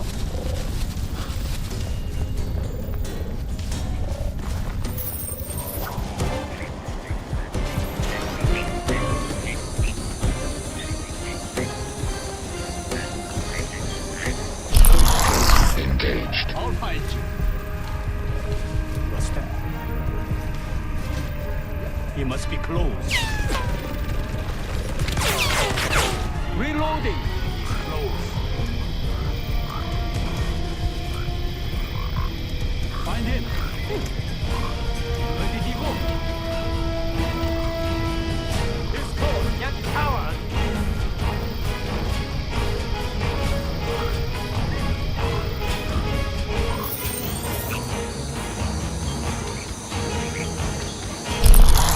Engaged.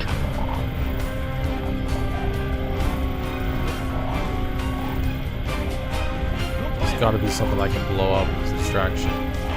The chopper would have been nice.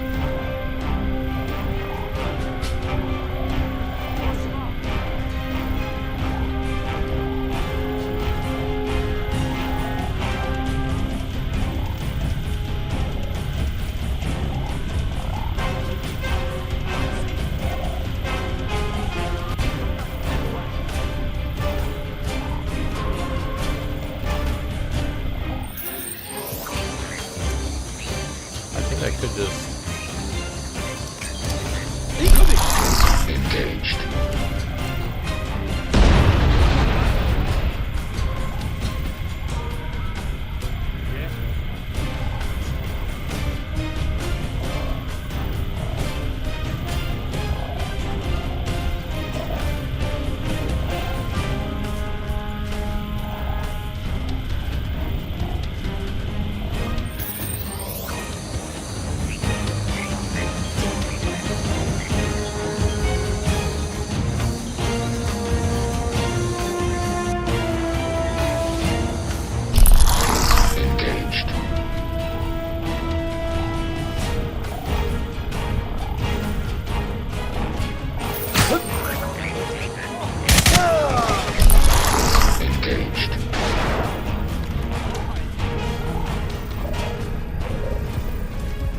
I'm just improvising, guys. I'm just improvising.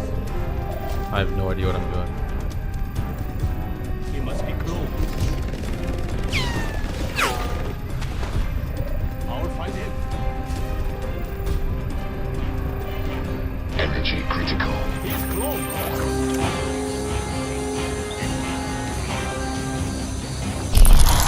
Engaged.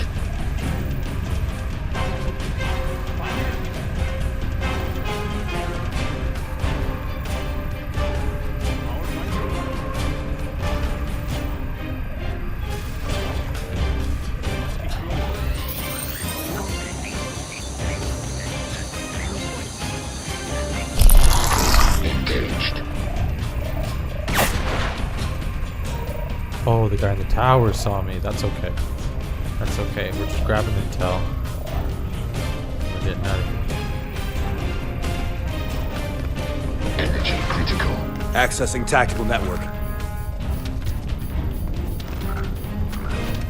Download complete. Got it, Nomad. Nice work. Looks like the enemy forces are concentrated around that mountain. This will help us plan our line of attack. We also have the location of the excavation site. You should see the coordinates on your PDA right about now. I suggest you take a vehicle and stick to the road.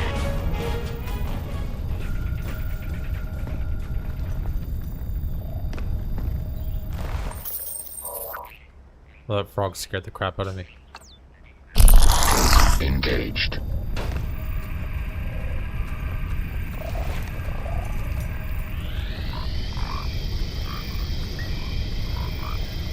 I think I have to go back now.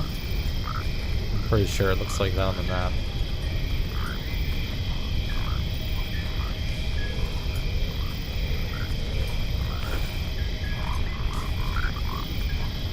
Energy critical.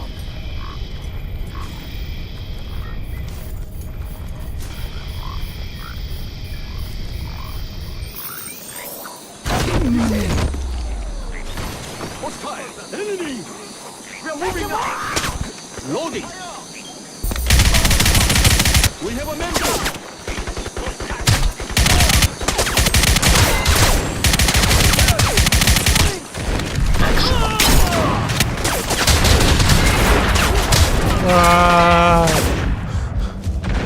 I'm dead. Maximum armor. Oh no, I made it out. I survived. Oh my god.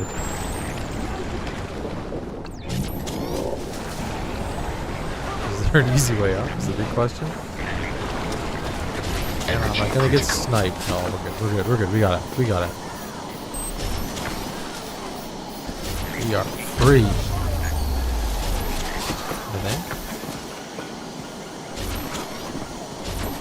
Those guys don't freak out.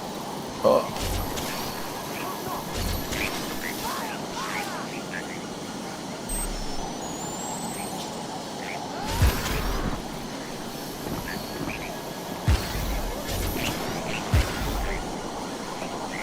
Okay.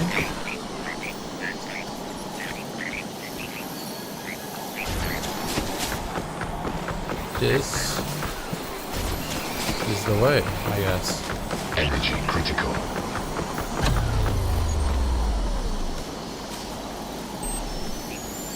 Oh, they suggested we take a vehicle, but I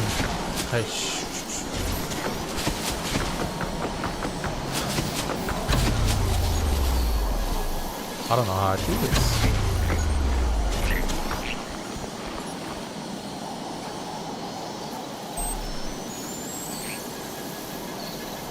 Oh no, I went the wrong way. Yeah, I went the wrong way. Tragic. Energy critical.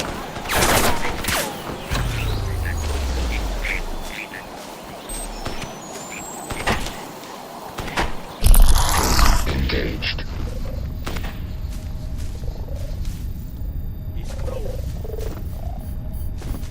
I can't go this way. Oh my god.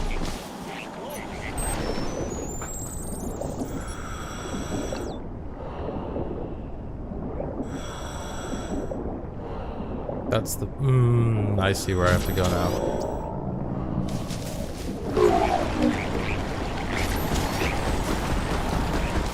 Energy critical.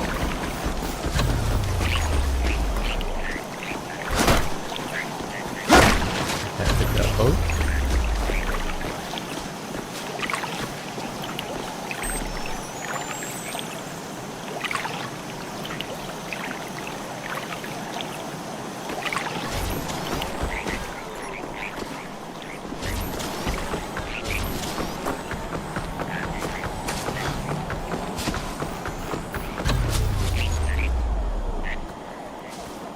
Is there a vehicle here I can take? Hopefully, maybe?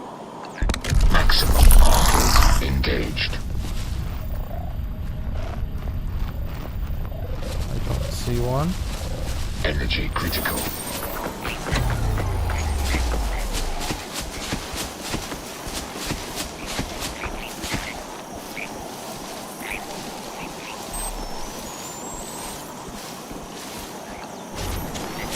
There's frogs everywhere, oh my god.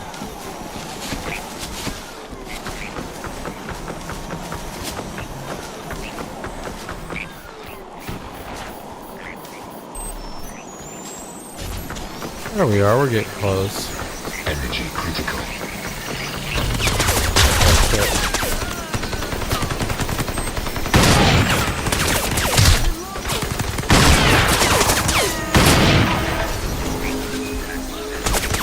I didn't think there would be anyone here. Maximum armor engaged.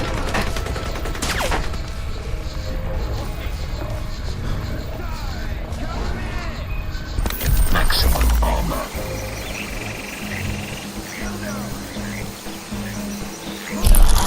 Engaged.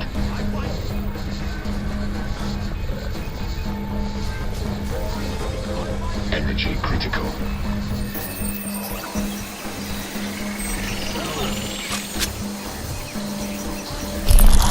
Engaged.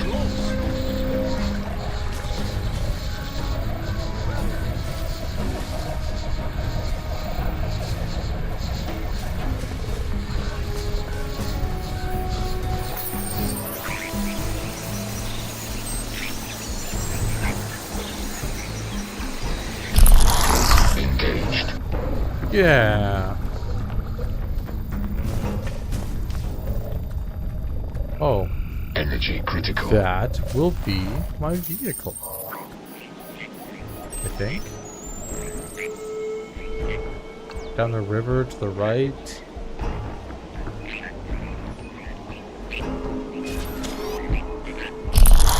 Engaged.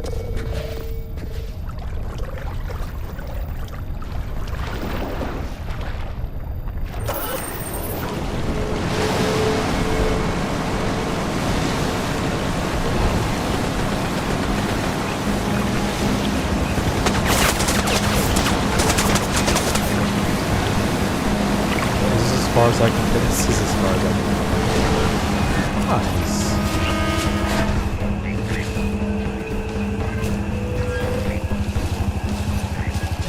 That was a good use. Engaged.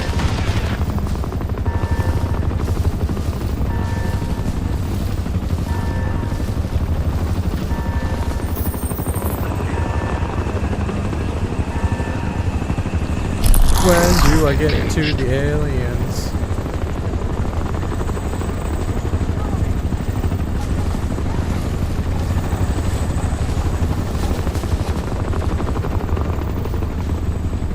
Strickland, I'm approaching the excavation site. Copy, Nomad. Infiltrate the research dome and get Rosenthal out of there. I'll scramble a VTOL to pull you out. Engaged.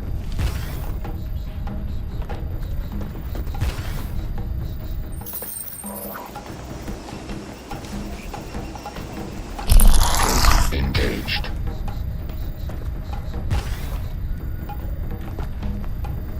The heck? Invisible wall? Maybe? No? Weird geometry?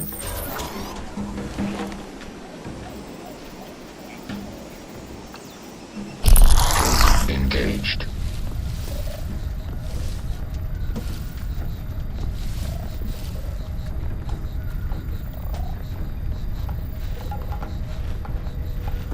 Energy critical.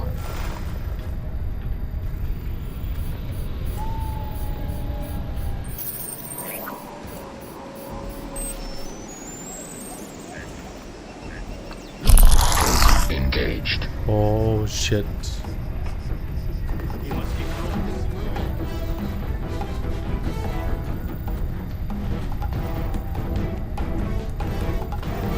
Move on. I'll find you.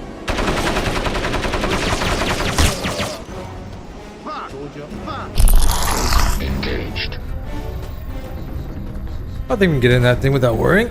Oh, we're getting pretty close.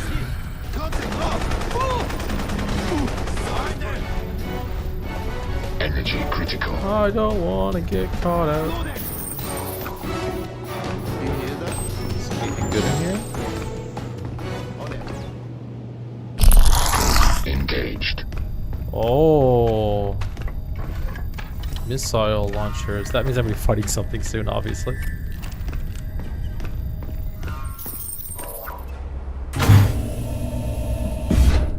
General Kyong, listen to me. I'm picking up some very strange readings. We need to know what we're dealing with here before we go on. I'm tired of these delays. You're never this cautious with any of the other forces. I know what happened in the Hindenburg. That was different. The other samples, the Afghan artifacts, the Siberian, they were all fragments. This is the first intact specimen we've ever found.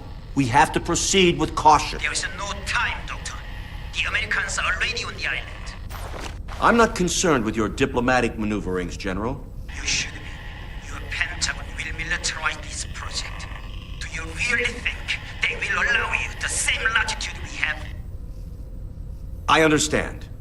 I just need a little more time. My scan is almost complete. This temple is our only concern. I'm not interested in your fossil, Doctor. Not just a fossil. A fossilized carbon-based machine. A machine that predates man by 2 million years. That doesn't matter now. This temple is the source Temple? Good God, man, we don't even know what that thing is. If you open it, there's no telling what could happen. Hold on. The first images are coming through. What the? That can't be. There's something moving. But that's impossible. My God! Kyung! You have to stop what you're doing! It's too dangerous! You have no idea what's inside! Dad, what's wrong? Helena! You have to stop him! You have to get out of there now! They're still alive! Who's alive? What are you talking about? The fossil! It's still alive! It's... Oh, God! Dad, we're picking up a microwave burst transmission from your area. What did you do? Get out of there now! What the... Who are you? U.S. Special Forces. We need to get out of here. Thank God! Kyung has my team, my daughter, up at the mine in the mountains. You have to get to them. I think we've made a terrible mistake.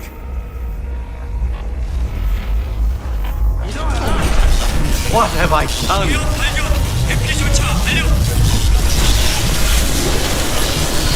Energy critical.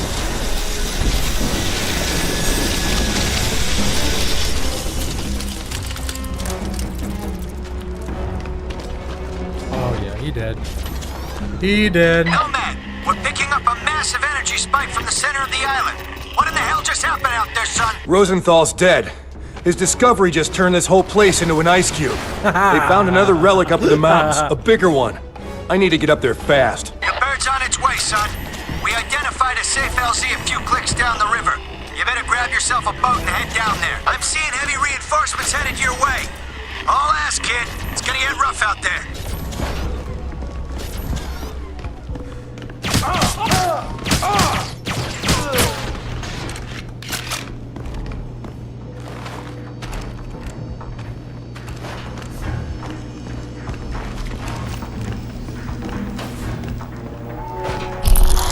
Engaged.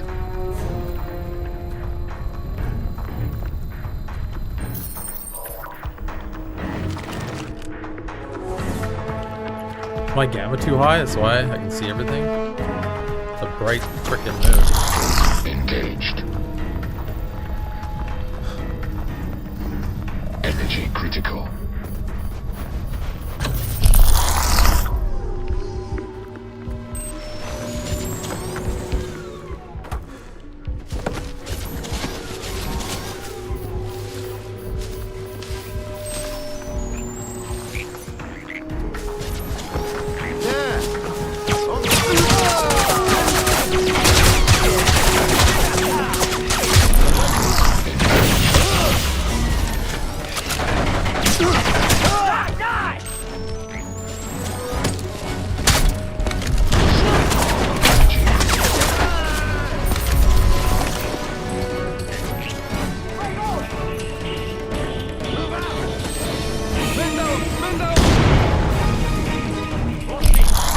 Engaged.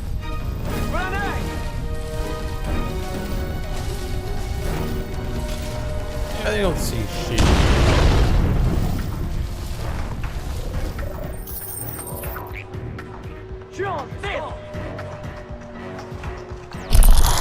Engaged.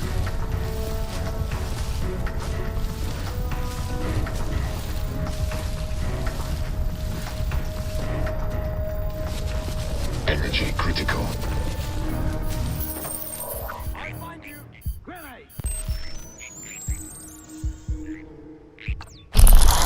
Engaged.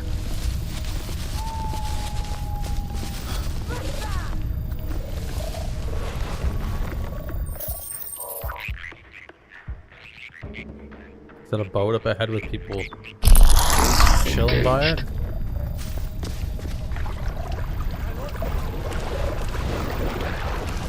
It is.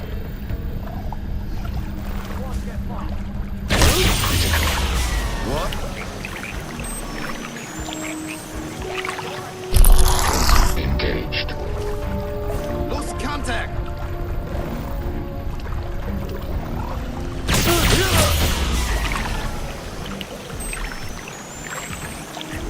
Where are we going? Does it say?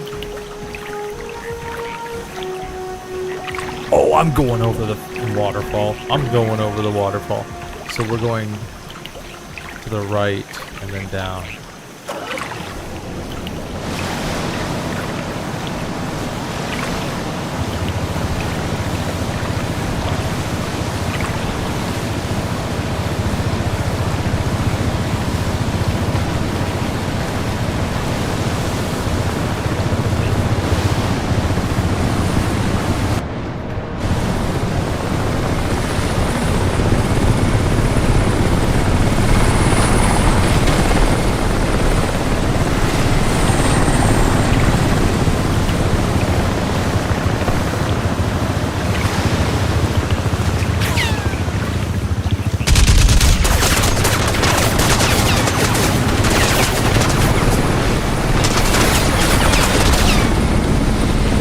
stop. It's gotta come to stop. Whoa. Get up ahead. And then we get him done.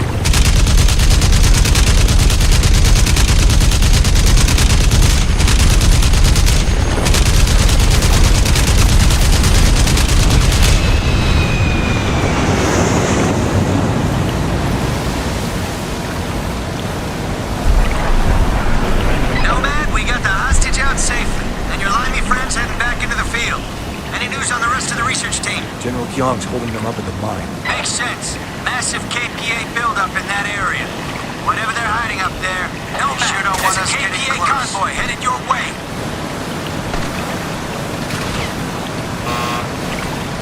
What's up? What's going on here? Okay, we're going on foot. Extraction point is so cool. We are good.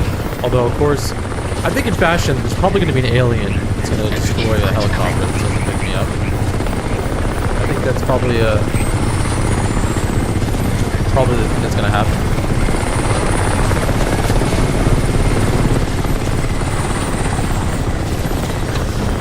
I'm here.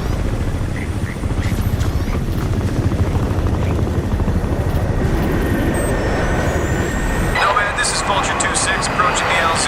Stand by for extraction. Over.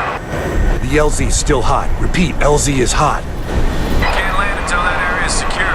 Nomad, clear bound. I'm on it, Vulture. Are we? Do I gotta do everything around here?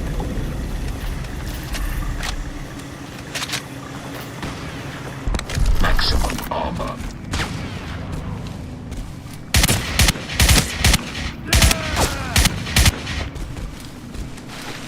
Energy critical.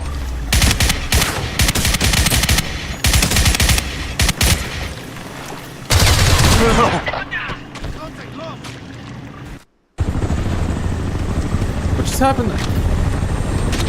We get in this stuff, yeah. Nomad, this is Vulture 2-6 approaching the LZ. Stand by for extraction. Over. The LZ's still hot. Repeat, LZ is hot. Can't land until that area is secure. Nomad, clear bound. I'm on it, Vulture.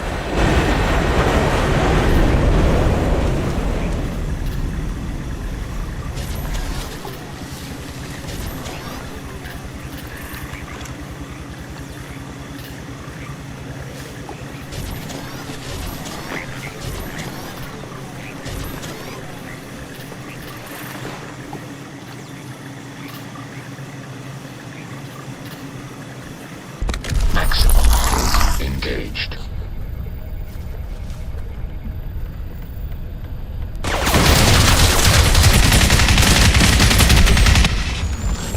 What the hell? Whoa!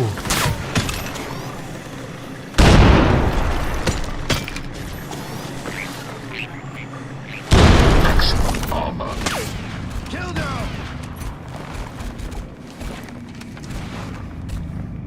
Okay, they have suits too. That's nice. I gotta fight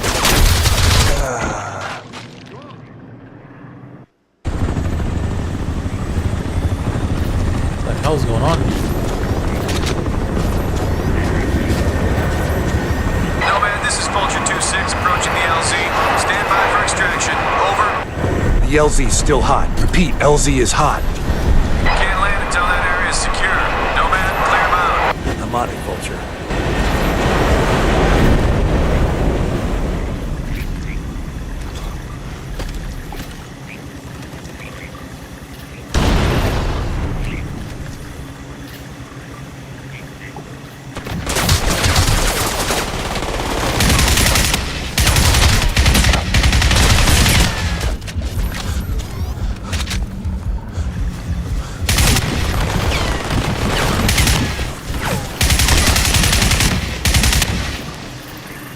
What the?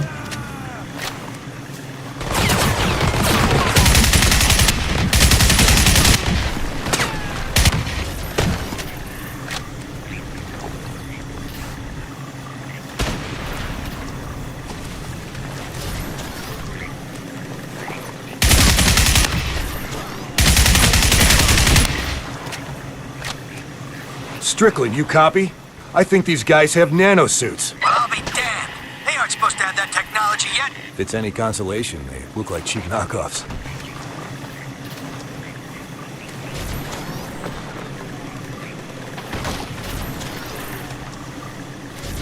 There's gotta be more. There's gotta be more.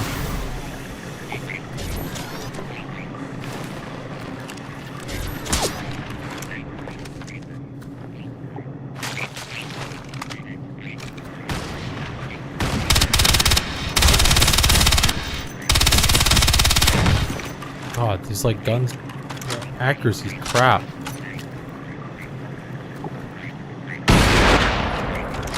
That should have hit his head. There's 100%. He should be dead.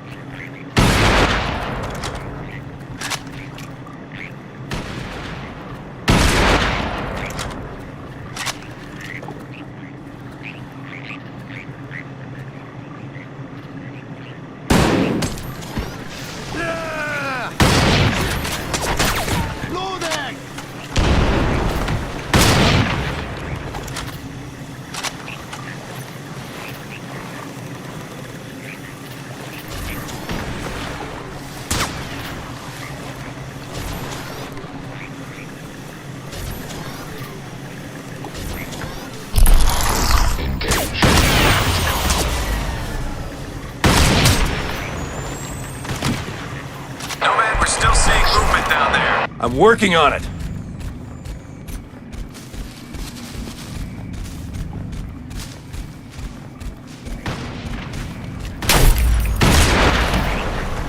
I must have hit up. There's no way.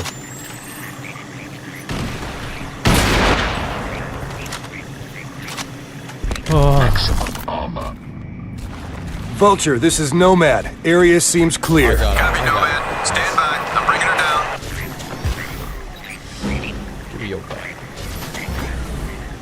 Nomad, we're waiting for a green light on a full-scale assault. Air recon is underway and we're assembling troops offshore. Once you meet up with our boys, we'll be dropping you right in the thick of it. Hope you're ready for war, son. Roger.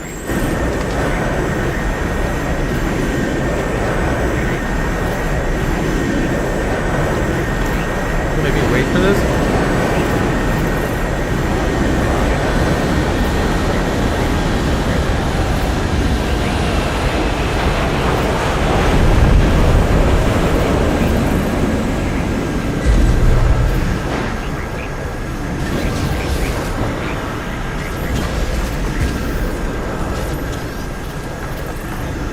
Nomad, over here! Welcome aboard, sir. All right, Nomad. Living up to your name, I see. You heard about Prophet. I'm actually gonna miss the bastard. You believe this mess? Looks like Jester wasn't so crazy after all. Amen to that.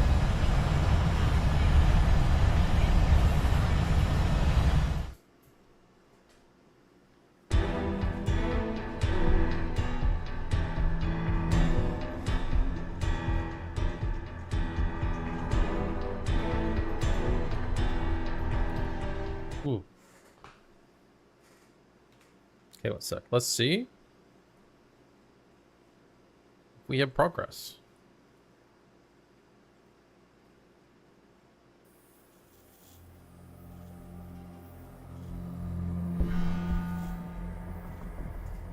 Oh, please, really?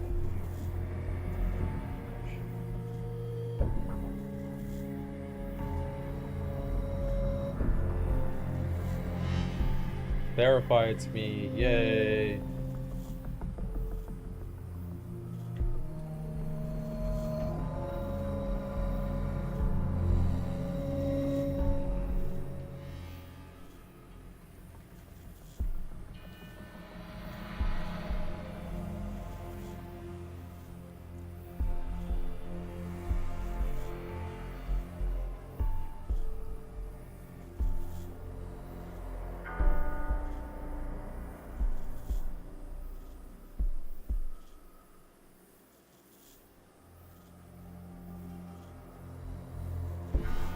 Okay, I think, guys, hold on. 1 second here, let me... Let me just quickly check.